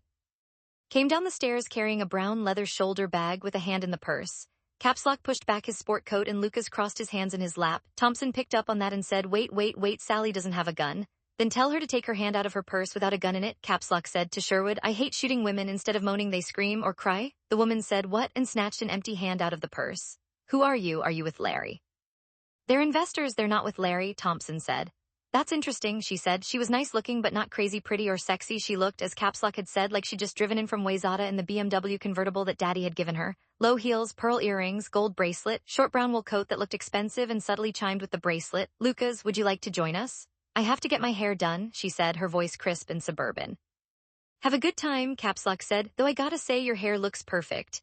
A red-headed woman, just a blow job, she said with a smile. She crossed from the bottom of the stairs to the door in 2 long strides and was gone. Sherwood said, wow, that warrant? Yeah, about that, Caps Lock said. We're desperate, we admit it. We gotta have some information one way or another.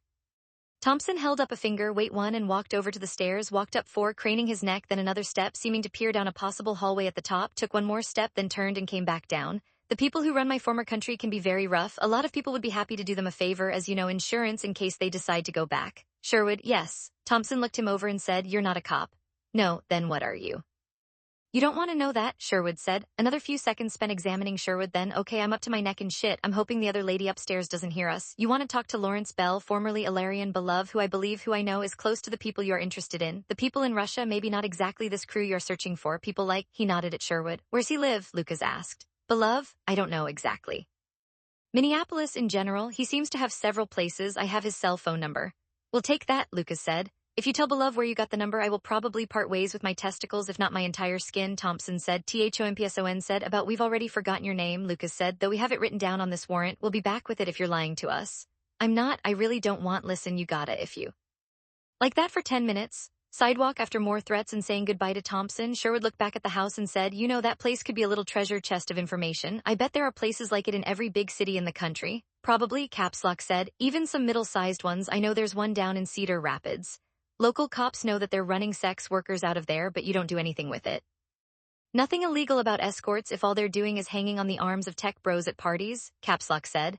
Who's gonna testify that they're providing sex for money? Even if we could prove that's happening, it would be like a $200 fine and harsh words for their customers. Not worth chasing after. At $2,000 a night, you'd be embarrassing and pissing off a lot of rich potential political donors.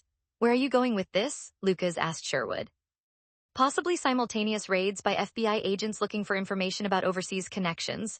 Get the warrant, grab every phone and computer in the house, and then, see what else we can squeeze from the women and the managers in return for non-prosecution.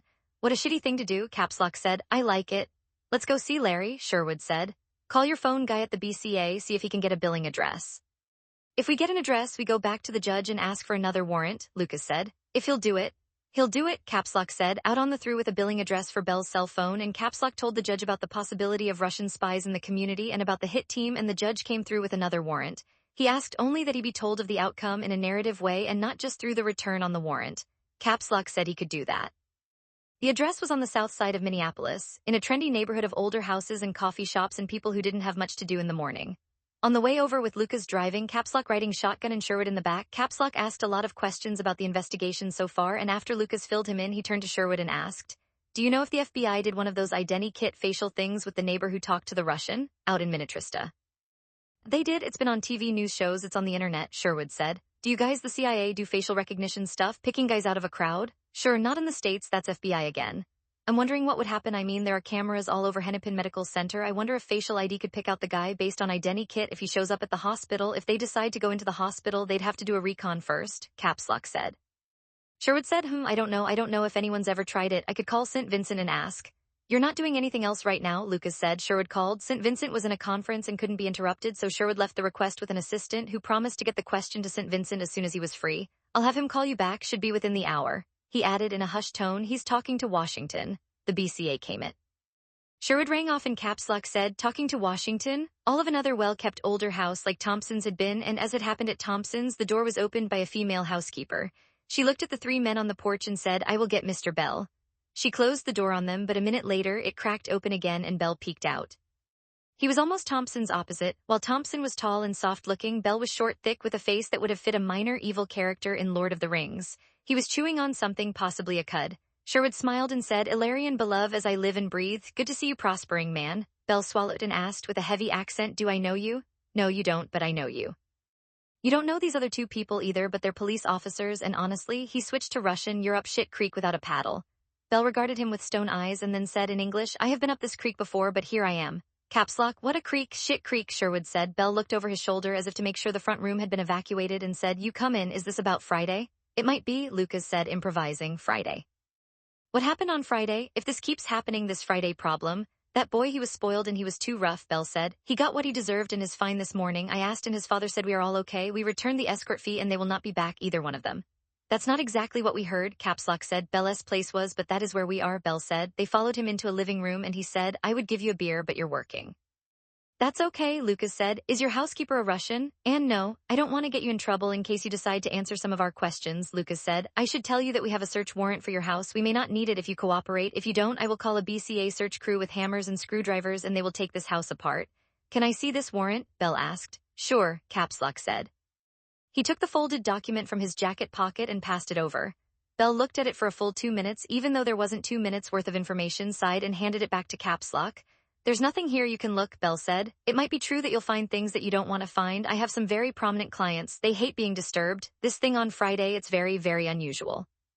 Caps lock, Sherwood and Lucas looked at each other and Lucas said, maybe we've pushed that as far as we can. I would kind of like to know what happened on Friday, though. Bell said, what, Sherwood? Friday is your business. We're here for something else. There's a Russian hit crew in town. They've tried to kill a Russian defector twice. The crew needs cars and somebody local has been getting the cars for them. This is Friday? No, this is about the hit crew, Sherwood said. I know nothing about this thing, Bell said. That's too bad, Lucas said, because I can make some calls, Bell said. We need all the information we can get on what they're currently driving, Lucas said. All I can do is call and talk. I make no promises. Then do that. You have to leave now, Bell said. Give me a phone number and I will call. If you try to run, we'll go after you for accessory for first-degree murder, Lucas said. So if you have to run, I'd suggest you run very far, like back to Russia, if we get our hands on you. If I need cooperation from local police sometime in the future, depending on what the problem is, we can help, Caps lock said. On the other hand, I might look into this Friday business and stick that whole thing up your ass. Don't do that, just give me a number, Bell said. I might have to talk in person. I might have to go out, play cards. I call tonight. Sooner is better, Lucas said. If you think you might need a get-out-off-jail ticket someday, the sooner we hear from you, the bigger the ticket gets. Bell nodded. I know how this works. I have friends in Minneapolis. Caps lock, cops? Bell nodded again. Sometimes they want dates. I have a dating service here. I am sure you know that. We do, Caps lock said. Lucas, call me. Sherwood looked back and said, Mr. Beloved was uncommonly cooperative. Not yet, he isn't, Lucas said. Maybe Minneapolis or some other organization has him in a crack and he needs that get-out-of-jail card. On the other hand, he might decide to disappear. Without a full crew watching him, he could do that. We're 5 hours from the Canadian border. That's another thing we might be onto, Caps lock said. I wonder if the cops who want dates are getting free sex. I mean, if the BCA were to look into that, it would end, and right quick. On the sidewalk, Sherwood, I said it once, I'll say it again. I find these interactions absolutely fascinating. The good cops extort a pimp with an illegal search warrant and tell him a bunch of lies and end up possibly helping the pimp by fending off crooked cops. I don't find it fascinating. I find it depressing in the non-medical sense, Lucas said. Now what? Sherwood asked. We have some lures in the water, so we wait. St. Vincent never called back about using the identikit to look for similar faces at the hospital. 18 in St. Paul, the Russian team found 2 fresh vehicles, a pickup and a minivan parked where the Chevrolet had been. They were newer than the abandoned Chevrolet and they appreciated the difference. They were not vehicles that would be viewed as getaway cars. The street person they'd seen freezing in the doorway was nowhere in sight. Nikitin, still struggling with his left leg, took the pickup for its extra wide seat, Abramova the minivan, while Titov stayed with the red Ford. They had spotted a small city in Wisconsin, Menomonee, 50 miles from downtown St. Paul. Straight east on I-94, the town had several motels but was less than half the distance to the Iowa motels while still being across a state line. They would check into 3 separate motels. On this morning, Titov headed to the hospital in Minneapolis while Nikitin and Abramova went to find a place where they could park and wait, maybe for a long time, without being noticed. The Hennepin County Medical Center, scouting the layout. He'd done some research on the net and once inside was prepared to ask for the birth center because he was a credible-looking new father and that might be a credible destination. When he got to the hospital, he didn't have to fake anything. The place was busy with people, nobody paid any attention to him, and he never got as far as the birth center. Instead, he got on a nearly full elevator, and when a bunch of people got off, he got off with them.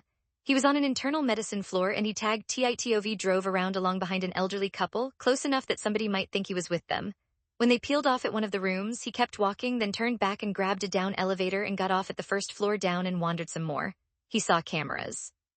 A half hour after he went in, he walked out to the red Ford and called Abramova. Call Kuznetsov, the hospital is impossible, it's a maze, and we would be trapped like rats. In a beige Toyota Sienna minivan outside the Minnesota Veterans Home on the south side of Minneapolis near the airport, the lot was sprawling, full of cars unlikely to attract police attention and had good access to freeways going in all directions. Nikitin parked facing her. When nobody was crossing the parking lot nearby, he walked over and climbed in Abramova's van and lay down in the back. How was the drive? She asked. Not good, not terrible, he said. I can drive, this Tylenol helps. Good, move over, I'm coming back. They lay on the back seat cushions out of sight and killed time reading their phones, waiting for Titov to call. They didn't wait long, the hospital was impossible, and Abramova agreed to call Kuznetsov. Abramova was PARKED the third ring, he was outside, Abramova could hear traffic sounds. She explained the situation. We almost certainly couldn't find him in the hospital, and if we could, we almost certainly couldn't get past his protection. Our two options are to attempt to spot the FBI pickup when they move him to an airport and ambush the vehicles. We think this is a low percentage play. There are too many hospital exits for us to cover, and the teams who are moving him, the marshals or the FBI, will not make the mistakes they made the last time. I would not be surprised if they sent KZNETSOV answered on vehicles to all the different hospital exits, making us guess which one has Sokolov even if we could see them all. I expect they will now use armored vehicles. We have time, but it's hard to tell how much, Kuznetsov said. They have cleaned out Sokolov's wound and sewn it up. Nothing hit his heart, but there was damage to chest muscles and lung damage. He is still unconscious but improving. They will move him in the next day or two, and I believe it will be as you say. We have the Novichok. We could drop it if your asset is free to pick it up. Silence, 5 seconds, 10 seconds. I will have to consult. I will call back very soon. Are you safe where you are now? We are operating from the cars. We will move to another state this evening, still close by. Good, I will call. He was gone, and Abramova called Titov to pass the information. Kuznetsov called back an hour and a half later. In this hospital, this Hennepin, there is a men's restroom on the first floor by the emergency room entrance. Our asset has used it. He says there is a paper towel dispenser on the left end of a row of sinks. If you can tape the chapstick to the far back underside portion of the dispenser, he could get it there. He said not to tape it heavily, he needs to move fast. Titov can do that. Then if everything else you say is true, it is. This will be our best hope, Kuznetsov said. This has been personally approved by the man. If you can, thank him for this opportunity, Abramova said and filled him in. Titov said, I need to go to a hardware store for double-sided tape. The chapstick will be suspended under a BRMOVA called TITOV, so it won't fall on its own and the asset will be able to grasp it instantly. I wonder if the asset will survive. I can't believe that the FBI would let many people get close to the target, Abramova said. That is no longer our problem, Titov said. Your problem is that you need to get the chapstick to me. My problem is that I have to get in and out of the hospital again. They agreed that Titov would get the supplies from a Home Depot, then drive to the Veterans Home parking lot to meet with the others. After the transfer, Abramova would drive to a parking spot close to the hospital in case Titov needed an emergency pickup. Nikitin would remain at the Veterans Home where he would wait until Titov had dropped the chapstick, then trail Titov and Abramova to Wisconsin. Titov found a Home Depot not far from the Minneapolis downtown and bought a box of thin plastic painter's gloves and a pad of double-sided stickers meant to mount small objects to walls.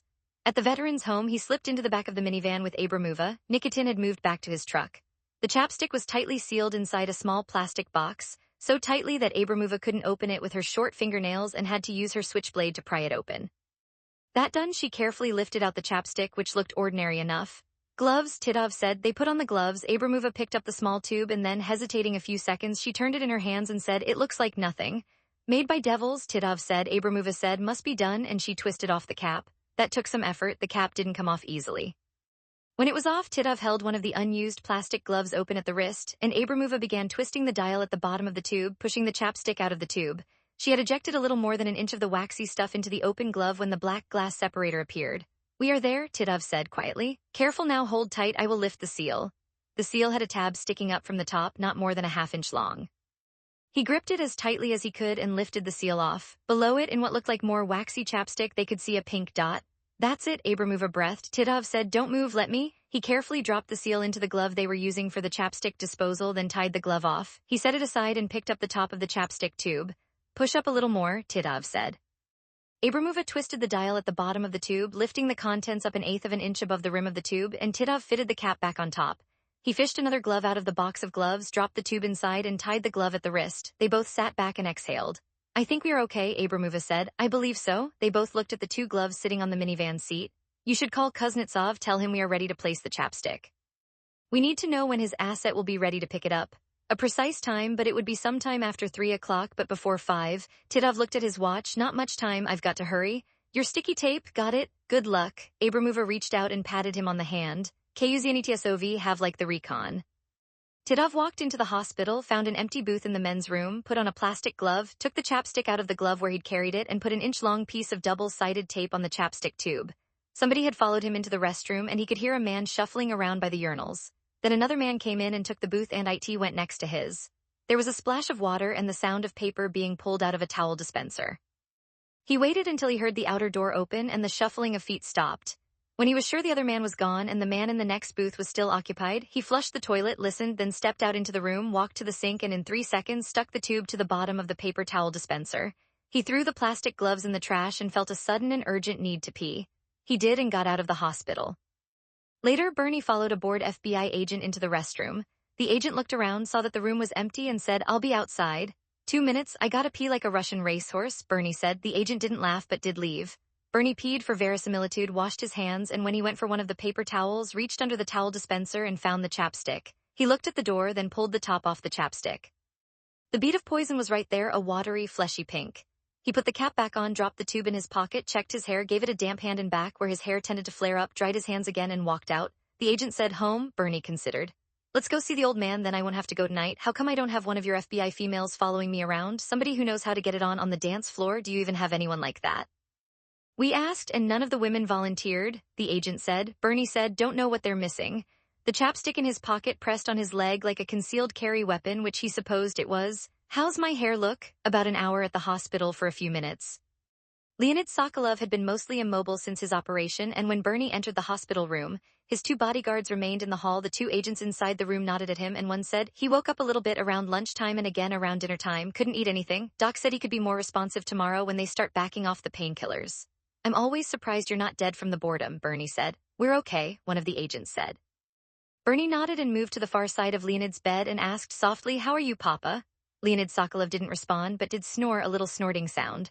The 2 FBI agents were in chairs oriented toward the door. Both of them were looking at laptop computers, and their backs were to the Sokolovs. Bernie slipped the chapstick tube out of his pocket and, watching the agents, pulled the sheet loose along the side of the bed. Leonid was wearing a hospital gown, which left his legs exposed. Bernie took the top off the tube and dragged it along the exposed flesh on Leonid's leg. The pink poison left a barely perceptible streak on Leonid's skin, which Bernie had been told would fade in minutes. He put the top back on the tube, dropped it in his pocket, tucked the sheet back in, and said in his most oppressive voice, he doesn't seem to improve. One of the agents turned in his chair and said, maybe tomorrow. Bernie bent over his father's bed, kissed him on the forehead, then whispered in his ear, which the agent thought was touching, possibly some kind of Russian prayer, because he couldn't hear Bernie say, suck on this, you miserable motherfucker. They were only 19. Bell, the second Russian they'd visited earlier in the day, called Lucas at 6 o'clock the same evening. I have no specific information for you, but I'm now worried for myself. This is a very sensitive subject. Nobody will talk about it. Do you know who specifically won't talk about it? Lucas asked. I spoke to 5 friends. 2 knew nothing except what they saw on television and in the newspaper. The other 3 have heard about the, what did you call it, the group hit team. Yes, the hit team, Bell agreed. All they know is that somebody is helping them, rumors only, and it's best to not know who it is. Everybody is, how to say it, twitchy. I can promise you they don't know much. Do they know a little? Know that 2 more vehicles were delivered. They believe these are a pickup truck and a white van. That's all, no description or license plate. That doesn't help much, Lucas said, going into negotiating mode. There are thousands of pickups and vans in the cities. I know, that's all I could get without the wrong people becoming curious, but you have pictures of this hit team, and so if you see a group with these vehicles, this is something. I will continue my listening, but now you must do something for me. I'm not going to do much because you didn't do much for me, Lucas said. You might not object, Bell said. There are 3 Russians who operate dating services in the Twin Cities, me 1 in St. Paul, 1 in Bloomington. I need you to search all 3, including me. I will give you names and addresses. I see what you're thinking, Lucas said, but that will draw some attention to you that you might not want. I already have done that. That's why I need the police to be my enemies and for certain people to see. Lucas, I would guess that you've already removed anything from your house that would be worth searching for. Of course, but I have not told the other 2 what I am doing, so you should find their businesses. And how do you say intriguing? I will complain about what you took from me. I will leave laptops for you to find. If you do this, I will continue listening. I'll do what I can, Lucas said. Must be soon, tomorrow. Whoever is doing this, helping this hit team, these are not good people.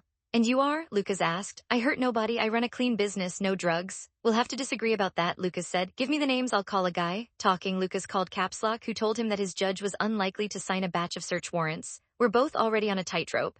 He didn't doubt that warrants could be gotten from another judge with a proper application. The other guy's a Jesus and family freak. He'll sign up, I have to put together the applications, talk to some cops in St. Paul, Minneapolis, and Bloomington, get them to back me up. I'll talk to John Duncan, get him to okay the raids. Tomorrow, if possible. Bell said we'd find the other two places intriguing. Talk to you in the morning, not too early, Caps Lock said when they finished. Great, I've been getting up too early every goddamn day, I'm gonna sleep in myself. Weather, fully dressed, poked him at 6 o'clock the next morning. Get up, sleepyhead. What time is it? Your phone says it's 3 minutes after 6. John's been calling. She handed Lucas the cell phone. He's called 3 times so far, starting at 4 o'clock, so leaving the phone in your bathroom drawer worked until I got up. Must be important. The fucking Russians hit the hospital, Lucas groaned. My God, I hope it wasn't a massacre. He took the phone, propped himself up with a pillow, and called Sherwood. Sherwood picked up on the first ring and Lucas blurted, who got shot? Nobody, but somebody might have gotten to Leonid. How there were, what happened? We don't know. He started convulsing during the night. None of his medication should have caused that, but you know, a blood clot to the brain could do it. One of the docs here, a woman, thinks he might have been poisoned, but the other docs are telling her to shut up. She wants to pump him full of atropine and diazepam, but they're waiting for a better diagnosis. Sounds like what they did to that other Russian guy, the freedom fighter guy, Alexei Navalny. Exactly. Speaking of exactly, I have exactly no idea what to do. What do we do? Lucas didn't say anything for a moment then. Well, since I don't have any antidotes on me, and if it's a blood clot, I don't know much about brain surgery, I guess I'll go back to bed. I'll try to think something up. Come on, Lucas, the FBI is running around like their asses are on fire, but nothing is getting done. Come up with something. I'll call you at 9, we'll go to breakfast. Back to sleep, but not soundly. Sometime between 7 and 8 o'clock, things changed, with a thought or possibly a dream. He'd been flashing back on the 3 separate shootings he'd been involved in over the space of 3 days. He'd been badly wounded in another gunfight a couple of years earlier, another place with hard-crusted snow and a machine gun, and he flashed on that night as well, something he hadn't done for a while. He got up for a drink of water, thought about stopping to pee, but he really didn't have to. He got back in bed, lay on his back with his hands behind his head. He ran all the attempts on Sokolov through his mind like a movie reel, stopping now and then to consider the picture in his mind's eye, then starting again. After a while he thought the thought, or dreamt the dream, whatever, he went back to sleep and slept restlessly until his phone alarm went off at 8:30 and called Sherwood. We on for breakfast at 9? Lucas asked. Yes, I'm not doing anything but standing around. The FBI guys will barely talk to me, Sherwood said. How is Sokolov? Bad, they're working on him, but they don't like his chances. See you at 9. Lucas did Gio and they took his rental out to Cecil's, settled into a booth. Sherwood seemed watchful and Lucas said, you seem watchful? SHRWOD was prompt. Yeah, I'm watching you, Sherwood said. You're onto something or up to something. I had a thought last night, maybe this morning. I'm a little cloudy on the time. The waitress came back with coffee and Diet Coke and took their orders, and when she was gone, Sherwood said, you had a thought, spit it out. Their intelligence is too good, way too good, the shooter's crew. It's driving us nuts, Sherwood admitted. Nobody knew about the FBI's move at the apartment house and it wasn't even on time. Now they're saying only a few people had access to Sokolov, though it turns out he might have been alone occasionally for only a minute or two at a time. Okay. What? Lucas said, Bernie. Lucas, for what must have been 15 seconds, then said, Mother of God, I'm so stupid, or maybe I'm not cynical enough. I mean, that's an idea that would make a congressman proud. He took his phone out of his pocket, pushed one button, and a moment later said, Our Marshal had a thought. He repeated the thought and then listened again. I had another thought too, Lucas said. He had another thought, Sherwood said into the phone. I'm going to put us on speaker. He put the phone on the tabletop and asked Lucas, what was the other thought? Letty, my daughter, is with Homeland Security. A tinny voice from the phone. We know, we looked her up. She has a very tight connection with a woman at the NSA, Lucas said. The NSA woman is hooked into people who do telephones, all day, every day. Sherwood licked his bottom lip and said, interesting. The phone on the tabletop burbled something unintelligible. Sherwood picked it up, said, say that again, listened, and then said, we'll get back to SHRWOD, stared at you. He clicked off and said, we need to talk to Letty, the guy I just talked to, he doesn't know about it. They called LETTY from the diner. She picked up and said, you get shot again? No, but only because I got lucky. Listen, I'm sitting here with a guy from the unspecified agency. He actually knows your friend Barb. You could clear him with her if you need to. You're leading up to something you want me to do? Lucas introduced Sherwood, who said, hi, I admire your work. And then Lucas explained in detail what had happened since the shooting at the hideout. He concluded with, it'd help a lot if you could talk to your friend at the NSA and get her to take a peek at the phones coming out of the FBI cars and then out of the condo where the Sokolovs were stashed overnight. We can give you the phone numbers of all the cell phones involved. It probably wasn't one of them, but would help you locate them in time and space. Letty, why doesn't the CIA ask they talk to the NSA? Sherwood leaned over the phone. We could do that and it'd start with me and go to my boss and then he'd take it to his boss and then at the NSA it'd start the top and trickle down. We'd probably get a response in a week. Letty made a crunching sound, said, I'm sorry, I'm eating carrot sticks. And after a couple of more crunches said, I'll make the call, the Marshal's service and the CIA will owe me big. We can talk, Sherwood said. They rang off and Sherwood said, my, I like that girl, you gotta give me her number. She has a serious boyfriend, he's a knight, a British knight. Yeah, weird anyway, I don't want to sleep with her, Sherwood said. I want to exploit her. Diner and went back to Lucas's house where he picked up the new Porsche and they drove separately to the FBI building for the morning briefing. They learned nothing during the briefing except that St. Vincent was still pissed off at them. St. Vincent did throw a little mystery out. We're meeting again at 5 o'clock. We have a developing situation. Sherwood, do you want to share? No. THEY left as the PowerPoint presentation continued in endless minutiae. Lucas and Sherwood excused themselves, left the room, and walked to an empty stretch of hallway to take the call. I could get in deep trouble for talking to you guys, Letty said. If you tell the FBI, we won't tell anyone, Sherwood told her. They went back through some dailies, that's recordings, and there was a call the night before Sokolov was shot, 1 minute and 5 seconds, and a suspicious blip the next morning at 9:07 coming out of the condo. That matched up with another suspicious blip coming out of the airport area right when Mr. Sherwood said they were leaving for Minnetonka. By a blip, I mean somebody pushed a button and immediately hung up. Same phone all 3 times, but it's a burner. It was bought at a Walmart, but it's almost impossible to pin down which Walmart because their distribution tracks quantities but not specific phones. It could have come from anywhere. My friend is a suspicious kind of person and she thinks it was probably left in a dead drop and that your leaker didn't buy it himself. So you got a couple of blips, Lucas said. Do you have the phone they were coming out of? Letty called back, yes, getting to that. It wasn't from any of the phone numbers you have. We have a phone number which I can give you and my contact said she would put up a tracker for it, but it has been off the air since that 9 o'clock blip. Not turned off, they pulled the battery. Can your contact call me directly? Sherwood asked. She could call Dad if you really need to speak to her. She didn't want to talk directly with you, Mr. Sherwood. Something about how it's illegal. It's probably illegal to talk to Dad too, but she's worked with us before and knows we can keep our mouths shut. I can keep my mouth shut. Yeah, well, I asked Lucas for your phone number, but he won't give it to me unless you say okay, Sherwood said. I'd like to take you out for a walk when I get back to Washington and call me John. Give it to him, Dad, always happy to make a connection. Hallway, Lucas and Sherwood talked about what to do next, didn't argue, talked. Sherwood said, it's probably Bernie, but not necessarily. I've been thinking that they might have had some intelligence about where we were going from Washington and when we were leaving. They could have had a watcher pick us up at the airport and he signaled the shooters when we left. Figuring out a watcher would know about the condo, that's harder. Could have seen the handover from the Marshal's service to the feds, but yeah, it's Bernie. If you're wondering why he'd kill his old man, I've started to wonder if Sokolov is really his father. Could be, but the kid looked a lot like Martha Masha, but not at all like his father. If he isn't and he knows that, Sokolov believes he's the kid's father, Sherwood said. I've been around them or reaching out to them for most of 2 years. I've never had a hint of anything different. Standing in the if it's Bernie, I wonder about motive, Lucas said. We know he had the opportunity. Money, Sokolov didn't come to the States to be poor, Sherwood said. He brought a lot of things with him, documents and photos, or Masha did on a thumb drive that he sold us. He's got $5 million in the bank. His will leaves half to Martha, half to the kid, but if Martha predeceases him, is that right, predeceases? Yeah, dies first. If Martha predeceases him, the kid gets it all. Invested, that'd be $250,000 a year after you take out a kilo of cocaine and a Ferrari. All right, motive and opportunity. Do we tell St. Vincent? Lucas asked. I'd prefer to work with the Marshal's service, Sherwood said. We don't need an investigation and arrests. We need a location and a takedown. He added, what we need to get Bernie to visit Sokolov so while he's gone we can get into his room and luggage and see about a burner.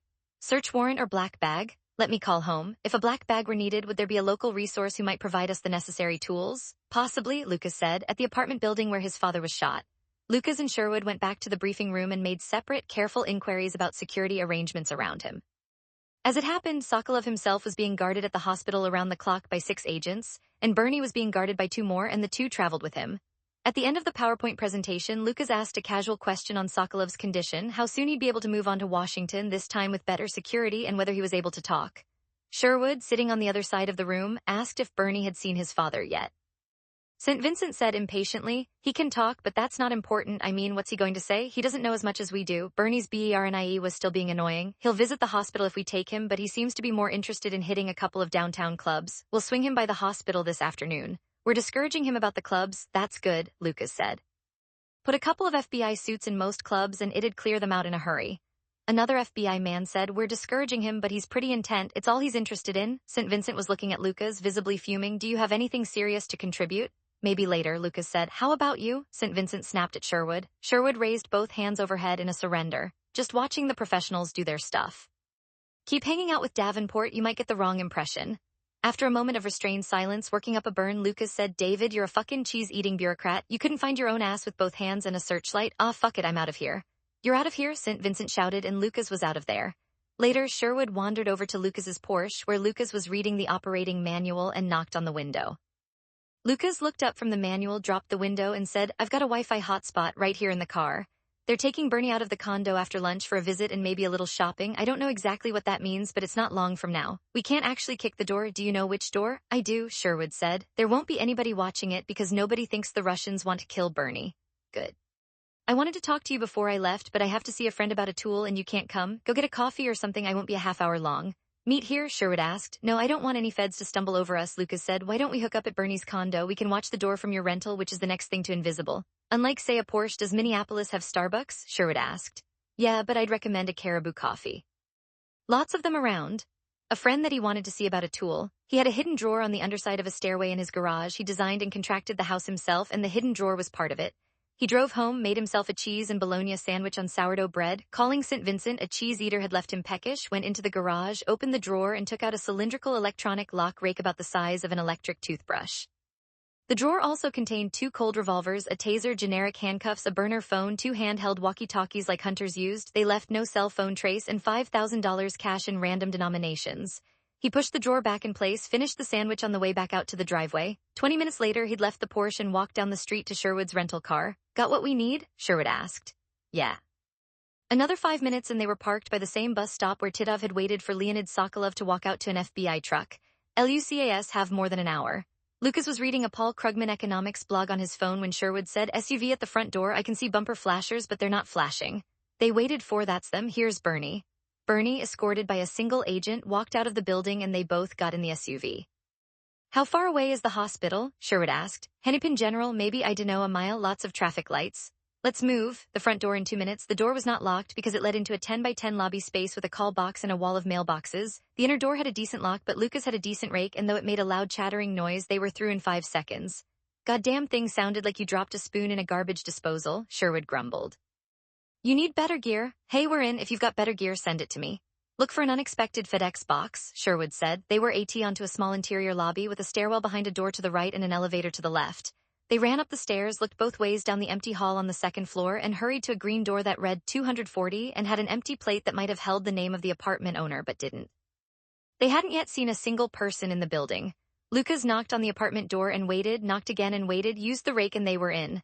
Sherwood walked inside as Lucas closed the door behind them, sniffed. The place smelled of nicotine and something alcoholic, and they both listened for a moment. Then Sherwood took a cell phone-sized gizmo from his jacket pocket and turned it on. A bug detector? Lucas asked. The door opened. Yeah, but it'll pick up cameras and a burner if there's one hidden in the room. I'm not seeing anything yet. You ever bagged a place before? Lucas asked. Not really.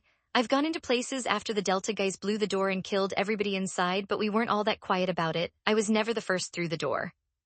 This is sort of like that without Delta and the blown door and the noise and the fact that if we're caught we could get arrested and prosecuted and lose our jobs, Lucas said. Then we shouldn't stand around bullshitting, should we? The apartment was tidy enough but not high-end, more designed for singles and 9-to-5 clerical jobs. The carpet felt thin and cheesy underfoot, like walking across slices of pepper jack from a Subway store. While Sherwood waited by the door with his gizmo, Lucas did a walkthrough of the apartment looking for alarms and telltales. He found none. There was a compact kitchen minimally equipped with dishes and silverware, along with a pot, a blender, and a microwave. Most of the cabinets were empty. 3 bottles of Canadian Club whiskey sat on one countertop with a half-dozen dirty glasses. That done, Lucas said, here, and handed Sherwood a pair of surgeon's gloves that he'd stolen from Weather and pulled on a pair of his own. You scan however you do it, and I'll do my thing. Gotta make the call first, Sherwood said. Lucas waited until he'd taken out his phone and punched in the number for the burner responsible for the blips isolated by the woman at the NSA. Nothing buzzed, beeped, or rang. Damn it all, that's not helpful, Lucas said. On the other hand, Letty said they probably pulled the battery. Back for a closer look, beginning in the living room with its home furniture outlet couches, coffee tables, and chairs. A chipboard bookcase held a couple of novels and a history of World War II in the Pacific. Then they went plus some board games and a pack of bicycle playing cards. A television was mounted on a wall facing the couch and a coffee table. There was nothing behind it but dust and wires. There were 2 ashtrays on the coffee table with a half-dozen butts in one of them. They moved through to 2 bedrooms, one showing 2 packed suitcases, the other 2 unpacked suitcases with clothes strewn around a double bed. Bernie's room, Sherwood said, moving around the room with the bug detector. He shook his head and moved into the other bedroom with the packed suitcases. Got something here, he said. Lucas went to look, and Sherwood dug into a heavy winter coat hung in the bedroom closet. He pulled out a long box that might once have held a pearl necklace but no longer did. Instead, it held a stack of $100 bills. That's not very interesting, he said. He took the stack of money out of the box, riffled it with a thumb. Must be 10 grand, more like 9,400, Lucas said. Sherwood glanced up at him and Lucas said that was a joke. Oh, ha ha. Sherwood put the box back in the coat. I'll keep looking. To the other bedroom, obviously Bernie's, saw an ashtray, picked up a couple of cigarette butts and put them in a Ziploc bag. Bernie left half of his clothes in an open suitcase and Lucas squeezed through them, found nothing of interest. The suitcase was an ordinary Samsonite with no hidden compartments. A 20-liter carry-on duffel bag held sound-canceling headphones, a deflated neck cushion for air travel, a personal sack with a toothbrush, a travel-sized toothpaste, and a bottle of Alev. Lucas opened the bottle and the pills looked legitimate. Sherwood was still picking through Leonid Sokolov's bedroom and Lucas called, see if you can find something that give us some DNA. Does he smoke cigarette butts? Lucas went back, gotta be something in his suitcases, Sherwood said. Be neat, Lucas said. The other half of Bernie's clothes were either on the floor, bed, or bedside chair or hung haphazardly in the bedroom closet. Lucas frisked the hung clothes and found a lump in the bottom hem of a ski jacket. When he checked, he found that the bottom of the jacket pocket had been ripped out, so anything put in the pocket would slide all the way down to the bottom hem. He fished out the lump, thinking drugs, but found himself holding a small, stiff metallic sack. Got the burner, I think, Lucas called. Sherwood came in and Lucas showed him the sack. Faraday bag? Yeah, open it. Lucas unrolled the top of the bag, which was held by a fingernail-sized steel clasp, and pulled the phone out with a separate battery and handed it all to Sherwood. Sherwood popped the back, took a photo with his phone, checked the number. We got him, he said. Let's see who he's been talking to. He pushed some more buttons and said, exactly one contact. He took another photo, then handed the phone back to Lucas. Put it back where you found it. Lucas resealed the Faraday bag, dropped it into the bottom of the ski jacket, and asked, you find anything in Leonid's bag? We're stealing his toothbrush. That'll do it, Lucas said. So Bernie, let's get the hell out of here. They did that, out the door and down the stairs. Decide what to do with all this, Sherwood said as they walked out of the building and into the cold. It settled my primary interest, finding the leak, and it wasn't one of ours. The focus now goes to the hit team rather than the leak. We've got to the hit team was always my primary focus, Lucas said. I figured the leak was your problem, not mine. Well, you solved the leak. Maybe I can help settle the hit team question. I would appreciate it. The DNA stuff I'll leave with you, Lucas said. Ship it overnight to Washington. Get your folks to compare samples. We really don't need to do it, but it would be interesting to know if Sokolov is really Bernie's father. You know, the motive thing. I can do that. Then we figure out how to use Bernie to pull the hit team into a trap, Sherwood said. Another question is, how much do we tell St. Vincent? He'll want to know how we figured out that it's Bernie, and we can't tell him we bagged the condo, Lucas shrugged. Somebody has to find the phone. Why not the FBI? You could tell them that you're really curious about the leak and Bernie's name popped into your head. Since 2 FBI agents live in the apartment with him, they wouldn't even need a search warrant to find it. They ask, how did he contact them? You tell them maybe he had a burner hidden on his body or in his clothes. That'd be pretty sneaky. Basically, I don't like it. Who gets the credit? St. Vincent will jump in front of that train. I've run out of patience with him. So what are you going to do? Sherwood thought about it then. We don't tell St. Vincent anything, not a fucking word. You called him a cheese eater. That might not do much for your career with the federal government, but you are correct. We do tell the counterintelligence team and warn them not to ask too many questions. Those guys, they'll buy that. They're like their own little piece of the FBI. They're used to working with weird situations and they won't worry about not talking to St. Vincent. Will they help us trap the shooters? Lucas asked. They were coming up to Sherwood's car. I'll call them, set up an off-campus meeting for this afternoon, Sherwood said. They'll bite. There are some interesting ramifications here, possibilities. Are you going to tell your own people ahead of time? I have to. They'll watch, keep their mouths shut. They'll be amused. I don't like the sound of that, Lucas said. I stream the Slow Horses TV series. You're all a bunch of treacherous motherfuckers. Sherwood smiled and said, yeah, it's fun. I'll set up a meet. We need to emphasize that we want to pull in the hit team. I don't find them amusing at all, Lucas said. They goddamn near killed both of us. You never got a scratch and goddamn near killed 3 of them. I'm not seeing you as the victim here. Killed my car? You got a new better one, Sherwood said. I'll admit killing or capturing the hit team would be a major plus. Good fodder for prisoner exchanges, if nothing else. As far as Bernie's concerned, if the counter-intel people handle him right, he could even be useful. Might be able to find out who he's hooked up to, could lead us to more illegal Russians. So they'll owe us, the counter-intel guys? That's one way to look at it. Yeah, your way, Lucas said. 20 Lucas didn't ask how he managed it, but Sherwood set up a meeting in a little used room in the basement of the main post office in Minneapolis, an old Depression-era building on the Mississippi that Lucas suspected was considered an architectural treasure. The room they were in wasn't obviously a treasure, being dusty and possibly visited by a water leak in the not-too-distant past, leaving behind a fishy odor. Lucas was the second to arrive, guided to the room by an intimidated postal employee who wanted nothing to do with either him or Sherwood. Sherwood was checking the room for bugs and had found none. You're here, he said when Lucas walked in. The feds should be here in the next 5 minutes. No bugs. By the way, if you sit on these chairs, you'll get your suit all dirty, so just wait a minute. There were 6 metal folding chairs arranged around an 8-foot-long collapsing table with a scarred chipboard top. The Postal Service, Lucas thought, was not doing well. How the hell did you find this place? My researcher did, Sherwood said. I got somebody coming with paper towels. Ah, here he is. Another postal employee hustled in with a spray bottle and a roll of paper towels. He spent 3 or 4 minutes spraying and wiping down the chairs and table and then hustled back out. As he left, the 4 counterintelligence feds filed in, looked around, and the woman asked, "What's up? Why are we in this hole?" "We're very off the record," Sherwood said. "Very, have a seat." "Something smells like an old dead fish," one of the men said as they all found chairs. "Wouldn't be from the Mississippi," Lucas said. "That's about 50 feet lower than this place." "Where's the Mississippi?" another of the men asked. "About 50 yards that way," Lucas said, pointing toward the back of the building. "Really, I'd like to see it," the man said. "I've never seen it except from the air. Let's get into it." "I will provide a short introduction to the conversation. Lucas and I found the leak." The woman, "What?" Lucas, representing the American Midwest, said. "Yup." One of the men, "Who is it?" "Bernie Sokolov," Sherwood said. "He communicates with the hit team, or maybe a telephone cutout with a burner that I'm told he has hidden in a ski jacket. It may be inside a Faraday bag so the feds can't see it. He used the phone to signal departure times from the airport and from the apartment building where Sokolov was shot." The counter-intel feds all looked at each other. They didn't seem especially surprised by Sherwood's disclosure, and the woman asked, "How'd you find this out?" "Through non-standard investigative techniques that we are not at liberty to reveal," Sherwood said. "So you bagged the place?" the woman said. Sherwood shook his head. "Not at all," he said piously. "I will say that the NSA has a phone record of Bernie's signals. You could talk to their phone department about how they got those. The local FBI folks have no clue." "The NSA can be pretty tight-lipped," another of the male agents said. "I know," Sherwood said, "but you can probably find some cheese-eating bureaucrat to talk to you about it." SHERWOD, okay, so all 4 of the agents laughed, and one said to Lucas, "You should be ashamed of yourself." "I heard a woman over at headquarters referring to him as Old Cheddar." "Lucas, somebody had to say it. Now, here's what John and I have been discussing. Is there a way to use the information that we uncovered to pull this hit team into another attempt on Sokolov, assuming that they're still around, that we could use to trap them?" The woman said. "Interesting, we like the concept." "As opposed to a concept, I'd like to have a plan," Lucas said. "Have to think about it. There are lots of moving parts here, and I'm sure Mr. Sherwood has probably broken a lot of laws to tell you about them," the woman said, "which is why we're sitting in this hole."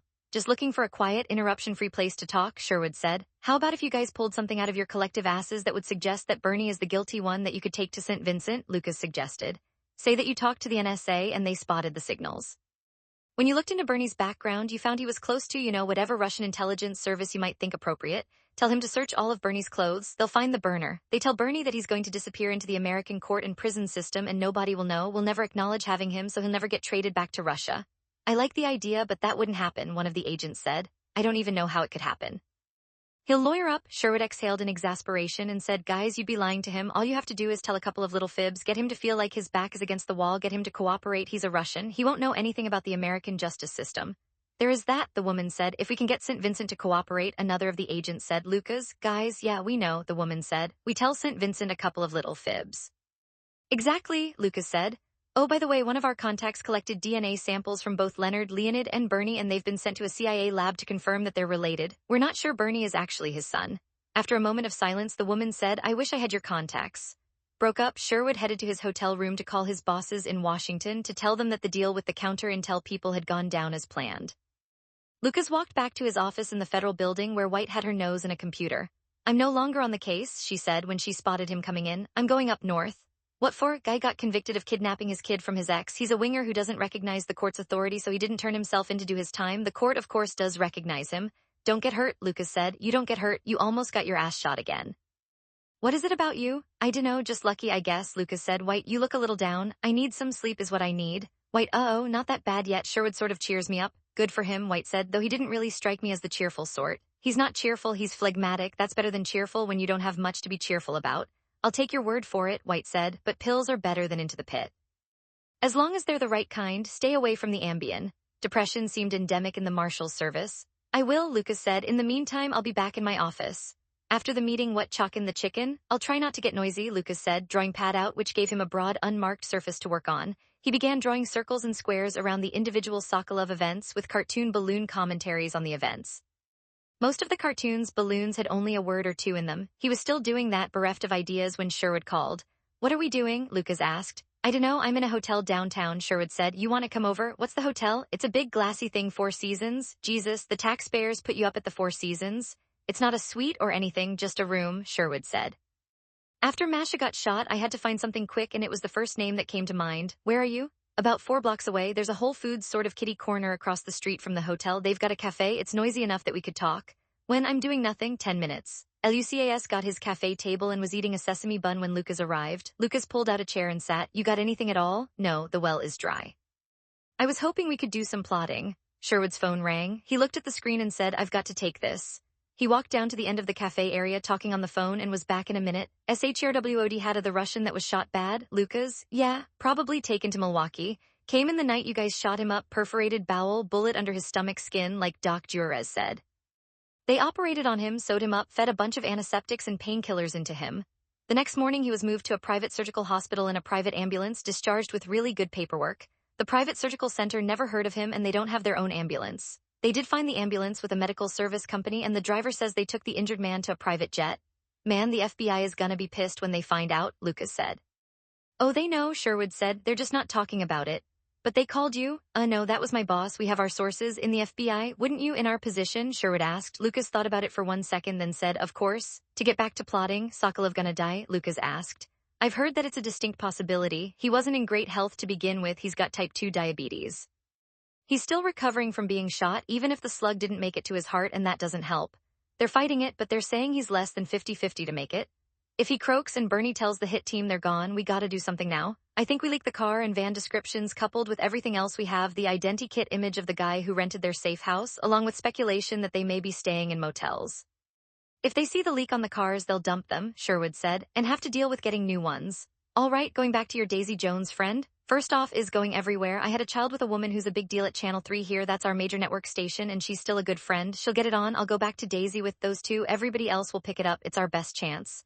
Then we should do it, Sherwood said. Lucas, any idea what the counter-intel people are doing with Bernie? Not yet, not sure they're doing anything directly. I expect they'll have Bernie's escort search his room. They'll figure out some way to make it legal being the FBI. Without bringing us into it, I hope, Lucas said. I don't think they will. There'd be no percentage in doing that, and they're familiar with percentages. Lucas's phone rang, and he frowned at the screen. It appears to be St. Vincent. Can I listen? Why not? Lucas answered, put the phone on speaker, and they bent over it to hear a woman's voice. Marshal Davenport? Yes, you're calling from St. Vincent's phone. Yes, from his office phone. I've been instructed to ask you back for the 5 o'clock meeting. Lucas didn't have an immediate reaction. After a few seconds, he asked, Are you sure? I am absolutely positive. We had a little clash this morning, Lucas ventured. I'm aware of that. Should I put you down for attending? He's still a cheese-eating bureaucrat, Lucas said. Is that a no? She asked. UHNO, I'll be there. And Sherwood said, just for the sake of a little discretion, hold off on the media until we know what the meeting is about. Yeah, that's probably a good idea. And maybe you can hold off on the cheese business.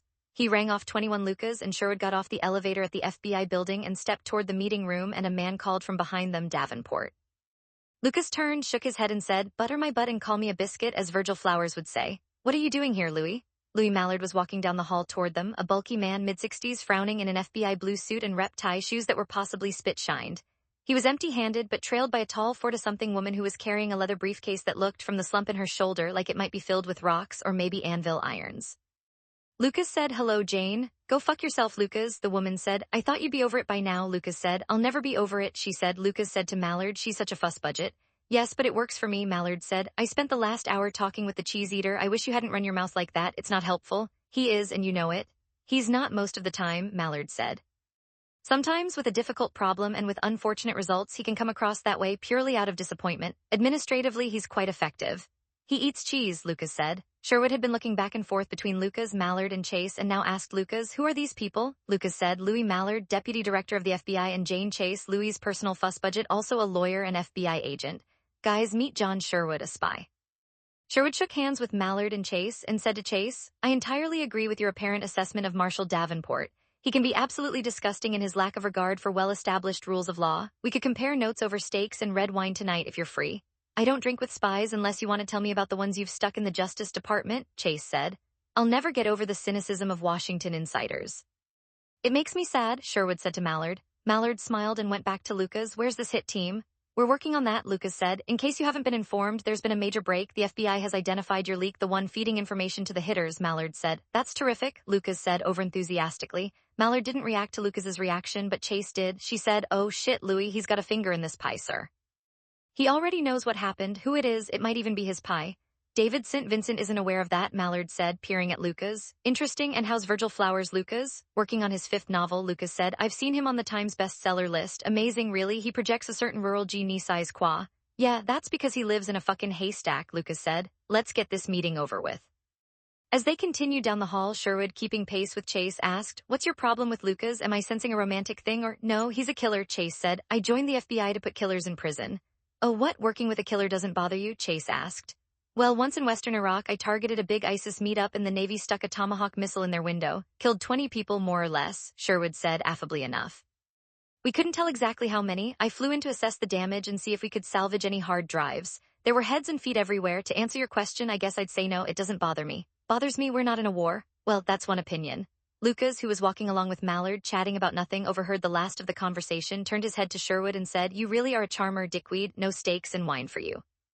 St. Vincent, Mallard said, had gone ahead to the briefing room to make sure the PowerPoint was ready, and to make sure that everybody who needed to be there was, and anybody who didn't need to be there was. Treating this as top secret limited access, he said. I'm surprised John and I were invited, Lucas said. I suggested that including the Marshal's service and the CIA might be politic, Mallard said. Being the deputy director, you get listened to. Yes, I suppose. I'd attributed it to my personal charm. Had worked cases going back years to a time when Lucas was a Minneapolis homicide detective and later when he was with the State Bureau of Criminal Apprehension and still later as a marshal. Mallard was often considered the top real cop in the nation. Give me a minute before you come in, Mallard said. He went into the meeting room, trailed by Chase, with Sherwood and Lucas waiting in the hall for 30 seconds. Doesn't want to be associated with us, Lucas said. Although really St. Vincent knows. I'd like to associate with Jane for a while, Sherwood said. Lucas and Mallard, I'd say you have a chance, Lucas said. She likes your type. Yeah, you think? I do, Lucas said. Keep playing the hard-nosed outsider spy hero. Mention Delta, she'll get curious. You know this, how? We sort of had a little buzz between us one time, nothing serious, nothing that might lead to anything, at least not on my part. Unfortunately, I'm in love with Weather. I could see that, Sherwood said quietly. Fortunately, I'm not, and I sense a need for affection in this woman. The meeting room together. Mallard and Chase were already seated, and Chase was taking paper out of the overloaded briefcase. St. Vincent was at the head of the table. The 4 counter-intel agents sat in a line across from Mallard and Chase, and 2 other local agents were next to them.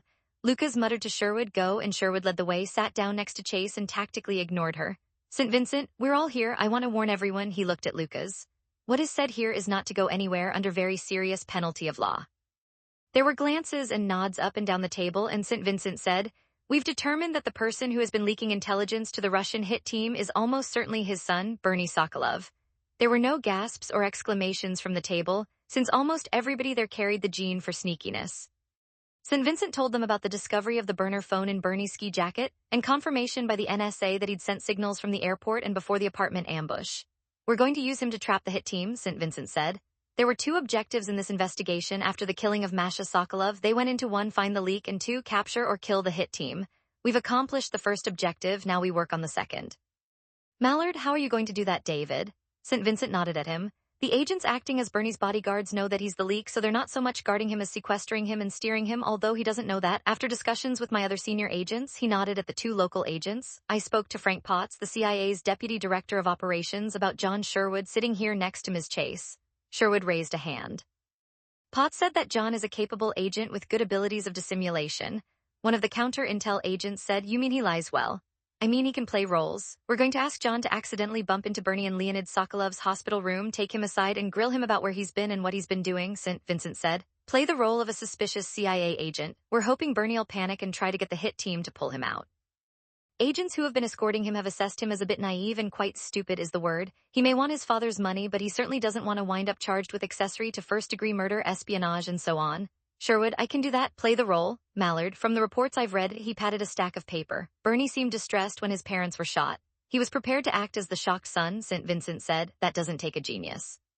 Lucas, I believe you when you say you've identified him as the leak, David, but doesn't effective play acting suggest he might not be entirely naive and stupid? That he might actually be tough and clever? We have the assessments of the people closest to him, including John Sherwood's associates who handled him over the past year, St. Vincent said. They lean heavily toward the naive and stupid. That was my assessment too, Sherwood said. I'm no longer sure about that. I could go either way, but we've got to be careful in how your people handle him. 2 guards won't keep the hit team away from him. That's the trap. That will be the obvious coverage, St. Vincent said. We'll have a half dozen of our most capable agents around him at all times, 4 of them out of sight that Bernie won't know about. Half hour talking about possibilities and dangers. St. Vincent said that Bernie would be moved to a different apartment in the same building, ostensibly for security reasons, but actually to take advantage of a group of vacant apartments that could house the backup agents. Bernie's new apartment would be wired for sound and video, so the watchers would see everything going on inside. Sounds like you've got a plan, Mallard said. Waved a finger at the line of counter-intel agents and said, you folks should head back to Washington and we'll leak that to Bernie. They all nodded at once like crows on a fence. To Sherwood, Mallard said, you need to script your act, and to Lucas, time to step back. They spent another Mallard, when I brace Bernie I want Davenport with me. Bernie knows Davenport shot up the hit team and he's probably a little afraid of him. We'll cut him away from the FBI, gang up on him. Lucas can do that, he can play the crazy violent one, I'll play the CIA snake. If anything gets Bernie moving, that should do it. Mallard nodded. Okay, go that way, then Lucas can step back. Chase said to Sherwood, but you probably ought to turn your act around. Lucas can be the snake, he's very good at that, you could be the violent one. Mallard, Jane, go easy, Lucas gets things done. Chase said, fuck him. SHRWOOD said to St. Vincent, I second the motion. Mallard laughed while the other agents looked like they didn't want to get involved, that Bernie slept late and that the agents would be taking him to the hospital at noon and that he usually only stayed for 15 minutes or so. He likes to go shopping, he likes a big lunch, he likes restaurants with lots of women, preferably teenagers. We'll show up right at noon, Sherwood said. Make sure your agents get out of our way. There was no milling around when the meeting broke up. Mallard and Chase went off to confer with St. Vincent and the two senior agents. The 4 counter-intel agents returned to their hotel to get ready to fly back to Washington, and Lucas and Sherwood went out to Caribou Coffee to discuss the play they'd put on for Bernie. We want hard-nosed but not ugly, suspicious but not quite certain, Sherwood suggested over coffee and hot chocolate. What you really need to do is loom, let him see your gun. Yeah, I get it, I do this, Lucas said. Loom, SDVINCNT said inside the hospital's main entrance, already bathed in the soup of hospital stinks when the agents with Bernie showed up. They watched from behind a screen of hospital visitors as Bernie and the agents turned toward an elevator, gave them 5 minutes and followed. Outside Leonid Sokolov's room, they caught a doctor coming out. Sherwood, who'd met her earlier, put up a hand to stop her and asked, what's the prognosis now? The doctor, whose name was Cantor, looked back into the room as the door was swinging shut, and when it was fully closed, shook her head and they were waiting, said, it's only an opinion, which is all I have at the moment, but I'd say he's in serious trouble. Whatever he has in his system is eating him up. We can't even identify the components, chemical, biological, not radiation of any kind. He already had some physical problems, his liver, his kidneys, I'm not optimistic. We're dumping him full of medication, but she turned her hands up, a gesture of helplessness. They talked for another minute, Novichok was mentioned, then she headed back to her office and Lucas and Sherwood pushed through the door. 3 of Leonid Sokolov's bodyguard agents were there with him, sitting in easy chairs, each with an open laptop. Bernie and his 2 escort agents were standing next to Sokolov's hospital bed, talking to another doctor. Everyone stopped what they were doing to look at Lucas and Sherwood asked, how's he doing? Bernie said, he's out of it, they don't know if he'll make it. How could this happen? He was supposed to be watched every minute of every day. He reached out and gripped his father's bare arm and Lucas thought, that's how you did it. Bernie simply stood there holding his father's arm, then sighed and said to his escorts, let's go, he doesn't even know I'm here. Sherwood said to one of the escort agents, we need to talk to Bernie privately, like out in the hall away from the crowd. One of the escorts nodded and said, we can give you some room if it's really necessary, we'd want to be in the hall with you. That's fine, Bernie asked, what's going on? We need to see where you're at, Bernie, Sherwood said. I've spent a year and a half worrying about you. Maybe you should worry about my father, we do that too. Bernie looked like he was about to blurt bullshit. Had his lips already puffed to do that, but Lucas leaned into him and grunted, hallway. Now, they stood in a doorway to a stairwell while the 2 escort agents stood 20 feet away, one on either side of them looking away. Sherwood started, Bernie, I'm kind of worried about you. You haven't been in touch with friends in Russia, have you? What? Fuck no, what are you talking about? The Russians killed my mother, I don't have any friends in Russia. He killed your mother by accident, Sherwood said. They were trying for your father, then they tried again, and now they might have tried a 3rd time. The only way I can think of how they could do that 3 attempts would be if somebody close to the situation was talking to them, doing something. Lucas standing 6 inches too close. Somebody like you, Bernard. You guys are crazy, Bernie said, edging away from Lucas, focusing on Sherwood. I loved Mama. How many people are around Papa? 24. People coming and going all the time now, doctors, nurses, so many I can't even remember them all. How about Papa? Lucas asked. You love him too? Yes, I love Papa too. He's my Papa, Bernie protested. He was sweating, a shine on his forehead and beside his nose and maybe tearing up. If it was an act, it was good. He's the only one left in my family, except for Papa, I am alone. Just you and Papa's money, Lucas said. That keep you warm during those long Moscow winters.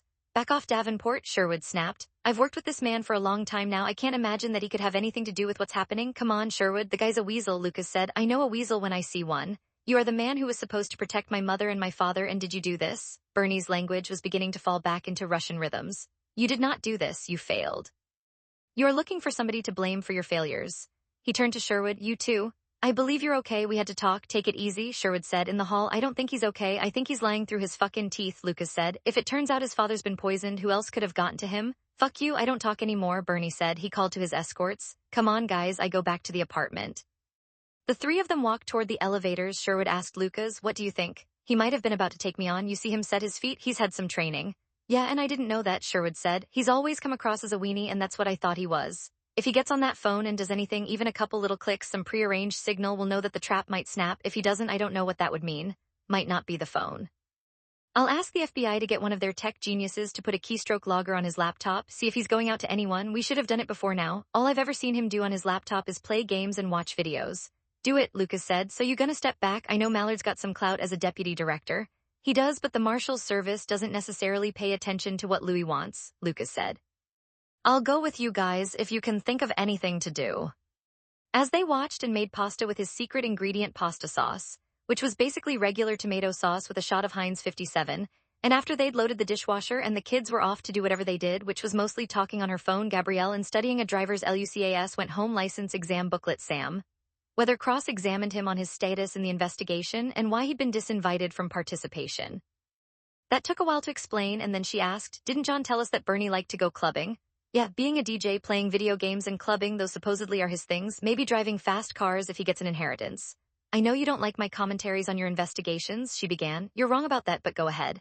If I were a spy, and I do read a lot of spy novels, I might have a burner phone for emergencies, but everybody knows phones can be tracked. And probably monitored. I can see him using a phone to set off an alarm when nothing better is available, like letting the assassination team know when they were leaving the airport or arriving at the hideout. Come on, spit it out, Lucas said. I can't think of a better place for serious, secret discussion than a club, especially with people dancing and sneaking off together to snort cocaine or whatever they do now. How would you know that? Lucas asked. You've never been in a dance club in your life. I used to go to First Avenue, sure, 30 years ago, just like a man, Weather said. You're not being responsive to my insight. Well, you're right, I gotta call Sherwood. They need to focus on the clubs, maybe get some FBI chicks to dress up if the FBI has chicks. It's at least an outside possibility, Weather said. The chicks, I mean, dressing up. Lucas called Sherwood with a suggestion that the FBI heavily cover any clubs that Bernie might go to. Sherwood said, we've already talked about that, me and the FBI troops. It's gonna be weird because it's impossible for FBI guys not to look like FBI guys. I mean, they're all carrying guns and everybody in a club knows what a guy carrying a gun looks like. Then you could scare off anyone trying to meet him. I think you could, Sherwood said, but they're going out tonight. Call me if anything happens. I won't be there, but I'll wait up for the feds to report back and let you know. Lucas got an email from Sherwood at 2 a.m., which he read the next morning. It said nothing happened. 22 Sherwood was wrong about that. The FBI agents who had searched Bernie's clothing for a burner phone and had found it had reseated the battery so they could look at the phone's contents and see who he'd called. When they put it back in the ripped-out pocket of the ski jacket, they forgot to pull the battery again, which was stupid, but there it was. That night when Bernie went to check in with his handler, he touched the phone and instantly realized that he had been found out. He left the phone where it was in the jacket and lay on his bed to think about it. If the FBI had the burner's phone number, they could easily find its connection history, but not the content of the calls. The contact protocol was simple enough. When Bernie was alone in his room, he'd set his iPhone to wake him at 4 o'clock in the morning with a vibration rather than a ring. He would get up, erase the alarm, retrieve his burner from the jacket, dial a number, let it ring once, hang up, remove the battery, and go back to bed. That was the on-station, all-clear signal. The FBI would find 2 extremely brief outgoing calls in daytime, 2 seconds at the most. They would attach those to the timing of the FBI convoy leaving the airport, on its way to the initial hideout, and the departure from the apartment house where Sokolov was shot. The FBI would also find 3 outgoing phone calls, all in the afternoon, that were longer voice contacts to different phone numbers, all burners, used once and then never again. If they then looked at his iPhone, they'd find 3 very brief incoming calls from burner phones in the Washington area, 1 ring calls that vibrated rather than rang, so he'd feel it in his pocket without alerting his bodyguards. Those were callback requests from his controller. Unless the FBI investigators were very dumb, they would connect those incoming calls on the iPhone to his outgoing calls on his burner. So he now understood what the FBI probably knew. That's why Sherwood and Davenport had been all over him. Why hadn't he been arrested? The hit team, they were setting a trap. He breathed in for 3 seconds, held it for 3 seconds, gently released it over 3 seconds, and did it again and again. When he was sufficiently calmed, he set his alarm for 4 o'clock, got back in bed, nothing more to do until then, couldn't sleep, not right away, thought through all the possibilities, came to no conclusions. Bernie had never wanted or intended to defect to the U.S. He loved his country. He liked Moscow even in the winter. He liked the Black Sea. Hell, he even liked Tomsk, where he'd gone to Tomsk Polytechnic despite the fact that he'd spent 4 winters freezing his stones off. But the women were warm as they had to be given the weather. He didn't like the Ukraine war, but he also believed in his heart that Ukraine was part of Russia and that it must be retrieved. He didn't fully understand why the Americans were so opposed to it. They'd done the same thing to the American South when the South tried to break away. The major difference was that Ukraine had been part of Russia for longer than the South had been part of the United States. Still, if Putin had simply waited, had created his greater Russia without the Ukraine, had built stronger ties to Ukraine, integrated it into the Russian economy, provided aid, promoted friendship, Ukraine would have eventually been absorbed into the greater Russia, so he didn't like the war, but Ukraine was part of Russia. Bernie had computer skills and the political clout of his father, which had kept him out of the army. He also had a life in Moscow and girlfriends and a part-time job as an up-and-coming DJ at the dance clubs. Too late for that. When his father had told him that they were going to Istanbul on a shopping expedition, he'd had no objection. Since the war had started, times had been hard. Couldn't get a decent, stylish, DJ-worthy Italian black leather coat anywhere but the black market, and there the prices were absurd. When the CIA snatch crew had showed up and they were all shoved into a van, there was no way to get back. Once in the U.S., they'd been confined to a CIA facility in Virginia. For the first 6 months, he wasn't allowed out. He was essentially confined to a comfortable, intensely boring existence. For the year after that, he was allowed out once a week. He'd been pissing and moaning and whining from the beginning, and finally understanding that the Russians had no interest in him, the CIA began letting him slide out to the clubs Friday nights only with an escort. At a club one night, a not beautiful girl had her cell phone sitting on top of her shoulder bag while she danced. A girlfriend kept an eye on it, but with the booze and the guys all around, not a close eye. Bernie had noticed that the dancing girl would pick up the phone, check something, and put it back in her purse without entering a password. While she was dancing, he'd crowded up to the girlfriend and the purse, palmed the phone, and carried it into the restroom. From one of the booths, he'd sent a message to a friend living in Poland, a reliable right-winger computer pal, asking that the message be passed to the SVR. He would be at Entropy dancing the following Friday. Back in the club, the not beautiful girl was looking for her phone, and Bernie found it for her lying on the floor under a bar stool. She was grateful, but not that grateful. A week later, he was dancing at Entropy. He pushed it as far into the night as he could and was disappointed when nobody whispered in his ear.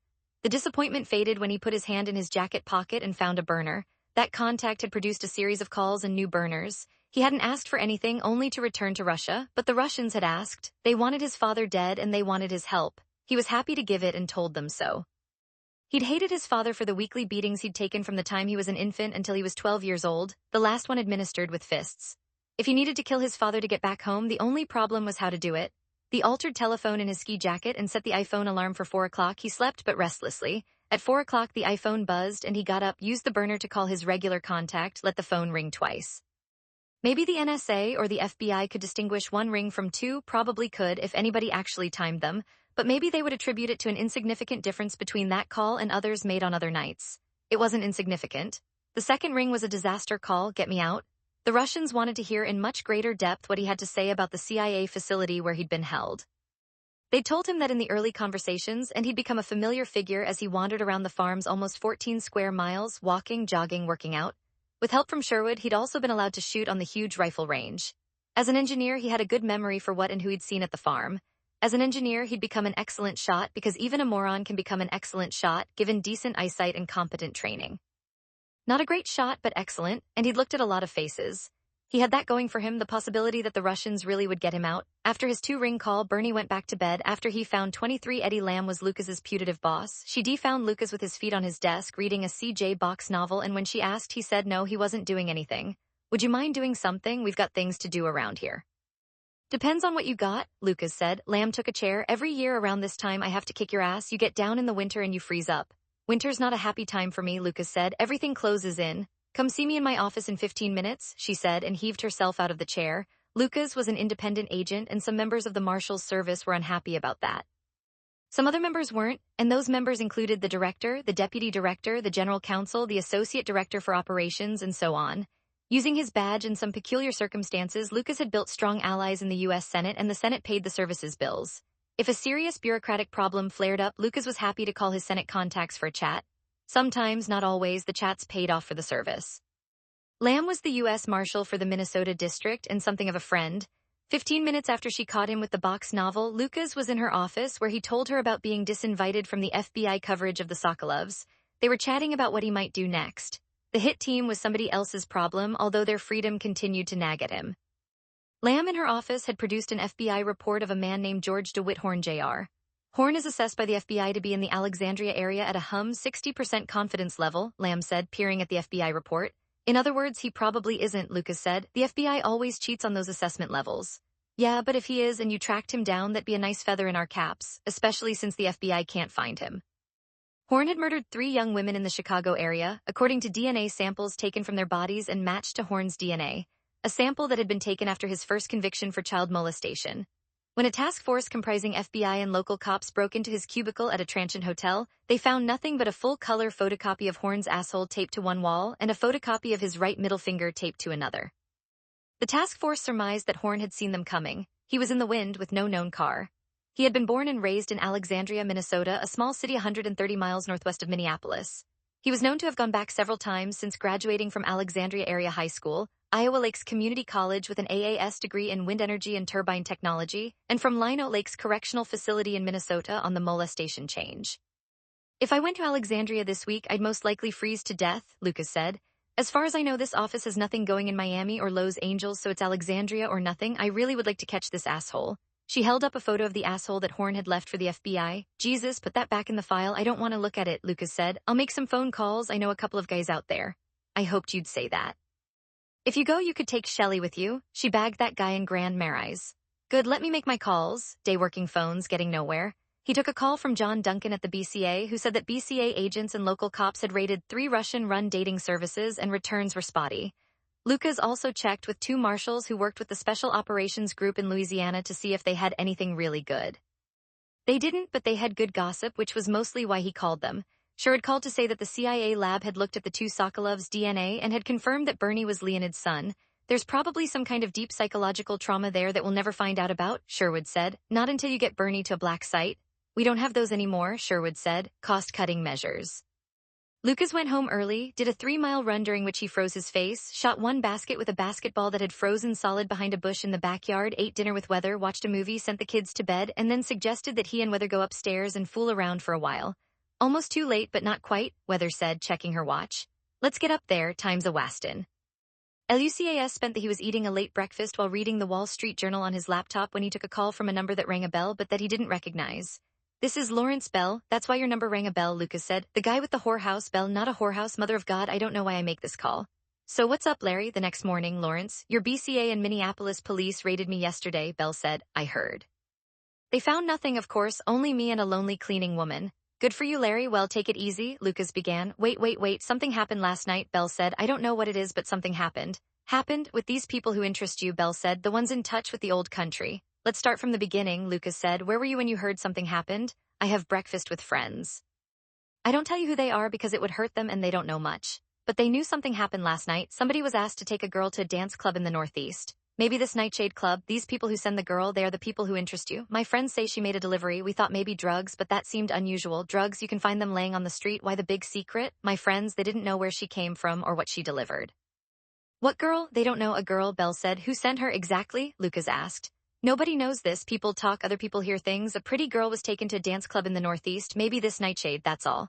Lucas worked on him for another 2 minutes, but Bell had nothing but a further request. The Minneapolis police were on the raid yesterday. One of them was a friend, but he didn't act like a friend. He didn't want to know me. He was difficult. He wanted to tear my house apart. I'm afraid he might come back on me trying to lay down some tracks that say he's not a friend of ours. Can you help that? You could move out of Minneapolis, Lucas suggested. I own this house, Bell said. I fixed it. I would not get my money back. This friend, was he slipping the old pink piccolo to your girls for free? Lucas asked. What is this piccolo? What are you talking about? Was he screwing your girls and not paying? Yes. Sometimes he provided coverage for us, Bell said. You know, if there were rumors in the police department, if there was some interest in us, we might get a warning. What's his name? Cordell Shee. He is this big pussy hound, Bell said. Okay, I know a deputy chief over there, Lucas said. I'll have a chat with her, maybe cool things off. Maybe I'll get back to you. I could be a source for a long time for your chief if I'm not driven out. I'll tell her that, Lucas said.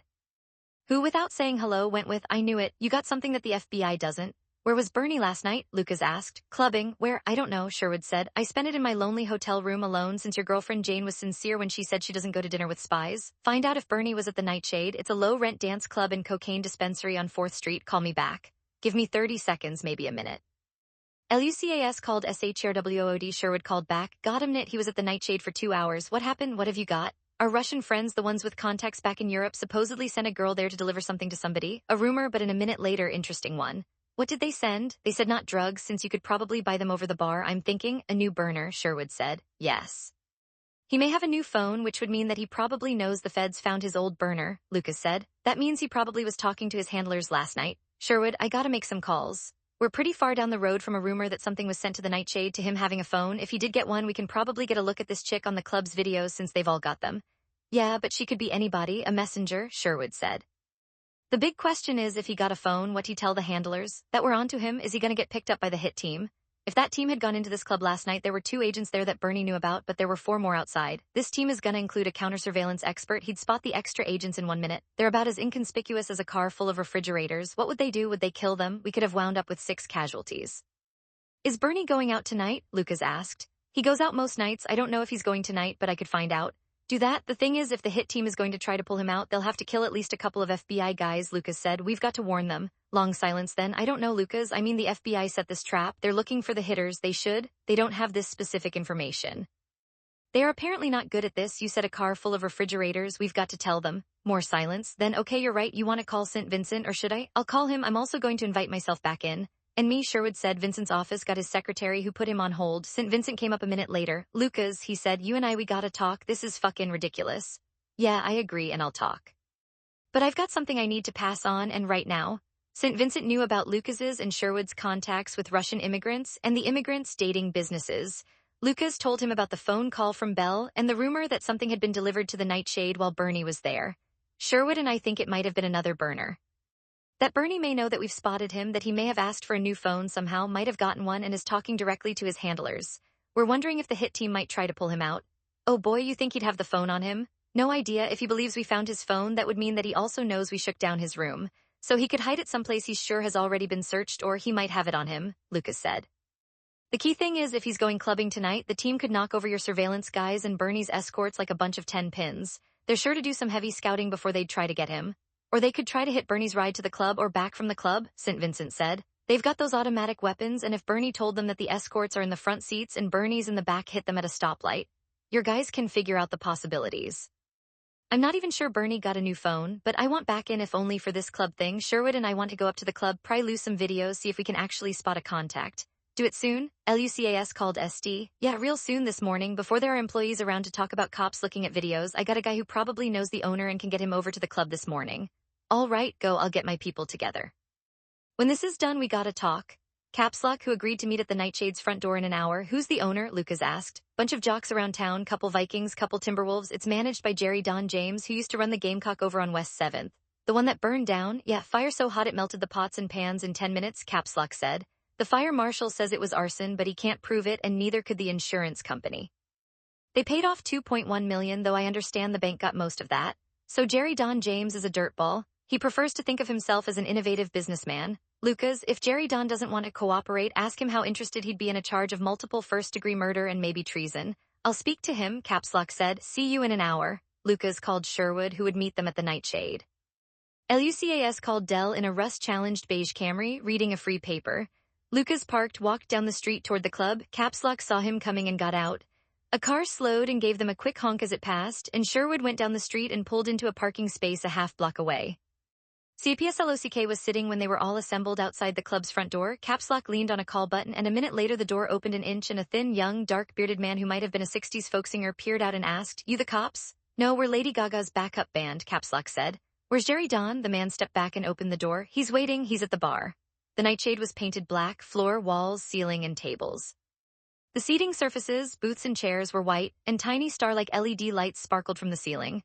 To one side, a raised triangular bandstand with just enough room for a drum kit and a couple of guitars, bordered on a slightly paler shade of black that delineated a dance floor. Jerry Don James, a pudgy man with a paper-pale face wearing an Icelandic turtleneck sweater, was sitting at the bar with a Starbucks venti. He asked Dell, what the fuck? Caps Lock said, You still smell like smoke. James laughed and he said, You're a class act, Caps Lock. Remind me to put you on the ban list. Sherwood, who had been looking around, said, You've got a ban list. Who'd even want to come here? Who the fuck are you? James asked. I know who Davenport is, but he's a Fed, Lucas said. Now the question is how many Russians you got coming here? James shrugged and said, Some, I guess. They have accents. They look like they come from that part of the world.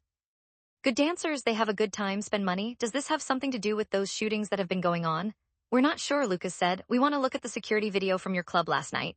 James was looking at Sherwood, cocked his head and asked, You're not FBI or DEA, are you CIA, one of those intelligence spooks? Sherwood said, Let's go look at that video. James said to the bearded man, Jesus H. Christ, we got CIA in the shop. Sherwood looked at Lucas. Why does everybody know this? They're criminals, they have a sixth sense. 2 cameras with wide-angle lenses that covered the main room and no working cameras that covered a back room which had 2 big TV screens on the walls, lounges in a blood-red leather arranged in conversation pits, and a separate small bar. They followed James and the bearded man through the back room to a door that led to a stairway to the office. The office was a long, narrow space on a low second floor, a jumble of 3 wooden desks and a half-dozen short metal file cabinets. The bearded man turned on one of the computers and Lucas asked, "What's your name?" And the man said, "Noah." As they were waiting for the video to come up, Noah said, "The video is black and white because we can get better exposure that way in the dim light. The camera in the back room doesn't work, but you can see everybody who comes in the front." Caps Lock said, "The camera in the back doesn't work because that's where the jocks get blowjobs and cocaine." James, why are you such a fucking jackass? I'm not a jackass, I report obvious facts to my colleagues so they can decide who to arrest. Nobody's getting blowjobs in the back room, James said. What about the cocaine? Lucas asked. Cocaine is so 2000, James said, and looking around, aren't we all adults here? The club had video up and asked, what time? 11 o'clock to 1 o'clock, Sherwood said. We don't have to watch every minute in real time, run it as fast as you can pick up the people. Where Noah had the looking for a tall guy, thin blonde hair and scuzzy beard, leather jacket, open shirt collar, arrived around 11. That's probably not more than half our customers, James said. Just look, Sherwood said. We want to see who he hooks up with. The front door at 8 minutes after 11, he was followed seconds later by 2 guys in long coats. Caps Lock said, if you closed your eyes and imagined 2 FBI stiffs walking into a nightclub undercover, that's what you'd imagine. They might as well have gun belts strapped around their waists. Lucas said, shut up and watch. The woman will bump him, Sherwood said. What if he goes in the back room? Lucas asked. That's invitation only, James said. He's not invited. Good-looking kid, though.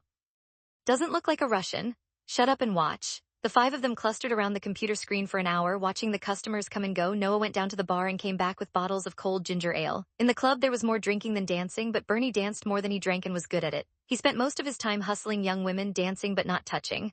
Just after midnight, Sherwood jerked upright and said, there she is, she just dropped it. I didn't see it, Lucas said. Caps Lock. Neither did I, Sherwood said to Noah. Rewind, slow-mo. Noah rewound, started playing it forward in slow motion. Sherwood picked up a pen on the desk and put it on the back of a young blonde woman in a dress that appeared pale in the black and white video. She was dancing several feet away from Bernie with another man.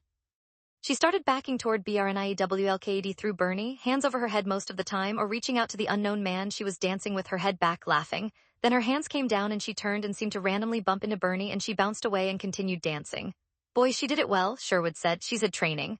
I still didn't see it, Caps Lock said. Lucas, James, and Noah didn't see it either, but Sherwood was sure. Classic move, he said, right out of the book. Believe me, I'll tell you what, she's having a good time dancing her little ass off, but she'll be out of there in less than 5 minutes. More like 3 minutes. She edged off the dance floor, smiled at the man she'd been dancing with, patted him on the chest, stopped for a coat, had to wait another minute, and disappeared through the door. James and Noah had never seen her before. If she'd been in, they didn't remember it. Sherwood said to Noah, we need that video. Can you put it on a flash drive? He could. When they had it, Sherwood said sincerely to James and Noah, if you speak one word of this to anybody ever, a man will come to your door and kill you. Look at my face. Do I look like I'm joking? James swallowed once and said no. Noah shook his head. Street. Caps Lock said, would somebody come to their door and kill them if they talk? Sherwood frowned, shook his head. Of course not. We don't do that. Not ever, not ever. But it's sometimes nice that people think we do. Lucas, let's show the video to Lawrence Bell. Maybe he'll know the girl. Out on the I'm going to ship it back to my office, Sherwood said. By the time we get to Bell's place, we should have some enhanced stills of her, almost like mug shots, better than the video. Caps Lock said, can I come? Sure, the more the merrier. If that piece of junk you're driving can keep up, Lucas said. 24, they had to drive south across downtown Minneapolis, got clogged up in traffic a couple of times, and arrived at Bell's house just before noon. Sherwood brought his iPad and showed them a series of still photos of the woman, which CIA photo experts had pulled from the video, enhanced for detail and colorized. The CIA thought the woman's dress was a shimmery light green, or the CIA's AI did. Better than I'd hoped, Lucas said. She pretty, but she's tough. Gotta get that gear for the BCA, Caps Lock said. He flipped through the photos back and forward and said, I don't know her, she's not part of the regular club scene, I don't think. They spent another minute looking at the photos, then walked up to Bell's door and pushed the doorbell. The same woman who answered the door on their first visit answered on the second and said, Mr. Bell, I find him, you wait. She shut the door and Caps Lock said, maybe I should run around back. Lucas, nah. He won't run, he's in too deep with us. Lucas was correct. Bell came to the door, looked past the 3 of them to the street, then said, come in, come in, come in quickly. He made a brushing movement behind them as if with a broom. Standing just inside the door, he asked, what is it? What happened? I appreciate your phone call this morning. I might send you a certificate of commendation, Lucas said. You know you think you're funny, but you're not, Bell said. I can't have people see you with me. If you need to talk to me, call on the telephone. Now what do you want? Sherwood, look at these pictures, tell us who the woman is. Bell took the iPad and expertly flicked through the photos, then said, I don't know, I've never seen her before. She's not part of the local community. I know most of those people, or I've seen them at least. Caps lock, you're sure? I'm positive there's something about her. What? She doesn't look American to me. She looks, I dunno, pinched. Sherwood took the iPad, contemplated the photos for a moment, then said, you're right, she looks Russian. To caps lock and back in the Porsche, Sherwood said, I need to send these photos to a completely different unit. Let's sit here for a minute while I do that. He did it and said, this won't take long, except the guy I need is probably at lunch. Lucas filled the time with a story. Back a few years, well, quite a few years, I was trying to figure out who a serial killer was. We had some information, the kind of car he drove, the color of his hair. At a really critical moment, I was on the street with another guy and we needed some fast information from the DMV. We didn't have cell phones, but we found a phone booth, remember those? And it turned out neither one of us had any change to put in the phone. Didn't have a quarter, Lucas said. A month or so before that, I'd been fishing up in Canada, and to make a call back to the States, I had to use a pay phone, but it was like $5, and who has $5 in quarters? Then somebody told me I could talk to an operator and she'd take my Amex card. So then we were in this phone booth looking for this serial killer, no quarters to make the call, and I pulled out my credit card and made the call, which amazed the guy with me. We thought back then it was like magic. You could use your credit card in a phone booth. Now you're 1,000 miles from your office, they said goodbye out in the woods, and you pull out your iPad and talk to the CIA. It's just, it freaks me out. My kids wouldn't think anything of it. I'm getting old. Sherwood yawned. Fuck you, Lucas said. I'm not that much older than you. There's before the year 2000 and after the year 2000, Sherwood said. If you got your first real job after 2000, you grew up in a different world than the people who started working before that. That's probably true, and I'll probably even think seriously about that someday if I don't have anything less boring to do, Lucas said. Sherwood's cell phone rang and he took it out, answered, said Bari, and listened and said, thanks. Listen, write that up, everything I told you, and walk it up to Hellsmith ASAP. He rang off and said to Lucas, I'm not allowed to tell you this, but given the circumstances. Yeah, tell me. There are around 250 Russian employees in their embassy in Washington who carry diplomatic passports. That's from the ambassador on down. The young woman we're looking at is Elena Zaitseva. We've never had any interest in her because she does seem to be a clerk in the visa department. We know people who have gotten visas from her. There's no way the FBI can watch all of their employees and they don't watch her. But the way she handed that phone off to Bernie, if it was a phone, she's had some serious training. She's not just a clerk. No, she's a courier of some sort. We've turned over a very interesting rock here, Lucas, Sherwood said. We've got to talk to the FBI and not talk anymore about this woman or about the videos from the club. She could take an FBI surveillance team to some serious Russian intelligence assets. Doesn't get us any closer to the hit team. You know, you and I do have slightly different objectives here, Sherwood said. I would love to get the hit team, but honestly, identifying a Russian courier is more important than finding that team. Best outcome, we capture them alive. They'd give us absolutely zilch. They'd do a couple years in prison and we'd wind up trading them. But Elena Zaitseva, she could be the gift that keeps on giving. Ah, God. Lucas took his phone out, punched a number. Calling St. Vincent? Sherwood asked. No, Louis Mallard, Lucas said. Mallard picked up and said, Davenport, is your nose still in this? I wasn't looking for it. It started when an informant called out of the blue, I swear to God, and gave me some information you need. What is it? Mallard asked. Did St. Vincent tell you I called this morning and told him that Bernie took a mystery delivery at the Nightshade Club last night? Yes. You think it was a phone? Some of the agents here think it might have been drugs, if it happened at all. It happened, and it was almost certainly a phone. We got video of the delivery, and Sherwood sent it off to the CIA photo department, whatever that is, and got still photos made. Then he sent those off somewhere else, and it turns out that the delivery woman is a clerk at the Russian embassy. You can get the details from the CIA or from Sherwood, but your counter-intel people need to know about the woman, and everybody has to stop talking about her. This could be a big score for the FBI, a Russian courier. Give me the details. What's her name? Lucas gave him the name. Sherwood spelled it out and said, we know that Bernie almost certainly has a new burner and is talking to the hit team or maybe to people at the embassy or in Moscow for all we know. We don't know the phone number. I will pass this along, Mallard said. Tell me this, Louis, Lucas said. Is the hit team still in town, as far as you guys know? Until you called me just now, I'd have no idea. But think about it, Lucas. Who would Bernie be calling if they're not still in town? The burner is a serious danger to him if we found it. He wouldn't be chatting with some guy in Moscow about the weather. It'd only be of use to talk to somebody on the hit team or somebody who can talk to the hit team and how they might cooperate. Cooperate to do what? Lucas asked. I don't know. Pick him up, make another run at Sokolov, hire a lawyer? Okay, Lucas, we got this, Mallard said. Bernie S. in the middle of 2 bodyguards and 4 very competent agents that he doesn't even know about. As far as you know, he doesn't know about them, Lucas interrupted. If the hit team doesn't have a good counter-surveillance guy who's already spotted them. After a lingering silence, Mallard said, look, Lucas, if you want to hang around the edges of this, I'll clear you with St. Vincent, but don't butt in, stay out on the edges. I'll tell St. Vincent not to mess with you. I'll think about it, Lucas said. We'd need some minimal information like where Bernie goes at night. Keep your phone in your pocket, Mallard said. Off the phone, Sherwood said, what do you mean you'll think about it? We're in. Not really. Bernie knows both of us, Lucas said. If he spots us hanging around, he'll figure something's up. We'll stay back. What we need is a good, well-connected surveillance guy who can talk to us in real time. His words hung in the air for a moment, then both Lucas and Sherwood said simultaneously, "Dealt to Lucas's house and found Sam Ellen, the girlfriend candidate," and whether in the heated garage, the Porsche 911 backed into, they drove back the driveway while the three of them practiced slapping balls into a net with hockey sticks. They left Sam and Ellen and went inside to tell Weather what they were doing. "I needed to tell you that I'll probably bag out in the guest room instead of waking you up," Lucas said. "We'll be out late, like 3 o'clock, maybe 4. It'd bother me more if you don't come to bed than if you do," Weather said. "I'd wake up to see if there was a text from an emergency room." Caps Lock pulled into the driveway, and when they told him what they wanted, he said, "Sure, I stay out late anyway, but I'm thinking it'd be nice if there was somebody to help out on the surveillance." Lucas held up a finger, took out his phone, and called Shelley White.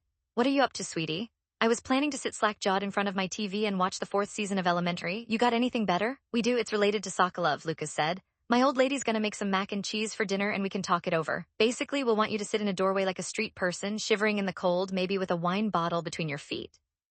"Do you have moon boots?" "Yeah, I do, as a matter of fact. You want down market wino?" "That should work," Lucas said. "I got it covered. See you here in an hour." 6 o'clock, bundled in jeans, an enormous black parka that hung almost to her knees, and regular boots, though she had red moon boots in her car. They made an evening out of it, eating mac and cheese with a decent, but not great, Italian red, talking surgery and cops and spies and surveillance and hockey.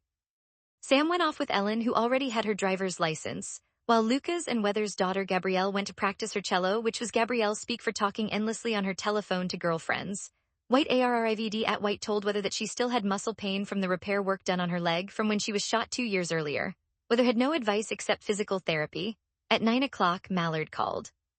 "I am told," he said, "that Bernie is going out to a club called White Ducks, which is up in the northeast part of town, wherever that is. He wants to get out of the apartment by 10 o'clock, and he told his bodyguards that he might bring a woman back. They're still arguing about that, but we're going to say okay, hoping that the woman is the blonde shooter. We have no idea about a phone, if there is one. We'll bag his room tonight while he's gone." So he's already made whatever arrangements he was hoping to make, and the hit team is on its way back to Russia, or they're getting wound up for another run at Old Man Sokolov. "That would be my guess," Mallard said. "One or the other." "All right, we'll hang around the edges, except we'll have a couple of informants on the street. Tell your FBI people not to shoot anyone who looks suspicious because it's probably my guys." "I will tell them," Mallard said. "Good hunting, Lucas." "Going," Lucas said when he was off the phone. To Sherwood, "You sure you don't want a weapon of some kind in case the hit team shows up? I've got a cold revolver that you know is purely simple, point and shoot. If you kill somebody, you could always throw it away so you don't have to fill out reports." "Tempting," Sherwood said. "I sometimes carried an M16 in Syria and Iraq and a Smith 6-shooter in Lebanon, so I've had some revolver work, but I better not." "I don't have your kind of training. We never cared if there was somebody behind the target." "If you say so." Sherwood scratched his nose and said, "All right, give me a revolver." "We OUGHTAGT." Lucas went out to the garage, got the revolver, a 5-shot .357 Magnum Ruger with a 2¼ inch barrel, along with a speed loader with 5 more rounds. Lucas took a minute to download the gun and speed loader with .38 specials, carried it back to the dining room, handed it to Sherwood and said, "Extreme last resort only." "Make sure I'm not standing behind the target," White said. Caps Lock said, "Remember, this is against everybody's better judgment." "Got it," Sherwood said. He took the gun, popped the cylinder out to the side without looking for the release, checked that it was loaded, popped it back and said, "This is almost the exact gun I carried, but mine had a shrouded hammer. This is fine." "Sights are a little hard to pick up," Caps Lock said. "Wouldn't use them anyway," Sherwood said. "If I'm more than 6 feet from the guy I'd be shooting at, I'd just run away instead." "Excellent plan," Caps Lock said. Sherwood picked up his coat and dropped the revolver in a pocket. White would follow Caps Lock to his house, where they'd stop for another enormous parka and a battered rolling suitcase. They'd hang in doorways close to the club, staying as warm as they could. Lucas and Sherwood would cruise as they did before the shooting at the apartment house, looking for cars that might also be cruising. "If you get the car shot to pieces again, that'd be the end of our insurance for all time," Weather told Lucas. "I'll drive," Sherwood said. "I got a Hertz." "Good, I appreciate that," Weather said. "Nothing's going to happen anyway," Lucas said, and they all went out the door into another brutally cold night. 25 Titov said, "This is bullshit. They're going to have him stitched up tight. They'll be waiting for us to make a move." "The genius thing is we won't be making the move," Abramova said. "Bernard will. If he doesn't make a move, we drive back here, pack up, and head for the Mexican border." "If Leonid dies," Bernard said, "he's dying. He wouldn't lie about that and still try to get back home." "Ah, sweet Christ, I know this is a trap," Titov said. He turned to Nikitin, who disassembled his handgun and was carefully inspecting it, and asked, "What do you think, Lev?" "I think my ass hurts less than it did yesterday. I think I might be able to run, though I'd rather not do that." He reassembled the handgun in 5 or 6 seconds, barely looking at it, slapped a magazine into the grip, jacked a shell into the chamber, dropped the magazine, yanked the slide back, and caught the single 9mm shell in midair after it was ejected. "Like watching a magic act," Abramova thought. Nikitin added, "I don't see a trap. They can't know about the new phone." "Unless they built a scanner into the apartment where he's staying," Titov said. "Bernie would know about that. He's not an idiot." "He acts like an idiot," He's 26 and all he thinks about is going out to clubs. He's probably a drug addict. Abramova shrugged. 3 separate motels in Menomonee, Wisconsin, getting together only when there was nobody to see them do that. Nikitin had used his phone to make a direct call to the Sklifosovsky Institute for Emergency Medicine in Moscow for a consultation on his wound. Alerted by Kuznetsov, they'd been expecting his call, and after a 20-minute consultation with a gunshot specialist, he rang off and told the others, "I should keep doing what I'm doing. No strenuous exercise like running away from American cops trying to kill me." "Sounds like good advice to me," Abramova said. Kuznetsov had arranged a no-go signal with his Minneapolis contacts. Another woman, an employee of the people who supplied the cars, would be at the club. If the team spotted anything dangerous, she'd get a call and put on a red silk scarf with a black border. She'd make no attempt to touch Sokolov or talk to him. She'd only send the signal that the pickup was a no-go. The day was long and boring, watching TV, browsing on their laptops, checking and rechecking maps of northeast Minneapolis. They would be using only 2 vehicles, the van and the pickup. The truck, driven by Abramova, would be abandoned within a mile or less, with the team moving to Titov's van. Assuming they got out clean, they'd return to the Wisconsin motels and talk to Kuznetsov about exfiltration from the U.S. at 7 o'clock. They ate pizza in Titov's room, then Abramova and Nikitin went to Nikitin's room where the pickup was parked. At 8 o'clock exactly, they left their rooms and drove out to the I-95 on-ramp. They would drive 5 miles an hour over the speed limit and stay a mile apart, close enough to provide support if any were needed. None was, and at 9:30 they rendezvoused in the parking lot of the University of Minnesota's golf course in St. Paul. The street adjacent to the parking lot gave them a straight shot into northeast Minneapolis and the White Ducks Club. And there they sat, engines running. They were and his father in the afternoon. The old man was unconscious, surrounded by frustrated doctors and nurses who didn't know how to help him. He'd been poisoned, but they didn't know how or when or with what, nor did they understand exactly what vehicle was used to do it. Some thought it might have been hidden among his daily ration of pills, which was extensive. He was on blood pressure medication, a statin, a blood thinner, and finally on Prilosec, a treatment for gastrointestinal reflux disease. The Prilosec came in a capsule, and a capsule could be emptied and refilled with something else. Bernie's visit was brief because there was nothing to be done or said. Outside the hospital room, the lead doctor told him that he had to be prepared, which Bernie correctly interpreted as meaning his father was dying. The day before, believing that the FBI suspected he was involved with his father's impending death, he'd used the new burner phone to call for a pickup and to arrange the details. He then pulled the battery out of the phone, opened his apartment window, and dropped the phone and battery in a privet hedge directly below. He had to get out, he thought. An autopsy might show both the nature of the poison and the method of application, and that would point directly at him. He talked his FBI escorts. He thought of them as his captors, and they thought of themselves the same way, into a trudge through the Minneapolis skyways as a break from the relentless afternoon television at the apartment complex. They were happy enough to take him because they'd been equally trapped. He looked at leather jackets and jeans and ate bagels and eyed the young women who looked a lot like the young women back in Moscow. Then it was back to the television, and late in the evening he got dressed for his night out.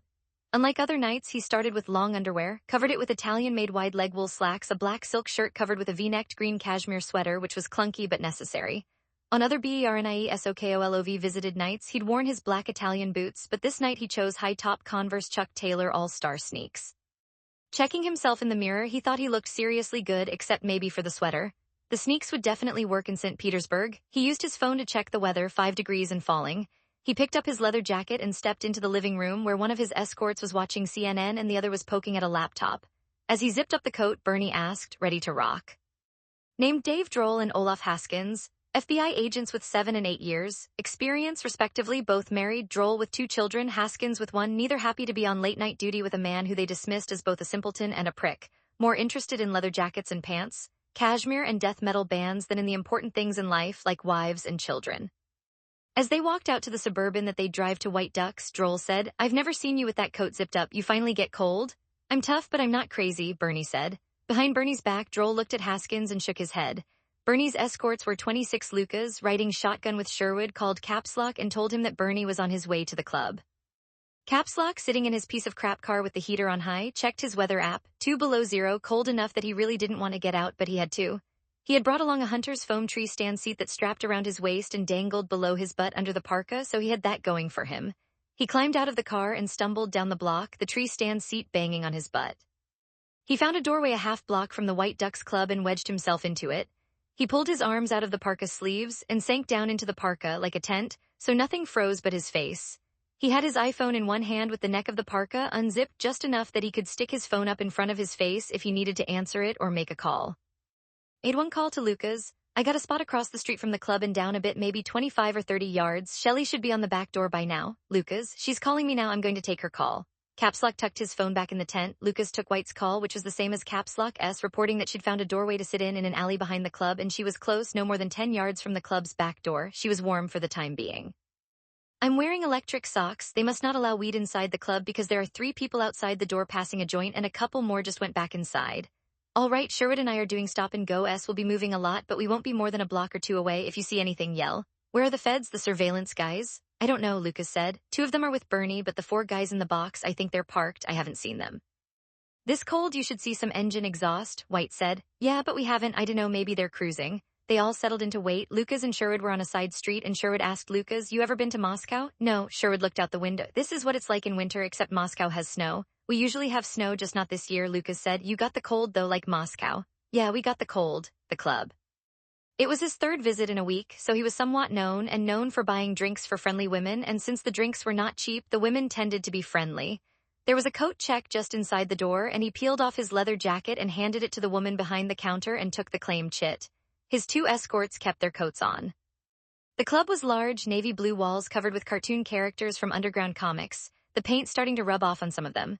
Several women wore dancing dresses, but the weather had pushed most of them into pullover turtleneck tops and wool pants, and the men were mostly dressed the same way, so White Ducks looked more like a ski resort than a dance club. The music was loud, the love child you'd get if hyperpop knocked up disco, with lights flickering to the beat. Bernie elbowed his way to 2 women dancing together and got it going with them, as his escorts went to the bar where they both ordered Pepsi on Bernie arrived at the Rocks. The bartender knew they were feds, said nothing, pushed the drinks across the bar, no charge. Bernie was hot, circulating, buying drinks, throwing cash on the bar. He'd taken his father's stash since his father was no longer there to object, and he had $11,000 in his pants pocket. At 5 minutes to 11 o'clock, he told Droll and Haskins, I'm gonna disappear for 2 minutes. Where to? Droll asked. Gotta pee, you wanna come watch? Let's face it, Bernie, you ain't got that much to watch, Droll said, one of the rare times in recorded history when an FBI agent said ain't. Bernie poked a finger at him. Jealousy is always ugly. Go pee, Haskins said, face down in his parka when he felt the car stop at the curb and the flashers come on. He looked up as a Minneapolis cop came around and poked him with a toe and shined a flashlight on his face and asked, You all right, partner? Caps Lock said, I'm not only all right, I'm a BCA agent staking out the White Ducks and you're stepping on my act. Take that fucking light out of my face. The light went sideways. You sure about that, partner? Yeah, I'm sure about it, Caps Lock said. Step between me and the club so they can't see you looking at my ID. The cop stepped between Caps Lock and the club, and Caps Lock fished his ID out of a shirt pocket and stuck it out the neck hole, and the cop bent to look at it with the flashlight, then backed away and said, Better you than me.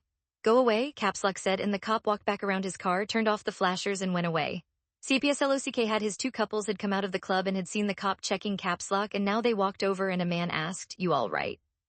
Caps Lock, I'm all right. A woman said, Give him some money, Jim. Jim fished in his pocket and gave Caps Lock a $1 bill. Caps Lock said, Why don't you keep it? You can't buy a fucking thing with a 1. You can't even buy a fucking candy bar, for Christ's sakes. The woman said, He's right, Jim. Give him a 5. Caps Lock said, A 10 would be better. The man was thumbing through his wallet and said, All I got is 10s and 20s. Give him a 10, the poor thing, the woman said. The man handed Caps Lock a 10 and the 2 couples went on their way. Caps Lock would have laughed if he wasn't so fucking cold. Not quite as cold as Caps Lock because she was backed up to a metal door, and though she hadn't known about it, behind the door was a collection of HVAC machinery and plumbing that kept the interior temperature in the 80s. Some of that heat warmed the metal door and seeped into her parka.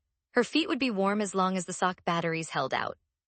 Her biggest problem was a lack of light. There was one small flickering lamp over the club's back door, but that was it. Shelly White WAS Bernie told one of the dancers that he'd be back in a minute, don't go anywhere, and he reached out and pinched her nipples, which she didn't like, but before she could register her displeasure, Bernie was headed back toward the short hallway that led to the men's room, where he didn't hesitate but kept walking. He'd done a little psychological prep on the feds when he dropped his coat with the coat check woman because he'd go out that night without a coat. Inside the club, Bernie, wrapped in long underwear, he banged through the club's back door into the alley and started running. He was fast. He'd run 5 miles a day back at the farm without breathing hard. Haskins was still holding up the bar with his Diet Pepsi, but Droll saw Bernie pass the hall to the men's room. He was across the dance floor, the other side of the pack of dancers, and he shouted at Haskins and started shoving his way through the crowd. He had an angle that let him see Bernie disappear out the back door. When Haskins was close enough, Droll shouted, He went out the back, he went out the back. Why, I don't think he had any marijuana. They went out the back door and saw Bernie 40 or 50 yards away. He's running, he's running. Haskins had his radio handset and he shouted into it. Mark, Bernie's running. He's running down the alley and back. We're in pursuit. A woman were standing outside the back door vaping weed, which was illegal in Minnesota, but nobody paid any attention to the legalities because the weed horse was already out of the barn. White watched them with a little curiosity because there was nothing else to do in her alley until Bernie pushed past the two vapors and started running. White said uh-oh and fumbled her phone out and tapped the little star for favorites, then Lucas's number, and Lucas came up 1 second later as 2 FBI agents pushed out the door, looked both ways, saw Bernie, and began running after him. Lucas came up on the first ring and White sputtered. Bernie just ran out the back door going east in the alley and the 2 feds are chasing him, but they're way behind. They're running like crazy. East, we're on the wrong side, we're going. A man inside of the club, a Cadillac sedan, suddenly burst off the curb and miniature flashers set in the grill began winking into the night. And the Cadillac, which the feds had acquired in a drug bust, roared past Capslock, who got on the phone to Lucas and said, I think the feds in the Bernie box just blew past me. Bernie's running, Lucas said. Ran past Shelley with his escorts running behind, but he had a head start. She says he's moving faster than they are. We're trying to get into it, but we're 3 blocks away on the other side of the club. What do you want me to do? Capslock asked. Hell, you can go home, Lucas said. We're out of this. We're not completely out, Sherwood said. He won't run in a straight line. He's got to know he'd be chased. He'll go into some kind of evasion routine. This wasn't a last-minute decision. The hit team is out there to pick him up. He knows the route he's running, and it'll include some surprises. Then drive faster, Lucas said. I've got 4 cylinders and tires that are made out of toilet paper, Sherwood said. I'm going as fast as the car will handle. Come on, I don't want to run over any old ladies. The world has plenty of old ladies, Lucas said. 1 or 2 fewer won't make any difference. On the front about the evasion route. Bernie ran out of the alley and down Hennepin Avenue toward the bridge over the Mississippi. But before he got to the bridge, dodged into a side street and past a Catholic church and around a curve, then right on University Avenue, across Central Avenue, dodging cars, another side street to Holmes Park, which he'd seen on a satellite map, and diagonally across it, past patches of barren trees, to 5th Street and one more jog onto 4th Avenue, where Abramuva and Nikitin were waiting in the pickup. SHERWOOD was correct. Bernie had gained ground on his escorts and they were 70 or 80 yards back but had the pickup in sight when they rounded the last corner onto 4th Avenue, and Droll lifted his radio to his face and shouted, black pickup, and saw the 2 right side doors of the pickup pop open and Bernie vault inside. Abramuva saw all of them coming and shouted at Nikitin, they'll shoot us like the first time, and Nikitin said, no. Nikitin popped his door and stepped out on the street with one of the Berettas, and as Bernie leapt into the pickup, he began firing 3-shot bursts down the street at the 2 lawmen and saw both of them go down. He jumped back inside the truck and said, go. Abramuva hit the accelerator, kept her foot down for a block when a sedan suddenly turned on the street behind them, flashers winking on the grill, and Abramuva said, more of them. We can't let them follow us to Titov, Nikitin said. Put me on the ground again, gimme your gun. He slapped another magazine into his Beretta, and Abramuva handed him the second Beretta and swerved to the curb, and Nikitin was out with both guns, hosing down the oncoming Cadillac. The sedan kept coming until it was only 50 feet away, then swerved across the curb and into a tree. Nikitin turned back to the truck, but one of the agents in the Cadillac rolled out of the car with the impact on the tree and fired 3 shots at him wildly, but one shot hit Nikitin between the shoulder blades and he went to the ground. Abramuva screamed, up, but Nikitin cried, I'm done. Go. She went, passenger door still open as the truck lurched forward. Just as she turned onto the next street in their evasion route, she saw another car, a small SUV, turn onto the street behind them. That's the surveillance team, as a Cadillac sedan flashed through an intersection a block ahead of them, flashers in the grill and on the back bumper. They know where they're going. Lucas yelled. THATS. Sherwood wrestled the car around the corner just in time to see the feds' car take another turn. Sherwood followed, and skidding through the next turn, they saw the federal sedan on the side of the street and a pickup disappearing around the corner a block ahead, but in the next instant registered what appeared to be 2 and then 3 bodies in the street. Lucas, we got guys down. Sherwood spotted them and took the car to the opposite side of the street, pulled even with the first 2 bodies and stopped, and Lucas popped his door and hit the ground running. The first down man he recognized from the hospital, the man had 2 bullet wounds in his face and was gone. He left him and hurried to the next man who was bleeding and who reached up and grabbed Lucas's parka and tried to say something but failed, and Lucas shouted at Sherwood, he's alive, we gotta get. Sherwood was already on his phone and called, I got 911, but where do I tell them where we're at? It's automatic, they can tell where we're at within 50 meters, Lucas shouted back. Tell them to look for a black pickup running hard. A man was staggering toward them, pistol in hand. Who are you? U.S. Marshal, FBI. I'm shot, the man said, and he fell down. Sherwood ran over to him. Where are you hit? Where? Leg. Sherwood looked and found the area of the bullet wound, and he called to Lucas, I'm putting pressure on this one, what are you? The agent who'd fallen screamed as Sherwood put the pressure on the wound, and Sherwood said, I think he's got a busted bone, and the man screamed again and cried, don't. Sherwood pressed anyway and said, you're bleeding a lot, man, I got to keep the pressure on. The man groaned and then said, I shot one of the son of a bitches, he's down on the street, he had an automatic rifle or something, we didn't have a chance. Lucas looked and saw Nikitin trying to push up onto all fours and said, he's still moving. The next moment, 3 civilians appeared, tentatively looking at the bodies. A woman yelled, I called 911, they said police and ambulances are already on the way. A compact SUV, a Toyota, turned a corner and accelerated toward them, the other part of the surveillance box. The truck went sideways and 2 agents jumped out and ran toward them, and one of them called, "How bad, how bad?" Lucas said, "Bad, they're running in a black pickup." Lucas had pulled open the coat of the second agent, pulled his sweater up. With one of the 2 late-arriving agents crouched over him, he found a bloody wound on the left side of the man's chest, another one lower in his stomach, a third one on his thigh. He couldn't do anything about the stomach wound but gathered part of the man's coat and put pressure on the chest and leg wounds as best he could, which wasn't very good. "Need to get some pressure on his exit wounds. We need to roll him up on his side so he doesn't drown from the chest wound." They fumbled around getting that done, heard sirens in the distance. One of the agents moved over to the first man Lucas had looked at, the dead man, and he said, "Dave is gone, Dave is gone." The wounded agent from the Cadillac said, "So's Jerry. Jerry's dead. He's in the car. I shot that son of a bitch who killed him. He's lying on the ground. The son of a bitch, the son of a bitch." "Are you sure about Jerry? His head is gone, man. His head is gone." The agent turned toward the body at the end of the street and suddenly began running toward it. He swerved right to the Cadillac, looked in the driver's side, then went on to the body in the street. The agent who was helping Lucas said, "If that man isn't dead, he will be in 1 minute." "I want him alive," Sherwood said, looking after the running agent. He shouted, "Don't do that, don't do that." The agent got to Nikitin, prodded him with a toe. Nikitin looked up at the end of a 9mm and said, "Do it," because he didn't care about anyone's life, including his own. The agent shot him in the forehead, took a minute to kick the 2 Berettas away from the body, then turned and jogged back to the others. When he got to Lucas and Sherwood, he looked down at the wounded agent from the Cadillac and said, "You did good, knocked that asshole down." Sherwood said, "You shot him." "Lucas, the guy was trying to get to that weapon, whatever it is, the machine gun." The agent who'd shot Nikitin looked at Lucas, nodded, and said, "That's right." Sherwood said, "That's bullshit, Lucas. It is what it is. He was going for the gun." Haskins started crying and said, "Hurt, hurt, I hurt." Lucas, "Ambulance coming, man, ambulance is coming," and left with the 2 wounded men, and a cop convention began gathering in the street. Lucas got on his phone and called Mallard. "Lucas, do you know what time it is?" "Yeah, it's 11:45 according to my phone," Lucas said. "I'm looking at 3 dead men, including 2 FBI agents. 2 more agents are on their way to Hennepin General. One of them will make it. I'm not sure about the other. He was hit 3 times in the chest and stomach and leg. He's bad." "What? We got 1 member of the hit team dead, shot by one of your guys. They're all in the street here." "Give me the address." Lucas gave him the address and said, "Call St. Vincent. He's probably heard already, but I'm not sure about that." "Where's the hit team?" "Gone. Stay where you are. We're coming." The ambulances came 27. If the truck hadn't been so heavy, it would have been on 2 wheels when Abramova took it around the corner. Sokolov was thrown against the back seat door. The front passenger side door was still rattling loose, and Sokolov stretched over the back seat to grab the door handle and drag it shut. "Sokolov, where are we going?" "Another 500 meters, Abramova said. Her face was twisted, but her voice was controlled, sharp. "There's nobody behind us, but we have to leave this truck. The man we left, Lev Nikitin, he's dead or will be." Sokolov shut up as Abramova took 2 more corners and then pushed the truck down a dimly lit lane where Titov waited in the van. Abramova pulled up behind it, and 10 seconds later she and Sokolov were in the back of the van, out of sight. "Titov, where's Lev?" Abramova, her voice as tight as a guitar string. "Dead, go now." "Dead how? Go now, go." Titov went pulling down the block to 8th Street as planned, a left turn, a block later, and right onto Hennepin Avenue. Then they were free in the night, merging into the traffic, no flashing lights anywhere. They passed the golf course parking lot where they'd initially staged while waiting to pick up Sokolov, driving slowly and carefully across town to I-35, then south to I-94. 12 minutes after they got on I-94 driving east, they crossed the St. Croix River and into Wisconsin.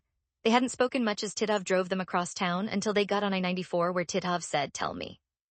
Abramova told him, "You were right, it was a trap. They had undercover vehicles monitoring." She turned a thumb toward the man in the back who said, "Bernard Sokolov." Abramova was speechless for a moment, turning in her seat to look at him. Then, "Sokolov, you are the son, you are the asset?" "Yes." "How did this happen?" Sokolov said, "I didn't know we were going to defect. I'm a Russian. I want to be a Russian again. Fuck this place. I thought we were on holiday in Istanbul. I was planning to buy some clothes. My mother thought the same. We were kidnapped, is what it was. They took us to Washington to a CIA compound. A fort. I stole a phone, called the embassy, and after a lot of talking, got the FSB representative. It took a while, but the CIA finally let me out on some nights to go to clubs. I stole another phone, gave my contact a club we were going to and a date, and I got dropped a permanent phone. They call them burners here in the States. Who is your contact there at the embassy?" "A man named Kuznetsov, but I don't think that's his real name," Sokolov said. "That's what we call him," Abramova said. "How did you know how to arrange a drop?" "My father arranged FSB training on Michurinsky Prospect, the IOT. The IOT was the Institute for Operational Training. Michurinsky Prospect was the location of the FSB Academy in Moscow." Titov, disbelief in his voice. "You're an operator?" "No, I left after basic training," Sokolov said. "I thought someday I would go back before my mother was killed. I even thought I might stay here as an asset, find a job, stay on." "Abramova, you killed your father. He wasn't dead yet this afternoon. They are certain he will die. But your father." "I've hated him since I was a child," Sokolov said. "Until I was 12 or 13, I thought beatings were the way life was lived. He would beat me 2 or 3 times a week. Not child whippings with a belt, he beat me with his fists. Sometimes I couldn't walk. My mother, you killed my mother never interfered. She was bad as my father or worse. She loved the idea that people feared her, feared what words she'd put in my father's ear. A long silence as they digested that, then Titov said, tell me about Lev. Abramova said, the FBI agents from the club ran faster than we thought, than Bernard thought they could, and were too close to the place we were waiting. They would have shot us to pieces just like at the safe house. Lev dropped them, but before he could get back in the truck, another FBI vehicle came around the corner and Lev shot at them, but one of the FBI's shot Lev. Lev told me to go, he was dying. Ah, God, a disaster, Titov said. A disaster? They will happen, Abramova said. Now we are done. We go back to the motel, pack, go south tomorrow morning. We will take the van 22 hours to Matamoros, take turns driving, stop for gas and food, nothing else. Titov said, I don't think so, not now, not with dead FBI agents. We don't know that they're dead, Abramova said. Lev was shooting at them, they're dead, Titov said. That's what he did, an angel of death. They will be looking at every face trying to get across the border, every face. Sokolov, what do you think we have to get across? I have a contact on the Canadian border at Thunder Bay, almost straight north from here. He can get us across a river into Canada, across the ice, pick us up. We have done that twice in the past. There will be less attention to the killings in Canada than here in the US. Canada is not as good for getting back home because their counter-intel people are better than Mexico's, and Canada's more hostile to us. But Embassy in Toronto has a safe house. We stay there for a week, a month, and then we go private flight out of a small airport. This sounds better, Abramova admitted. How many hours to this Thunder Bay? Maybe 6 or 7 depending on the road conditions and the route we take, but one big thing, that's all on back roads, no stops at all, one full tank of gas in each vehicle, which I can get tomorrow. I will call my contact tomorrow morning, probably won't be able to cross tomorrow night. Maybe the day after tomorrow, we'd stay out of sight in the motel for one more day. Call your contact when we get back, Abramova said. We will hide Bernard in Lev's room. She explained to Sokolov that they were spread across 3 motels in Menomonee, Wisconsin. Titov held the key cards for all 3 rooms because if there was trouble, they didn't want a card found on a team member who was captured or killed. Titov wasn't an operator, he was the team's concierge, driving and making arrangements for travel and equipment. I thought there were more of you, Sokolov said. There were, Abramova said. There were 3 members of the team, and Titov is a sleeper here activated for this assignment. One of us was badly wounded, but we managed to get him evacuated. He should be home by now. Lev Nikitin, you saw Lev down in the street. Sokolov said, you should never have come after me. This was a bad call by Kuznetsov. Even if I were arrested, they would have traded for me. They knew I didn't kill my mother, and they couldn't prove I attacked my father. You are correct, but too late, Titov said. Now we run. Abramova, we have been attacked 3 times by one man, Davenport, U.S. Marshal, Sokolov spat. Look at him on the internet. He's a killer. If he was there tonight, I wouldn't be surprised if he's the one who shot your friend. He's with a woman named Shelley White. All I know about her was that she was once shot by a fugitive up in the northern area here, also from the internet. Look on Gemini, it's all there. I would like to meet this Davenport in an alley, Abramova said. I believe he would like to meet you as well, Sokolov said. As I said, he's a killer. Titov, do you think this woman talking to you is a helpless cabbage? I don't know the woman I'm talking to, but I know about Davenport, Sokolov said. Had known that they'd get back to the motels very late, so they'd stocked the 3 rooms with food and soft drinks. They agreed to stay in their rooms in touch with their burners the next day. Titov would go out for more food in the evening, then they'd all meet in Sokolov's room to make final plans for the trip north on the following day. We need discipline, Abramova warned Sokolov. Stay inside tomorrow. If you have room service, decline it. You'll have a TV and internet. Your face will be known and probably on TV, so you must hide it. Yes, I can do that, Sokolov said. I will. Abramova and Titov at his own room, where the red Ford was still parked outside. Abramova would take the van, dropping Sokolov at his motel, then go on to her own. In his room, Titov opened the small cooler he'd bought that afternoon at a gas station and took out a Coke and a bag of beef jerky, sat on his bed and tried to think. Abramova had said they'd shot and probably killed 2 or more FBI agents. By morning, the hunt would be intense and all over Minnesota and the surrounding states. The cops would be putting Sokolov's face on everything but milk cartons. He wasn't sure, but he thought the odds of getting across the ice to Canada were probably 70%. The other 30% they'd be caught, and he thought killed. The American cops were not going to let some Russians gun down FBI agents and get away with it. If the cops spotted them, they'd be murdered. He sat on his bed chewing on the jerky, then got his laptop out and went online to ChatGPT. The Marshal Sokolov had mentioned Davenport had in Titov stopped first extensive online history, and the kid had been right, the man was a killer. He did a search for the shootings that night in Minneapolis, but nothing came up. Too soon. There were certainly cops still on the scene. He dropped the sack of jerky on the floor, shut down the laptop, turned off the overhead lights. In the dim light coming through an open bathroom door, he fell back on a pillow, closed his eyes, and let his thoughts come to the surface. Matvey Orlov he hadn't really gotten to know. They'd only been together for a week before the first assassination attempt, and the team didn't talk much to him. Lev Nikitin he hadn't liked, because Nikitin was a serial murderer and that quality sat right on the surface of his personality. He tried to generate a couple of erotic fantasies about Abramova, but she really wasn't fantasy material. Sokolov he didn't know at all except as a kid who'd murdered his father. What did he owe them that was worth getting killed for? Lying on his pillow he thought nothing. He'd done everything they'd asked, and they'd put him in this predicament, a 30% chance of murder by cop. He would not sleep well. Davenport. 28 Lucas and Sherwood sat morosely in the rental car, looking at the cops and crime scene people pacing off distances between bodies and marking brass ejected from guns and photographing and bagging the guns themselves, and Sherwood said, so different. That anything I've ever seen, Sherwood said. Iraq, Syria, people get killed and you pick up yours. If any of yours got dinged up and then you'd get the fuck out. Medevac them to a hospital with trauma surgeons on call. Everybody else, fuck them. Let them take care of their own. None of this bureaucracy. I mean, really, why are they measuring all of this? It's like surveying school. Could you really use it in court? Can't tell, Lucas said. Get in court, and if the defense attorneys can't make a deal for their clients and don't have a decent defense, they'll attack procedure. Try to show that things were done wrong and that their clients have somehow been cheated. Doesn't usually work, but if we don't do the procedure, they'll attack it, and sometimes, not often, they'll get away with it. Really? Then somebody will sue us, either the relatives of the dead and injured or relatives of the accused, because we didn't do all the procedure.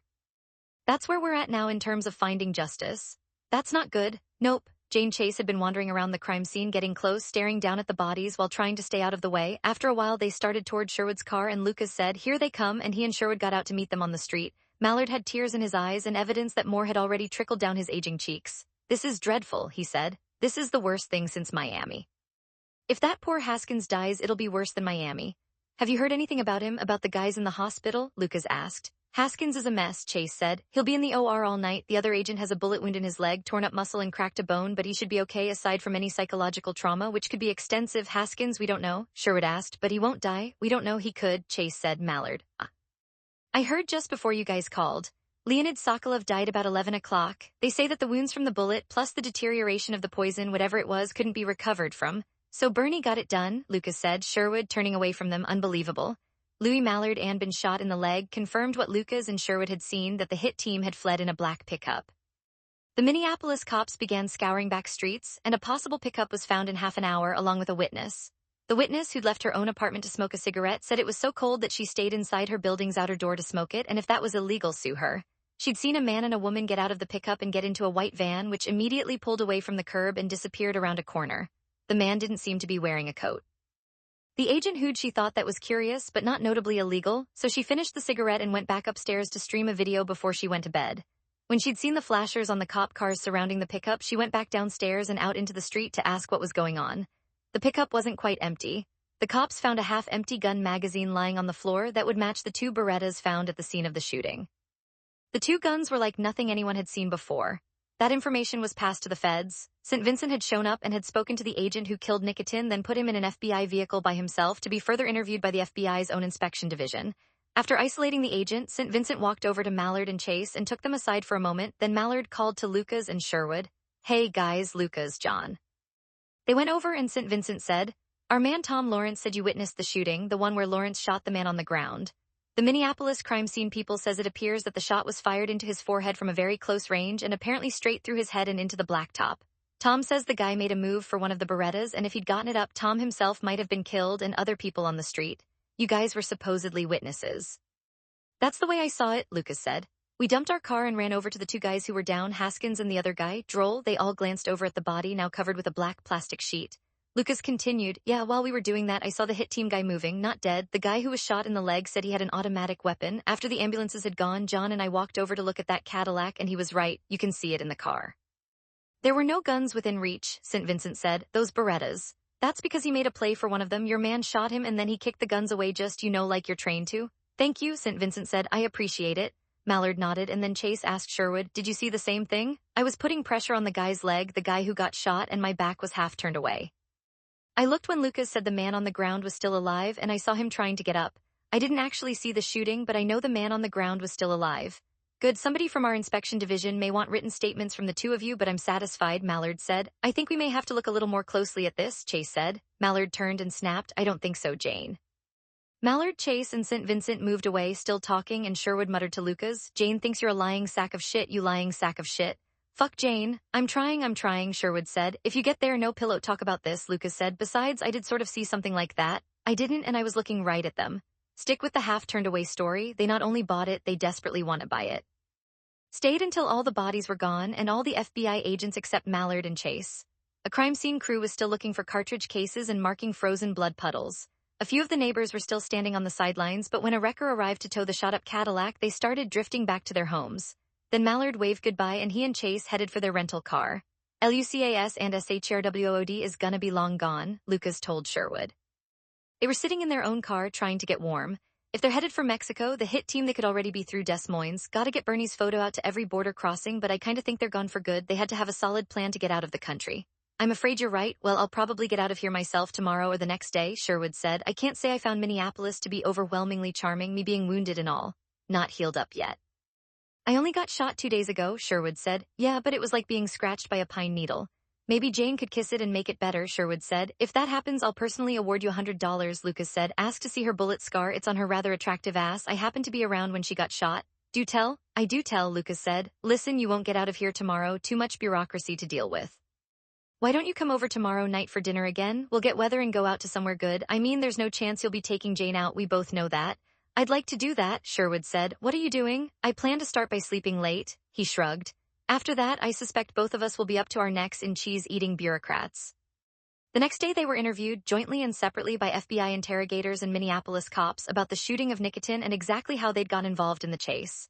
At night they went out to somewhere good for a dinner that, if not morose, was subdued.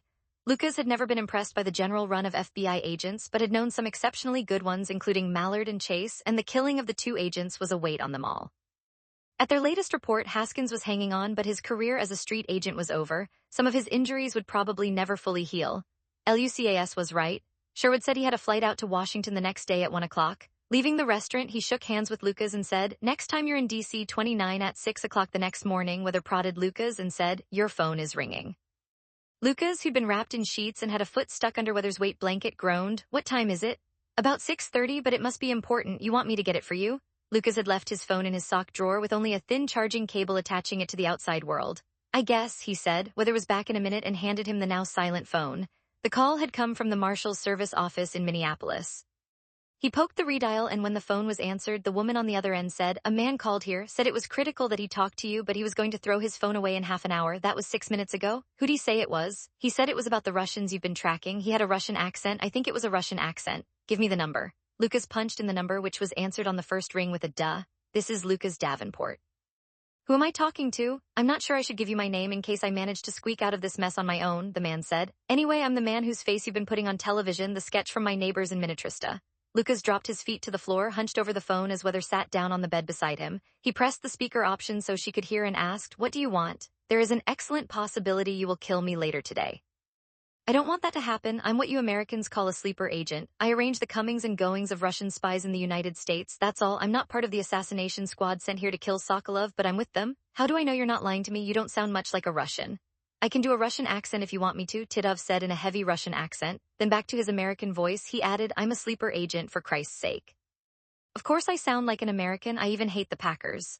Lucas nodded at a sentiment he recognized. All right, so you're either from the Twin Cities or Chicago, possibly from Dallas. I also hate the Cowboys, Titov said. Yeah, so does everybody else, Lucas said. What do you want from me? I maybe want to come in, but I don't want to get killed if I do it. Why should I pay any attention to what you want? Maybe I'd prefer to kill you later today, Lucas said. That's only a 30% possibility. I have calculated 70% we get away clean, 30% you catch us. If you catch us after what happened, I think you will kill us. That's a good bet, Lucas said. Weather was standing next to the bed, listening, raised her eyebrows, shook her head. I haven't seen anything on television yet, Titov said. The shooter who I think you killed was very effective. I assume you also have dead. 2 FBI agents dead, another one in critical condition, and another one hurt bad, Lucas said. The FBI gunmen are seriously on the hunt. That's what I'm afraid of, Titov said. I am in a position where I can give you Bernard Sokolov, who poisoned his father with Novichok, and also the controller of the assassination squad, who is a woman. I'm sure you have seen her on your videos or know about her from talking to the doctor she took out of the Bison Hospital. All you want in return is, what? That I would negotiate. I know how these things are done, Titov said. No jail, that must be clear. I am going to pull the battery on my phone so you can't track it, but sometime in the next hour you will send me an agreement by email guaranteeing no jail, nothing like jail, freedom in the United States, the exact conditions we can negotiate. If it takes more than 1 hour, I'm gone because the squad will be here to get me, then it will be too late. I'm not positive I can do that, but I think I can, Lucas said. I am working here with a CIA agent who I believe will be very interested in your offer. Good, he is exactly the man I wish to talk to negotiate with because he will see the value I offer. I want his name on the email with yours and the highest officials you can reach. I am now by myself, but in 1 hour I will be back with the squad and unable to talk. By the way, don't bother trying to run down the location of the Gmail address I will send you. There are 1.8 billion active Gmail addresses. I have 100 of them. I have never used the address before and I will never use it again after I read your guarantee. If I don't see it, I will take my 30% chance. I understand, Lucas said. Good, if you can arrange this, I will see you later today, Titov said. 1 second later he was gone and Lucas looked up at Weather, who said, my God. Later said, do you realize? No, you probably don't because you're a humble deputy marshal. I will send you this guarantee in 5 minutes and we'll sign it in ink and send you a PDF. You can print it, sign it, scan it, send it back to me, and I'll see if I can round up more SHERWOOD 2-minute signatures while you're doing that. We gotta get this guy, we gotta. And preferably in a way that the Russians won't realize what happened. What don't I realize as a humble marshal? This guy told you that he moves NOCs around, Sherwood began. I don't know what a NOC is. A spy with no diplomatic cover. NOC, it stands for non-official cover. If we can keep this guy in place as a sleeper, I mean, holy cow, Lucas, this would be a coup. All right, I'm willing to believe that, but I'm not sure the feds will go along. They will when they see the other signatures on the guarantee. I don't know who I can get out of bed, but it's after 7 o'clock on the East Coast, and I bet I can get a couple of good ones. All right, Lucas said. Send me the letter. As soon as I send it back to you, I'll get cleaned up and head over there to pick you up. Wherever the guy wants us to go, we'll be ready. I'm good with that. Listen, this is you and me, and I don't know, maybe Del and Shelley. I don't want to tell the FBI about it because they'll go in heavy. Jesus, we'd really be putting our necks on the chopping block, Lucas said. True, that's what makes it exciting. I've already got a major hard-on, Sherwood said. I heard that, Weather said. Letter came into Lucas's email. Weather got it, printed it, took it to Lucas, who was shaving, had him sign it, took it back to the home office, scanned it, and sent it back to Sherwood as a PDF. 10 minutes after that, Sherwood called back. I got the DDO, Deputy Director of Operations, to sign off on it. He's calling somebody at the Justice Department, but we're getting short on time. 10 minutes, they get what you can, Lucas said. You know, we could just lie, put a bunch of fake signatures on it, and grab the guy and drop him in jail. We could, which would just get us some spam in the can and do us no good at all. Lucas, this is large. You're going to justify your entire wretched existence with this score. Yours maybe, not mine, Lucas said. I feel my neck stretched out and the axe coming down. Call Del, call Shelley, get over here, Sherwood said. How about St. Vincent? No, not Mallard either, or your friend Jane. There's no way they'd want to do what we need, which is to separate this defector from the pack. If the FBI didn't flat out kill him, they'd want a show trial. We need people who don't have anything invested in revenge and can keep their mouths shut. Lucas had to think about that. He could use a little revenge himself, but had spent enough time in Washington that he understood what Sherwood was trying to do. He wound up calling both White and Caps Lock, and they agreed to meet at the Federal Building in Minneapolis. I'm not sure about taking Del along because I don't know where we're going, Lucas said.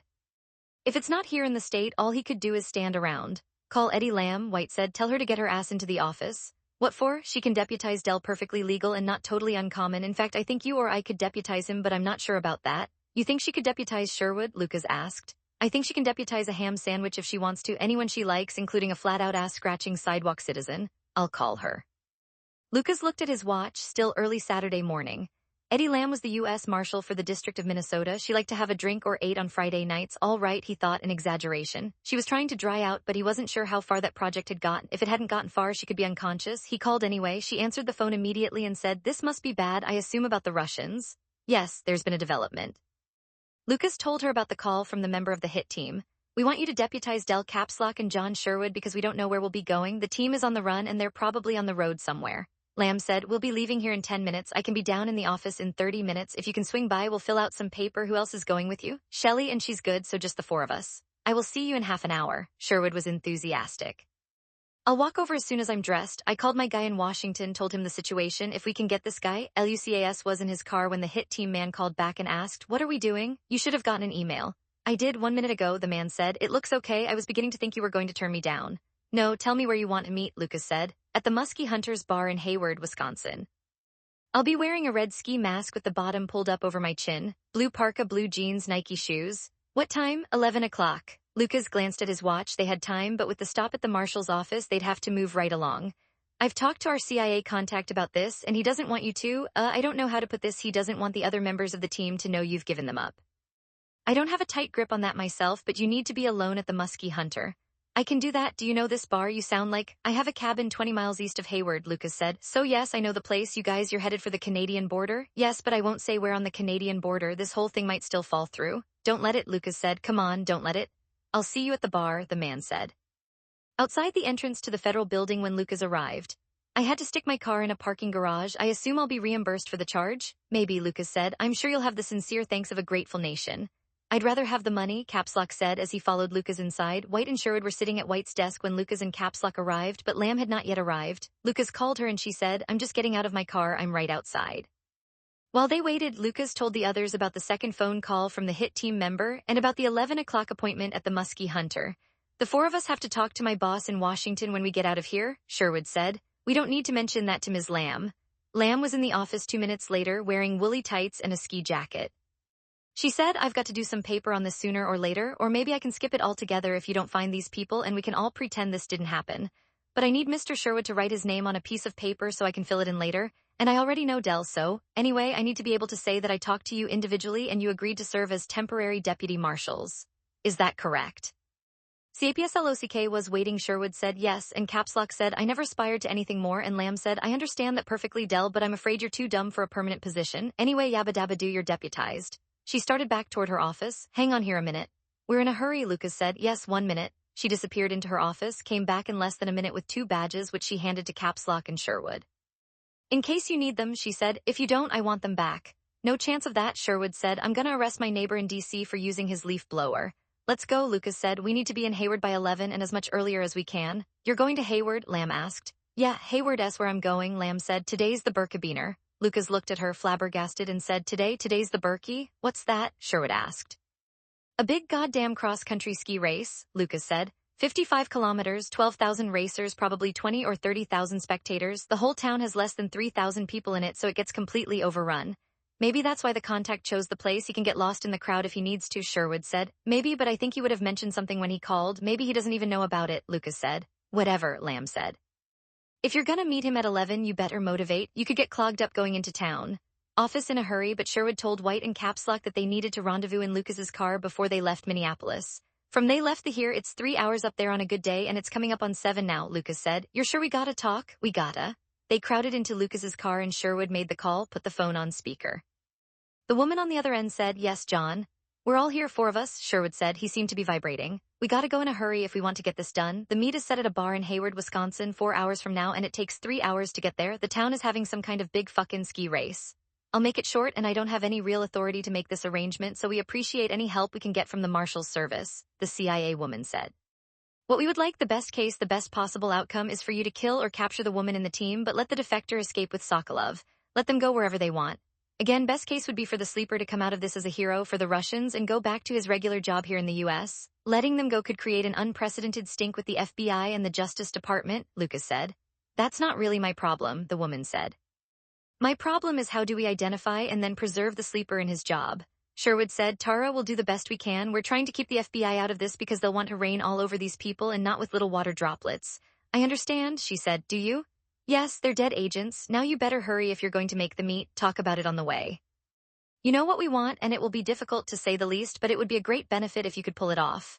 30 Abramova and Bernie Sokolov were ready to go at 7 o'clock, but Titov was dragging his feet. He would be ready to leave at 9, he told them. Before then, he was doing research and trying to track down his Canadian contact who would get them across the ice. "I talked to his wife, and he's driving back to Thunder Bay from up north, a place called Nipigon. He's been on the road for a while. She says the drive normally takes an hour and a half, but they had a dump of snow a couple days ago," Titov said. "The roads are passable but a little slow. She says he'll be home before 8. I need to talk to him while we're both looking at the same maps, and I can't do that when I'm driving." "How much will that slow us down?" Abramova asked. "Not at all," Titov said. "We're about 6 hours from the place we usually cross, and we can't cross until it's dark. Better we stay here for a little while than get up to an uninhabited place in Canada and stand around trying not to look suspicious, especially with Bernard's face out there everywhere."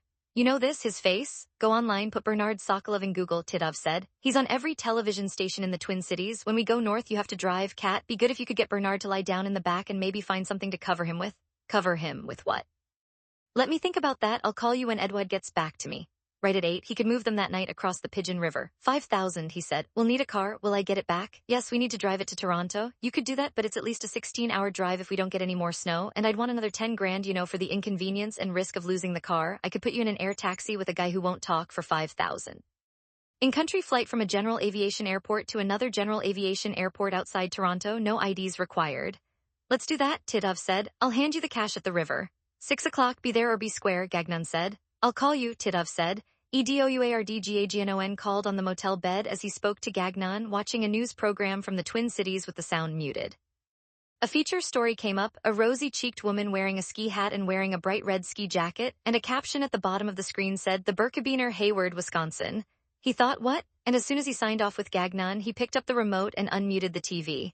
He caught the tail end of the young woman's cheery report and went to his laptop. It took only a moment to confirm it. There was a huge cross-country ski race in Hayward that morning that would continue for most of the rest of the day. He thought for a moment, then went out to the net again and checked for a local Walmart.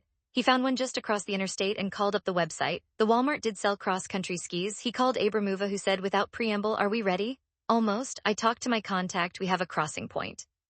He explained about the airplane and Abramuva was good with that. "One more thing, there's a cross-country ski race in a town called Hayward, almost straight TITOV was lying north of us on the way to the border. There'll be thousands of people there. I'm worried somebody will spot Bernard." "People will see him, but they won't see him," she said. "Come as soon as you can. There is a Walmart just across the interstate. I need to stop there for a minute. I will see you in 20 minutes, Titov said. At 9 o'clock, back from Walmart, having spent $1,500 on the cheapest cross-country ski sets he could find, a decent-looking parka in Sokolov's size, along with a sack full of junk food, Titov drove to Notisy Nikitin's room where Abramuva was waiting with Sokolov. Sokolov had been lying on the bed when Abramuva let him in and Titov gawked at the other man. "My God," he said to Abramuva, "what have you done?" "Nobody will see him," Abramuva said. "That's brilliant," Titov said, "and you're right, I think I just wasted a lot of money." Abramuva had shaved Sokolov's head and Sokolov had shaved his previously furry face. "I look like a peeled potato," Sokolov said. "It'll grow back," Titov said, marveling at the change. Sokolov had looked like a blonde bush the night before with the shoulder-length hair and scuzzy blonde beard. His head now looked like a pale fleshy egg with all of Sokolov's features seemingly melted into the bottom of his face. "Then we go," Abramuva said. "Why did you go to this Walmart?" "I bought 4 sets of skis and poles and some boots, all junk, but it looks okay if you don't know about brands. I thought we could push the second and third row of seats down in the van. There'd still be enough space for Sokolov to lay on the floor between the front seats and second row. We'd throw all the skis on top of him if you get stopped you're going up to the ski race." "Sokolov, you thought I'd lay on the floor for 6 hours? No, just lounge around in the back of the van. If a cop pulled you over you'd roll into that space behind the front seat and pull a bunch of the skis over you. You'd be good, but now I don't think it'll be necessary, not with that face." "That would work though if we needed to do it," Abramuva said. "It is clever and no harm to have the skis. I bought a parka for Bernard and some junk food so we won't have to stop to eat. I've worked out a route going up that makes it very unlikely that we'll even see a police car, much less get stopped by one." "What if we are?" Sokolov asked. Titov shrugged. "Listen, with that bald head, I wouldn't have recognized you 5 minutes ago if you walked past me on the street. Kat has all the ID she needs. It's good ID. She gets a ticket, you go on. What if he does recognize me or Katerina? Or is suspicious and calls for help? That's why Kat has a gun. She takes the cop down, runs north where I'll be waiting. We abandon the van and go on in the Ford." "Complicated," Abramuva said. "Not complicated," Titov said, "because we will not be stopped. I'll lead you along the back roads and we won't even see many civilian cars. If I see a police car coming toward you, I'll call and you can adjust your speed. We shouldn't drive fast anyway. We have almost too much time." "We should go anyway," Abramuva said, just as Titov said it would. They followed back roads north, then east for a bit and came into Hayward from the southeast, passing through tiny towns with no sign of a police presence and rarely even residents. The snow was thin until the last leg into Hayward, where the world began to get whiter, the snow deeper and fresher. On the way north, Titov considered the possibilities. He'd talked to Davenport, arranged a meeting, but he didn't have to go through with it. If he simply led the van in a loop around Hayward, he could continue north, cross into Minnesota at Duluth, take more back roads to the border, watch Abramuva and Sokolov walk across the Pigeon River and drive back to Minneapolis. He could pick up his Jeep and return to Chicago. The trip went, on the other hand, the authorities would have his DNA and probably even his fingerprints from the cars and the original safe house. If he were ever arrested for anything, he'd be toast, as the Americans said. First-degree murder of 2 FBI agents, he would never be free again. He could continue across the border with Abramuva and Sokolov and from there to Moscow, but he didn't want to go to Moscow. In Moscow, he'd be, at best, a low to middle-level bureaucrat, never quite trusted because of all his years in the U.S. He'd be looking at 30 years, if he were lucky, of boredom, followed by more or less gentle poverty and retirement. The case for cooperating with the Marshal's service and the CIA was stronger. During their reconnaissance of the Sokolovs' original hideout, he'd been amazed by what the Sokolovs were getting. A dream house. If he could get the same sweet deal. Yet there was always the possibility that the Americans would betray him, put him on trial, throw his sad Russian ass in prison. He had that paper from the CIA and from the Marshal's service, but that could turn out to be faked. He could continue to the meeting, listen to their promises, and if they weren't solid enough, walk away. If they didn't let him walk away, simply keep his mouth shut. Abramuva and Sokolov would still have a reasonable shot at making it out of the country, even if he'd gone missing. Van by a mile, a little more than a minute, and coming into Hayward, encountered a detour sign with a volunteer waving traffic around a blocked road. He punched up Abramuva on his phone and said, "There's a detour, don't let Bernard wear a hat, we want the bald head to show. I'll go slow so you'll see me when you go through the detour, they're not stopping anyone." At the detour, Titov stopped and asked the volunteer, "Where can I get the closest, to the center of town?" "Where the skiers are coming in. TITOV led the things are pretty jammed up right now, but if you go 3 blocks that way," the volunteer pointed. "To the corner with the big house with the rock chimney, take a right and that'll get you about as close as you can get. You won't be able to go through though." "That's great," Titov said. He continued down the detour slowly, saw the van 2 cars behind him. He took the right and 2 short blocks on, hit the traffic jam. Dozens of people in Wisconsin winter dress streamed by, happy, hurrying, jaywalking, sometimes simply walking down the middle of the street. He got on the phone to Abramuva, who'd followed behind. "Things are really blocked here. There are some spaces off the road. Pull over and wait for me. I'm going to walk up and see how we can get out of here. Talk to a cop if I can find one." "Abramuva, this is a nightmare. People are looking at us." "Yeah, but you look like everybody else." "Not a problem, and like I said, we have time. We might have to go back a mile, find a road around the whole town. When I was bringing people up from Chicago to make the crossing, this was the way I went until we got to the detour. Goddammit, it's a pain in the ass. I'll come back and get you. I need to see what the situation is." "Hurry then, I don't want to get stuck here." "If you want to get out and walk around, stretch your legs, you could," Titov said. "You really do look like everybody else." "I'm seeing Swedish and Norwegian flags everywhere. I don't think a woman with an accent would raise any eyebrows. Especially since they were looking for a blonde in Minneapolis, and you aren't one now." "Maybe," Abramuva said, "but you must hurry. I will be on my phone." Titov got out of the car and headed into town. The cold they'd had in Minneapolis had eased. Even though they were 100 miles farther north, he actually felt a little too warm in his parka. He still had time to turn around, but even though there was no breeze at all, he felt like he was being pushed by a wind or by a hand, by something in the middle of his back. He felt as though he were scurrying, as though his feet had finally made up his mind for him. He'd been in the bar on other trips up from Chicago, stopped for the brats, stayed for the beer. It popped up ahead of him, an aqua-colored sign that read Muskie Hunter's Bar and Grill. He hurried toward it, as if propelled by a force outside of himself. In the van, Abramuva scanned the crowd and, grinding her teeth in frustration, said, "This is nonsense." "Yes, but Titov is correct. Nobody would pick us out of this crowd, especially if we wear our ski masks," Sokolov said. "Half the people here have them on. Maybe walk around the block, stretch ourselves." Abramuva said, "Around the block." "No more, we come right back." 31 Sherwood took a half-dozen phone calls from his office as he and Lucas drove north, with White and caps lock trailing behind. He punched up the speaker phone so Lucas could understand what was going on, and after the final call he asked, "Are you starting to get an idea of how big a deal this is?" "Starting to," Lucas said. "I don't know how we do this other than to talk to this guy, whoever he is, and then let Bernie and the woman escape." "I'm not inclined to do that. They killed 2 FBI agents and Masha Sokolov with Bernie's help. Bernie murdered his own father, you even got shot, and that poor damn motel clerk is seriously fucked up. You gotta think about this like a war. People get killed in a war and you don't blame the individual soldiers," Sherwood said. "Bullshit." "Not bullshit, Lucas. We can work this out. We gotta work this out," Sherwood said. "I don't know how we'll do that." "Neither do I," Sherwood said, settling back in his seat. "But we gotta."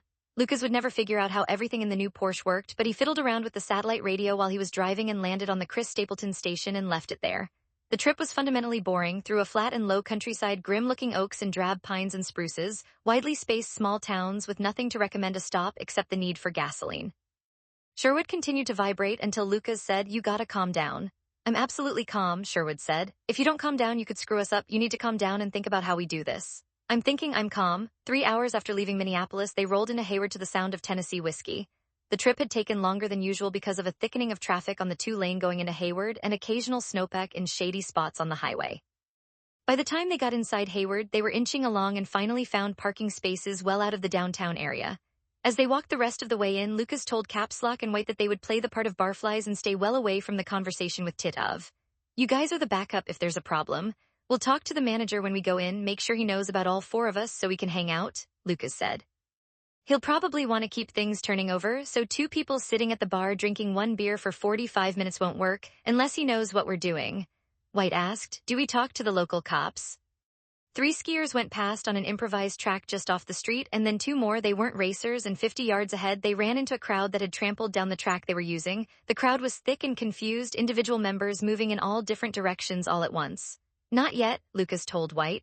"I was thinking about that on the way up. The locals wouldn't be subtle. There are too many people in town, and if we tell them what we're up to, that we're dealing with a bunch of Russian killers, they'll want to crush it as fast as they can. John wants to play it out, see what we can do here." Sherwood explained that, and Caps Lock said, "All I should do is dangle my tongue in the beer but not drink it." "That's about it unless you see a fight start," Lucas said. They were winding their way through the crowd into the downtown area, and Lucas pointed at a garish aqua-colored sign and said, "There's the Muskie Hunter. Let's find the manager." Bar and Grill was packed to the doors, and out the doors, a ton of brats going by as the 4 of them shouldered their way inside. The manager was behind the bar, the bald guy, a waitress told them, so Lucas rammed through to the bar, throwing a vicious hip check into a woman who tried to push by him and stuck his badge in front of the manager's eyes. Gotta talk, Lucas shouted over the noise. 1 minute. The manager, an average-looking, heavyset guy with an out-of-season tan, wearing a Green Bay Packers hat and a 3-day beard, shook his head. I can't just walk away from the bar, man, I mean look at this place. 1 minute down at the end, Lucas said. At the end of the bar, Lucas pointed out caps lock and white. Those two are going to be leaning on the bar as soon as they can get to it, might drink 1 beer in an hour, you gotta leave them be. They're undercover? Yes. There's not going to be trouble, the manager asked. Not here, Lucas said. Then if they don't get shoved out the door by the crowd, okay with me, the manager said. Now I gotta get back to work. The muskie hunters his watch, 10:40, this is a fucking zoo, I'm gonna be pissed if he doesn't show, maybe we ought to wait outside by the door. He was chewing on a brat with a greenish relish leaking out of the bun along with mustard. Just as bad out there as it is in here, Lucas said. A man tried to push between them but they fended him off. We don't know what he looks like, but he knows what I look like and we said we'd be inside. I'd hate to have him come in the back or something and miss us. All right, well grab a brat, these are pretty damn good, crispy. SHERWODLOOKED at an elbow hit Lucas in the back right in the spine hard and he lurched forward, turned, half expecting to see the Russian, but it was the woman he'd thrown the hip check at on her way out. She said sorry but didn't mean it. Sherwood was gagging on the brat and Lucas said shut up. In the sweaty crowd eyeballing anyone who might be a candidate, a few minutes before 11 o'clock a man walked in wearing a red hat, peering at faces as he came. Lucas said to Sherwood, look at this, and Sherwood turned to look at the same time as the man saw Lucas. He nodded and pushed toward them. You're Davenport, he said. I saw you on television. You're Titov, I have no time. What are we doing? What are you offering? We're offering to maybe not shoot you where you stand, Lucas said. He could see white and caps lock closing in on them. Titov said, don't waste my time because I don't have any. Where's the CIA man? He checked out Sherwood. You him? I am, Sherwood said. How much time do you have to talk? I can't talk 10 minutes, maybe 5, then I have to run. What do you want? Sherwood asked. White and caps lock closed up, boxing Titov. I will give you Katerina Abramova, the leader of the assassination team, and Bernard Sokolov, who you know. Want what Sokolov got? Witness protection in a house in the West. Lucas, where's Katerina and Bernie? In a car. Before I tell you, I want to know if I get what I want. What if we just say fuck you and put the cuffs on? Lucas asked. Titov shrugged. I'm not part of the team. I have shot nobody. I don't want to shoot anybody. That's why I called you. I don't want to go back to Russia, but if you put the cuffs on, you can do that and you will never see Kat or Bernie again. A year from now, 2 years in prison and I'll be traded. They waited, milling back to Russia where I'll be a hero and you'll be standing there wondering why you wasted everybody's time. We will give you a deal, a good deal, a great deal, Sherwood said, moving so his side and shoulder were in front of Lucas. A man pushed between Sherwood and Titov carrying 2 beers. He was wearing a ski cap with floppy hang-down ear coverings like a houndess. He slopped a little beer and said, sorry, dude. Sherwood stepped around him toward Titov. I need to ask, are you really headed for the Canadian border like you told Lucas? Yes, but the Canadian border is long, lots of crossing points, Titov said. He checked his watch and then glanced over his shoulder, scanning the crowd. 3 minutes, 4 minutes more, then I run, deal or no deal. They are waiting for me, Kat and Bernard. They'll be suspicious if I'm too long. If Kat suspected I was talking to you, she'd kill me without a second thought. Here's what we want, Sherwood said, moving to further block Lucas out. We want you to separate this Kat from Bernie. We want you and Bernie to continue to the border, and we want you to send Bernie across, but we want you to come back and continue working as the sleeper while we watch. Titov hesitated, then said, I could do that, but how do I separate them? How many cars are you in? Sherwood said. 2, 3, are you all separate or 2? Titov said. He checked his watch again, plainly nervous. Tell this Kat that you have seen police officers checking cars and that it would be safer for all of you if you drove Bernie and she went solo in your other car because the cops are looking for a woman and a man traveling together, the woman with an accent. You can spot the car for us and we'll grab her. You and Bernie continue on to the border. And I go back to Chicago to a crappy apartment and you'll get a stipend. Wait. Titov held up a finger, pulled out an iPhone, punched an app. I'm recording this, he said. Tell me your name, your positions. I want Davenport on it too. Sherwood puffed up his cheeks and blew air at the phone, then nodded. I'm John Sherwood. I'm with the Central Intelligence Agency, and I've been deputized as a temporary U.S. Marshal. I'm with Lucas Davenport of the Marshal's Service. If you're successful in returning to Chicago, we will provide you with a working stipend that you can stick in a bank account that nobody knows about, and after a while you'll get your witness protection hideout, Sherwood said. How big a stipend? Jesus, man, I do know. 5,000 a month, Titov rolled his eyes. How about 10? I stay for 3 years. 10,000 a month for 5 years, Sherwood said. 5 years, and at the end you can re-up for more money if you want it. Even if you don't, you'd have better than $500,000. 4 years, 10,000, now I go. He held up the cell phone. Call me so I have your number. Your controller may be able to access your phone, Sherwood said. Not this phone, they don't know about this phone, Titov said. Sherwood, give me the number. 1 minute later they'd traded phone numbers and Sherwood told Titov, when you've gotten out of town, when you're well up north, stop for gas or something and call me, you gotta call me. Titov nodded and they were all shoving through the crowd toward the door. Lucas grabbed White and caps lock and said, they've seen me, the woman and Bernie, you have to track Titov to their cars, I'll stay back, and Sherwood, he tipped his head at Sherwood. He looks like he just got out of a GQ magazine photo shoot. He sticks out like a sore thumb, so he'll be back with me. Caps Lock took Tidov's arm. What are we looking for? A white van and a black Jeep? White van, yes. No black Jeep. The Jeep is burned. We dumped it. He looked anxiously at his watch. I have to run. The other car you will see it is a red Ford SUV. Cat will be in the Ford after we trade cars. You'll see it. I have to go. White held him for one last question. Is she armed? Of course she is, Tidov said. She has an automatic handgun. There is also an American rifle, a semi-auto like the new army rifles in the van. I don't think she will try to move it to the Ford. She is an excellent shot. I have seen her working with the rifle, but I don't know about the handgun. The pistol has 14 rounds. The rifle, she has a short magazine. I don't know how many rounds. Not one of the big ones with 30 rounds. A short magazine, but it is a killer gun. If you let her get away with it, if she uses it, it could be a massacre. Good to know, White said. If she shows a gun, we take her down. Lucas said to White, pull your ski mask up a little more. Tidov pushed out, trailed by Caps Lock and White. Lucas waited until they were far enough away that he thought it unlikely that he'd be seen. Sherwood, impatient, said, let's go, let's go, let's go. Lucas, wait, KK, go. They lost sight of Tidov, but followed White and Caps Lock, their heads bobbing through the crowd out toward the edge of the business district. This is gonna work, we're gonna pull it off, Sherwood said. He was more anxious than exultant. We ain't there yet, Lucas said. The crowd's getting thinner, stay back. I gotta see this, Sherwood said. Not yet, you don't. Let Shelley and Dell do the job, Lucas said. Let's not fuck it up at this point. 32 Tidov thought, get through it. If he could fake his way through the next 5 minutes, he might yet survive and prosper. If he failed, he didn't doubt that Abramova would kill him in 1 second, turn around, and try to go back to the original idea of crossing the Mexican border. She had a good American passport, driver's license, and credit cards. That wouldn't work for Sokolov, but he didn't doubt that working with Kuznetsov, she could find a way they could cross illegally, even if some border guardian had to die. Get through it. Once out of the crush of skiers and spectators around the bar, he hurried ahead 5 minutes to the 2 parked vehicles. He climbed into the back of the van, and when Abramova said, you were gone, he interrupted with, we have a problem.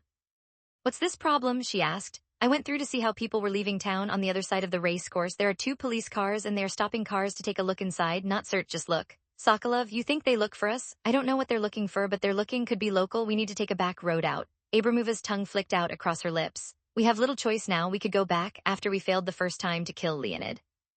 Tidov glanced at Sokolov, saw no reaction. We talked about how people who saw us as a group, that was a problem. A woman and 3 men, especially if they talked to us and the woman didn't sound American. With Bernard and I, it's not a problem. We both sound American. I have good ID, but you, what do we do? Abramova asked. You are the fixer. Bernard and I will take the van. 2 men, American accents, you take the red Ford. 1 woman, she has an accent, but there are lots of Scandinavians here, men and women. We throw the skis in the back. If somebody asks you, you tell them you are a Swedish immigrant, your ID is good. Abramova considered for 10 seconds, then nodded. This should work. We should never have been in this position. We should never have come here, but I think it will work. I didn't know about this ski race until we were committed. I still think it is better than trying to make it to Mexico. The risk is small. Keep a car or 2 behind us as we go out. No connection will be made. She nodded, and a fist-like ball of tension started to unwind in Tidov's gut. He could pull it off. Had worked through the crowd, watching Tidov's head as they kept random spectators between them. When they saw Tidov approaching a van and a red SUV, Caps Lock turned around to face White, said, look past my shoulder, don't make eye contact with any of them. Yeah, what are they doing? Talking. Walk backwards, we need to get closer. They fell in with a group of people moving in the right direction, and Caps Lock nodded at a man wearing a purple Vikings hat as White kept an eye on the Russians. You're taking your life in your hands with that hat, man. Now we're all friends here. I hope so. We're from the cities ourselves, Caps Lock said. I got a Vikings hat in the car, but I decided not to risk getting barbecued. White and CAPSLOCK, the man's wife, had a can of beer in her hand, and she said, puck chicken. Made Caps Lock laugh, and at his shoulder, White said, they're trading vehicles. Now only 30 yards away, Caps Lock risked a quick look and saw Tidov, Sokolov, and the woman called Kat pile out of the white van. Tidov had a couple of sets of skis and poles in his hands, and he looked around as he ran them back to the red Ford and threw them in the back seat. They watched as the 3 of them talked briefly, then Tidov and Sokolov hurried back to the van, got in, did a 3-point turn in the narrow street, and started south. Let's go now, White said. She and Caps Lock started walking swiftly toward the Ford, and behind them Lucas and Sherwood saw the move, and Lucas said, run.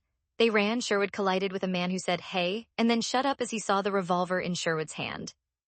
Caps Lock and White broke into a run as the Russian woman in the smaller vehicle put it into a tight U-turn and accelerated toward the corner. White said, She couldn't finish the sentence because she was gasping for air, but a car turned in front of Abramova at the corner and she stopped, glanced up to the rearview mirror out of a simple habit of awareness, and saw 2 people running toward her, and the woman seemed to have a gun in her hand. Pejzadayetsa. She pulled around the corner and too late realized she was in a 3 or 4 car traffic jam. There were oncoming cars moving slowly, so she couldn't pull around the cars in front of her. Behind her, she saw the woman and the man coming on, running harder, and then farther back the tall, dark-haired man who she was seeing for the 4th time. It occurred to her, a quick flash, that Tidov had betrayed them. She didn't stop to consider that. She beelined out of the car and started running along the street around another corner, heading back into the town and into the crowd. She heard the woman behind her shouting something and glanced back. She was gaining ground, the pursuers falling back. She ran as hard as she could, the crowd getting thicker around her, swerved down another side street, hoping to lose the pursuit, but 60 yards down the street, glanced back and saw that they were still with her. Up ahead, a slow-moving Jeep-like car was approaching a stop sign. She ran to the driver's side window as the car rolled to a stop, saw the female driver was alone, pulled her gun from under her jacket and pushed the muzzle against the window glass and screamed, get out or I will kill you. Get out, open the door." She was aware that people on the sidewalk were staring at her, but she didn't have time to care. The woman at the wheel was staring at her, and she screamed again, "Get out or I'll kill you." And the woman reached down and pulled the door handle, and the door popped open, and Abramova grabbed the woman by her coat collar and yanked her out of the vehicle, dumping her on the ground. As the woman tumbled out, going to her hands and knees in the street, Abramova looked back at the man and the woman chasing her, only 30 or 40 yards away now, and she fired 2 shots at them and they both went down, flat on their stomachs. A third person farther back up the slight hill also fell, and the vehicle was rolling forward on its own, and Abramova jumped in and accelerated away. Caps Lock and White got to their feet, and Caps Lock asked, "You okay?" "I'm good, but someone isn't," White said, and they turned to see people in the crowd screaming and waving their hands, some of them running after or pointing at the fleeing Bronco. Lucas and Sherwood turned the corner in time to hear the shots and see Caps Lock and White go down, and Sherwood had his revolver in his hand, but Lucas grabbed his arm and shouted, "Background," where dozens of people were standing. The Bronco accelerated through the stop sign, narrowly missing a man and a woman who'd been walking across the street carrying skis, and then Caps Lock and White were scrambling to their feet, unhurt, looking up the slight slope toward town. Lucas said, "Somebody got hit." "We gotta get her," Sherwood said, ignoring the crowd around the wounded person, whoever he or she was. He started running toward a man in a black Ford F-150, and the man saw the two of them coming and dropped his window and asked, "What's up?" "The Russian spy in the Bronco, the woman just shot somebody up the hill. We're with the U.S. Marshal's Service. Show him your badge, Lucas." Lucas and Sherwood held up their badges. "And she's running, and we need to keep her in sight, and we need a ride." "Well, shit, fire, get in here," the man said.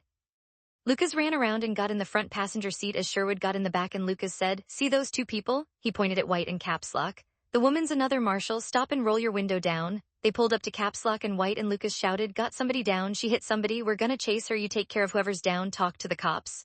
"Del can do that," White said. "I'm coming." She jumped in the back as Sherwood moved over, and as Caps Lock started running toward the wounded person, Lucas said, Go, we're losing her." "We ain't losing her," the driver said. "I'm all over her commie ass." They turned the corner, and it seemed that he was more right than wrong. They could still see the Bronco, probably a half-mile ahead of them, turning left on what Lucas recognized as the state highway going south out of town. If she got far enough ahead, there were numerous side roads off the highway, and she could get lost. "Don't lose her," Lucas said to the truck driver as he got on his phone. He called 911 for the Sawyer County Sheriff's Office, explained what was happening, and the operator told him that most of her assets were working the race and a shooting in town, and she'd try to get a car out ahead of the Bronco if somebody could tell her where the Bronco was going, and that she'd talk to adjacent counties and ask for help. "That'll only happen if you know where she's going or where she is. Call me," the operator said. "I gotta go now. I got the shooting in town." "I'll call when we need you again." Lucas rang off, looked at the driver. "She's running away from us." "She's really moving," the driver said. "I'm doing 85. Any faster, I'll kill somebody." "Don't be a pussy," White said from the back seat, and the man glanced at her in the rearview mirror and dropped the hammer, and they all felt the pickup wobble in protest. Music had been playing almost inaudibly since they got in the truck, and now the driver reached down and turned a volume knob, and Queen came up with Crazy Little Thing Called Love, and he said, "One of my favorites." "Lucas, just fucking drive." 33 Abramova turned south on the highway and took off. She knew two things for sure. She couldn't outrun the American law in the Bronco, not with 70,000 miles on the clock and a quarter tank of gas. If she stayed with the Bronco, they would find her, and after the murders in the Twin Cities, they would kill her. So the second thing, she had to get a new set of wheels that nobody would know she had. If she could do that, she could talk to Kuznetsov and exit through the southern border as previously planned. The southern border because she suspected Titov of treachery and that Bernard was already in an American jail. Well ahead, she saw a side road off the highway. The Bronco wouldn't go any faster than it already was, but the side road was attractive, promised curves and driveways that would lead to another vehicle and perhaps a final escape. She blew past a tractor-trailer into the face of an oncoming car, and the other car braked hard and slipped toward the shoulder, and she whipped in front of the big truck and went on toward the side road. She had to talk to Kuznetsov and groped in her pocket and found no phone. The image popped up in her mind, the phone lying on the front seat of the red Ford which she'd abandoned in town, and the gear bag with all the other burners was in the white van. All she had with her was one pistol and the clothes on her back. "God damn this place," she groaned aloud. "God damn this place and all its people." She tapped her brake to make the turn on the side road. When she glanced in the rearview mirror, she saw a pickup truck coming fast but well back the better part of a mile like a black beetle scrabbling along the partially snow-packed highway. She took the turn, got straight, and accelerated. "We're gonna lose her," Lucas said. "We're gonna lose her if we don't get closer." "I'm trying," the driver grunted. "Lucas, what's your name?" "Doug." "Penny." "You're doing good, Doug. Don't lose her." They saw her make the turn, and 40 seconds later made the same turn, and Penny almost lost it but got it back. A sign that read Rainbow Road flashed by. The Bronco was no longer in sight over the top of a hill, but when they got to the top, they could still see it down a long, straight section of road as much as a mile ahead. Penny stayed on the gas, and Lucas called 911 to explain the new situation and to ask if there were any law enforcement helicopters available. There weren't. "If you're on Rainbow, you're headed into Washburn County. I'll contact the sheriff there and see what they have available," the operator told him. "Do that," Lucas said, and he rang off. Up ahead, the Bronco disappeared around a curve. "Okay, we've got a problem coming up," Penny said. "I know this road pretty good, and there are a bunch of curves up ahead. One of them is a bitch, especially if there's snow on it. If she makes it through there, there's an intersection. She could go straight or she could go right. I don't know if we'll get there in time to see her on either one, so what do we do if we can't see her?" "Try to get there faster," Sherwood said. He took Lucas's revolver out of his coat pocket and flipped the cylinder out, checked, slapped it back in place, and put the gun back in his pocket. White said to him, "Remember, only in the most extreme—" "Yeah, I got it," Sherwood said. "Lucas, how do you get the nav up on this thing?" Penny said, "Push a button." He pushed a button and the nav came up. And he added, "Hold on to your asses, we're getting to the curves. I gotta slow down or I'll kill us." He slowed, and he was right. They went through a double curve that showed at least 2 sets of skid marks going into the roadside ditch and snow and ice evidence of a tow truck dragging cars out of the ditch. They went through another set of curves and could see an intersection ahead, and they couldn't see the Bronco, and Penny said, "This is it. Turn right or go straight." White was kneeling on the back seat looking at the navigation screen, and she said, "Straight, straight." "Lucas, why straight?" "Because if she's looking at a navigation screen, she can see that if she turns right, there's nothing ahead of her but long, straight roads, and if she goes straight, there's lots of turns she can hide behind." "Lucas, go straight." They went past a sign that read County Road E, and Penny said, "I hope you're right." "We gotta be," Sherwood said. "Lucas, when she gets far enough ahead, she'll turn down a driveway, kill anyone in the house at the end of it, hide the Bronco in the garage, and take whatever vehicle they have. Then she'll drive that to another farm somewhere else, someplace that she can see is isolated while we're looking around here, and kill those people and go on in another vehicle. She can get on her phone and maybe arrange a pickup by those Russian assholes in the cities." Penny glanced at him and said, "You're a real Mr. Cheerful." "I mean, kill them all. That's what she does for a living," Sherwood said, "about much except to get away." As she drove, fractional pieces of plans began trickling through her brain. Find a place to turn off to hide. If she could hide for an hour, she could make it out of this freezing landscape even if she had to walk. There was hardly any snow on the roads, and with only a sliver of moon, she should be almost invisible after nightfall, and she dismissed that idea. Walking out was absurd. At the same time, she couldn't keep the Bronco. She needed a different car, a problem this mission had been cursed with from the start. The way to get a new car would be to pick out an inhabited house, pick one out before the alarm went out, so she had to find one soon, eliminate the people inside the house, take their car and cell phones, and run for the Twin Cities. Once she had a phone in her hand, she could call Kuznetsov and get picked up. She could see a patch of hard snow covering the road up ahead, and she slowed to take the turn, and as she did, glanced up to the rearview mirror. The pickup was still there and seemed to be moving fast. "Fuck these people," she muttered and got back on the gas. She needed a road coming off the highway on a curve. She'd been poking at dashboard buttons since making it out of town and had finally brought up the navigation screen. The road she was on had plenty of curves for a couple of miles, and then the highway ran west, straight as an arrow. But just as it began the long straightaway, a narrow little road came off it. If she could stretch the distance between herself and the pickup, they would not see her leave the highway, had to take some risks. She slalomed a series of turns and spotted the intersection coming up. She was breathing hard as if she were running and sweating. She ran fast right to the corner, slowed for the messy intersection, and once across it, accelerated up a hill, the Bronco rattling and bouncing up the loose gravel and ice. 300 yards up the hill, she braked into a hard turn to the left, and as she went around, looked into the mirror. There was no sign of the pickup truck behind her. ABRMOVA thinking, had she lost them? Was it even chasing her? She didn't have time to worry about it. She had to find a place to hide. The phone to the 911 operator. "We were on Rainbow Road, but now we're on a different one. I don't what it is." "County Road E," Penny said. "We're on County Road E, headed south right now, and she's well up ahead of us, but we're afraid she's going to get off. We've got 2 Washburn County Sheriff's cars headed your way, so keep talking to us where you're at. The Washburn boys will know all those roads." "How about a helicopter? We could use a chopper?" "Not a chance." "The State Patrol has one if you want to wait a couple hours," the operator said. They went through a series of long curves, and White was kneeling on the back seat pointing at the nav screen, and she said, "There's a spot she might get off, whatever it is. If she doesn't, we should be able to see her," Doug said. "E is straight as a string past there. But there's a house right there at the turn with a bunch of outbuildings if you think she might jump somebody. She could be out of sight in 15 seconds behind that farmhouse." I dunno, Lucas said. On the satellite radio, Foreigner came up with I Want to Know What Love Is, and Penny turned the volume a little higher. Great song. Go to high school in the 80s, Doug, White asked. I did. Drive faster, Lucas said. They came around a turn and saw a new sharp right-hand turn up ahead. They could look across open fields to the highway going west, but couldn't see the Bronco. The side road came off the highway straight ahead, almost like an extension. There was no sign of the truck on the side road, nor could they see anything moving in any direction. Lucas was on Penny. What do you want to do? Straight right look at the farmyard? Gotta tell me quick. Sherwood said. I don't think she'd go to that farm, it's too open. If she went in there, she'd be setting herself up for a standoff, which she'd lose. She's gotta keep running to a place where she might get a car and someplace where she's broken away from us. No good if we see the new car. I think she went straight. White straight, she has to get off this highway. Lucas, okay, straight. I hope this doesn't fuck up my truck, Penny said as he braked to take the side road. It's only got 60,000 on it. The government will cover any damage, Lucas said. We commandeered it. Don't run over any small children. They'd sue all our asses, but... I know, drive faster, Penny said. What kind of guns does this chick have? Pistol, White said. She wasn't carrying anything when she grabbed the Bronco. If we get in a fight, I've got an AR in a scabbard back in the truck bed, Penny said. Wouldn't want to get in the fight myself. I'm not a law enforcement personnel. I call dibs, Sherwood said. The side road up a hill saw a driveway to the left, but it was raw dirt and looked like a dead end, and Lucas said, keep going.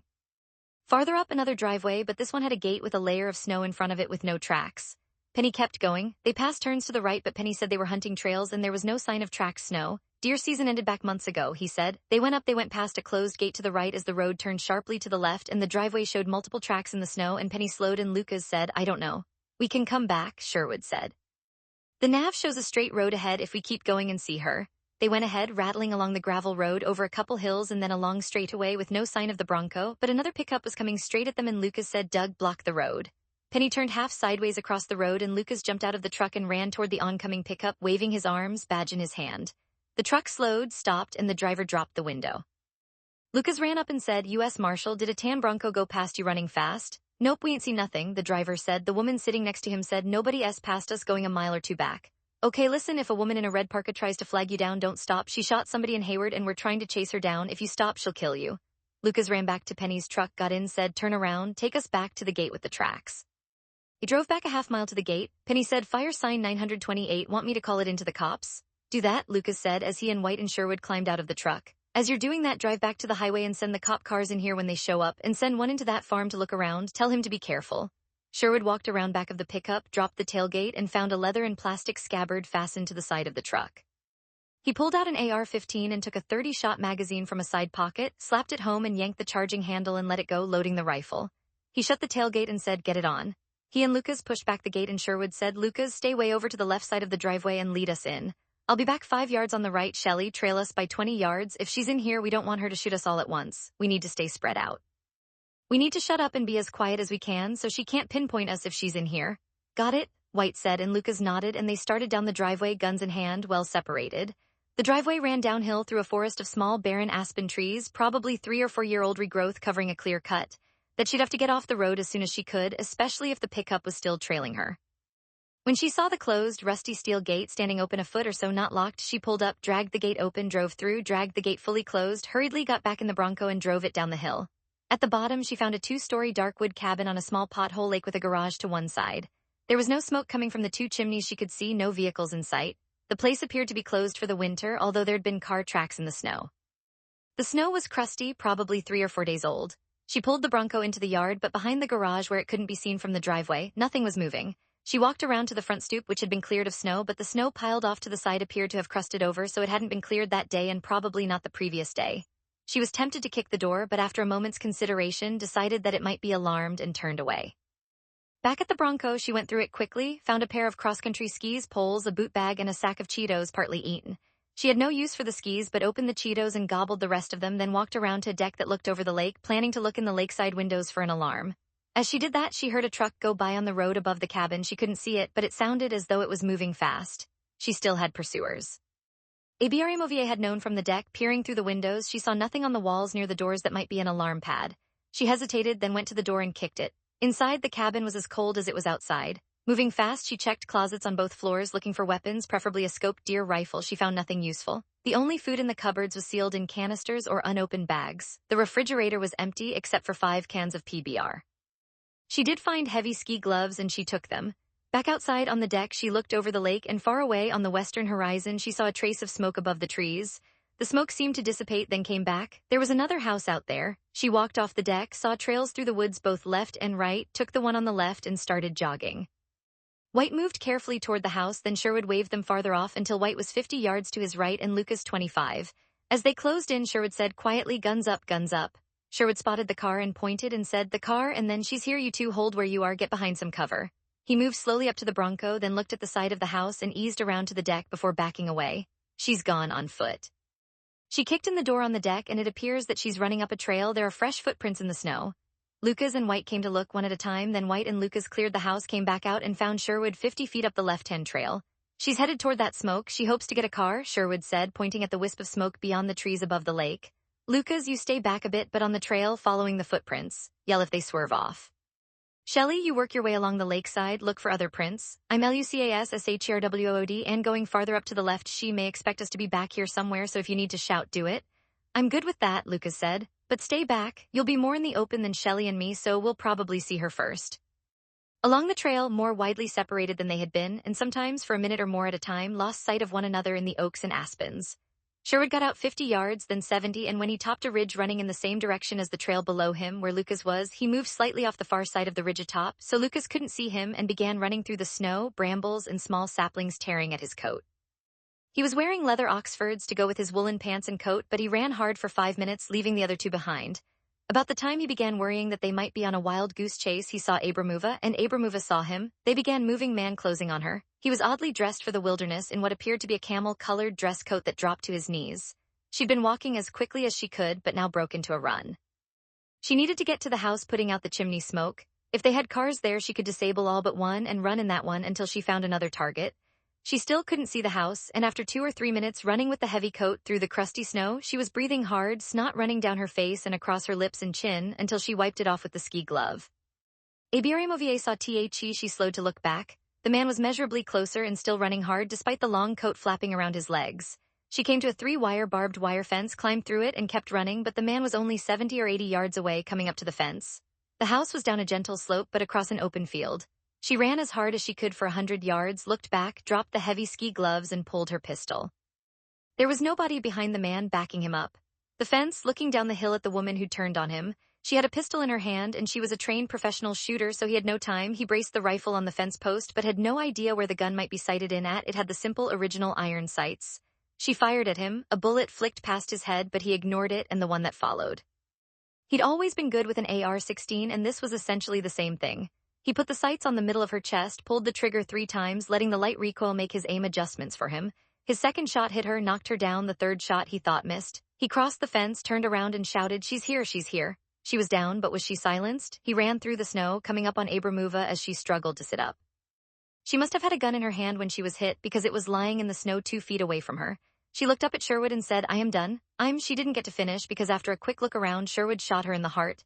Then she was silenced as she needed to be. SHERWOOD stopped AT nose and again looked back up the hill. Still couldn't see Lucas or White, so he shouted, "Got her, got her." Then he stepped over to the pistol in the snow, picked it up, scuffed over the mark it had made, and shoved the pistol under the cuff of her coat at the end of an outflung arm. It was a full 2 minutes more before Lucas ran up to the fence, and another minute before White showed up. They could see the red coat on the ground, unmoving, and they walked down the slope towards Sherwood and the body. Abramuva was twisted on one side, a dimple in her coat where the last rifle shot went through, but no sign of blood. White said, "Jesus." Lucas asked Sherwood, "You okay?" "I am, but it was damn close," Sherwood said. "She shot at me twice. I knocked her down, but when I came up she pulled her gun again. I don't know what she was thinking. I was right there." "You sure about that?" White asked. "Absolutely," Sherwood said. Lucas looked from the body to White to Sherwood, then said to Sherwood, "Shelley S. saying you're a lying sack of shit, you lying sack of shit." "Yeah, well," Sherwood said, "prove it." White shrugged. "I wouldn't want to go that far, just saying. We can't screw around here," Sherwood said. "We've got to get a press release out. We got to talk to the local law. We're almost done, but we have to figure out a way to explain why you guys were here. We've got to erase you." SHERWOOD scratched his 34. White took a step back.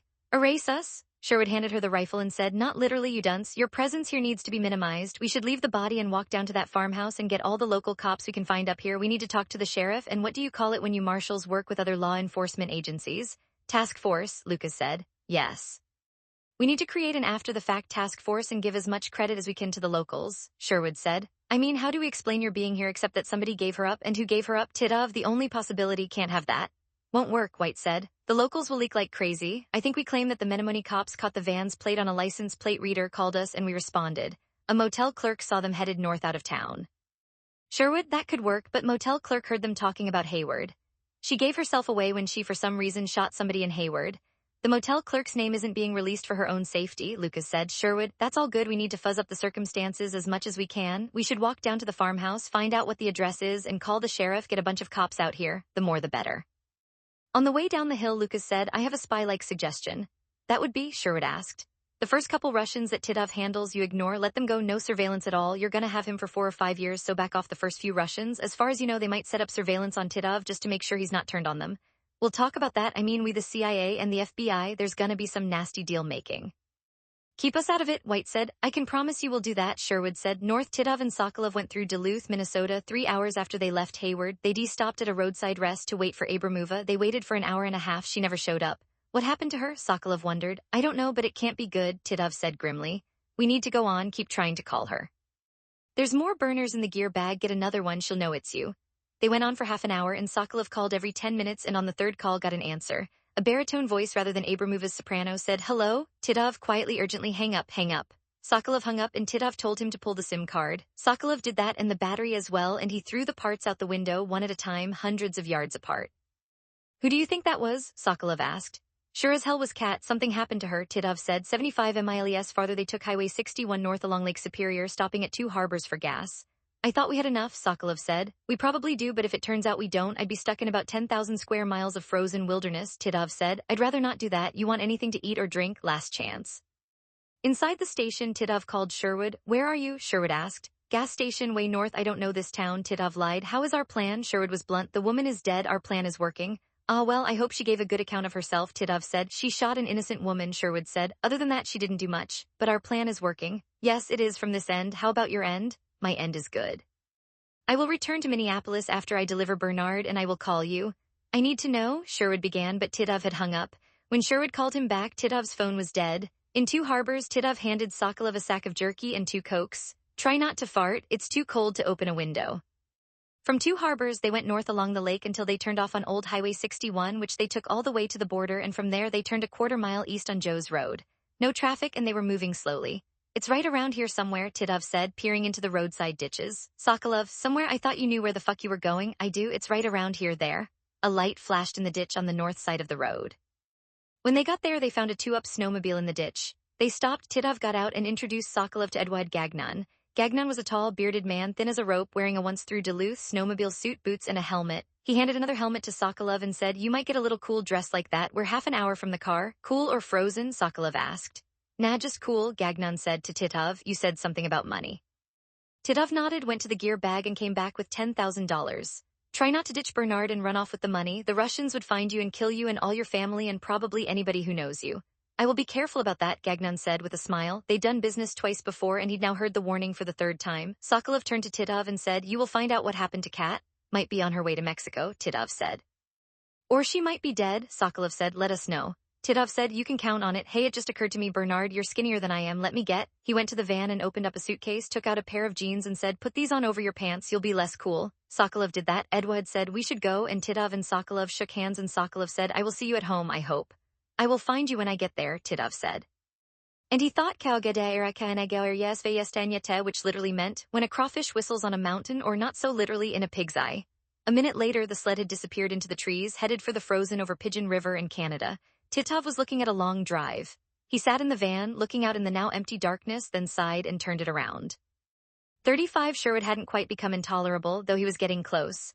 Pacing, muttering to himself, speculating that Titov had made fools of them, was probably on his way to Moscow. Lucas tried to reassure him. Shut the fuck up. Sherwood had managed to frighten 3 sheriffs and 2 police chiefs to the point that they would have done anything he asked. What he'd asked was that the sheriffs and police chiefs take credit for spotting and tracking the Russians out of Menomonee to Hayward, where they'd isolated and with help from the Marshal's service killed Abramova. The northern Wisconsin law enforcement community was happy to fall on that sword. The Sawyer County Sheriff gave an ill-attended and somewhat confusing press conference to that effect, and Abramova's death was a one-day, one-night sensation, falling off by the 2nd day. That said, they hadn't heard from Titov, and the FBI had gone on Sherwood's case about shooting Abramova. Not that they objected, but they were unhappy that they hadn't been notified in triplicate. Mallard had spoken directly to the director of the CIA and told Lucas, "I think that asshole was yawning while was I talking." "That's possible, Louis, since you people have been walking around with sticks up your butts," Lucas said. He was sitting at the kitchen table with Weather and Sherwood and with the phone on speaker. "The CIA is trying to do something important while the FBI tries to take credit for something they didn't do. Get over it," Mallard said. "Let me give the phone to Jane for a minute." Chase came on and said, "Fuck you, Lucas," and hung up. Made Lucas, Weather, and Sherwood laugh, and Lucas told Sherwood, "I don't think you need to worry. If Titov comes through, you'll hand the connection off to the FBI anyway, the counter-intel group. When it all comes out in the end, they'll be there to get the credit. Everyone who counts will know what happened. I don't need to have it in the newspapers," Sherwood said. "But where in the hell is Titov? Did he ditch us?" "I don't think so," Lucas said. "He wants the American dollars and that house out west. He'll show. I swear to God, if he doesn't come through, I'll find him and go to his front door and shoot him myself." "You don't do that, remember?" Lucas said. "You've been pissing and moaning for 2 days now. Stop, relax. If it doesn't work out, what?" Sherwood asked. "I'm just a humble marshal, so I'll be okay," Lucas said. "You, on the other hand, after the promises you've made, will probably be screwed, looking at an assignment in Canada or maybe Iceland."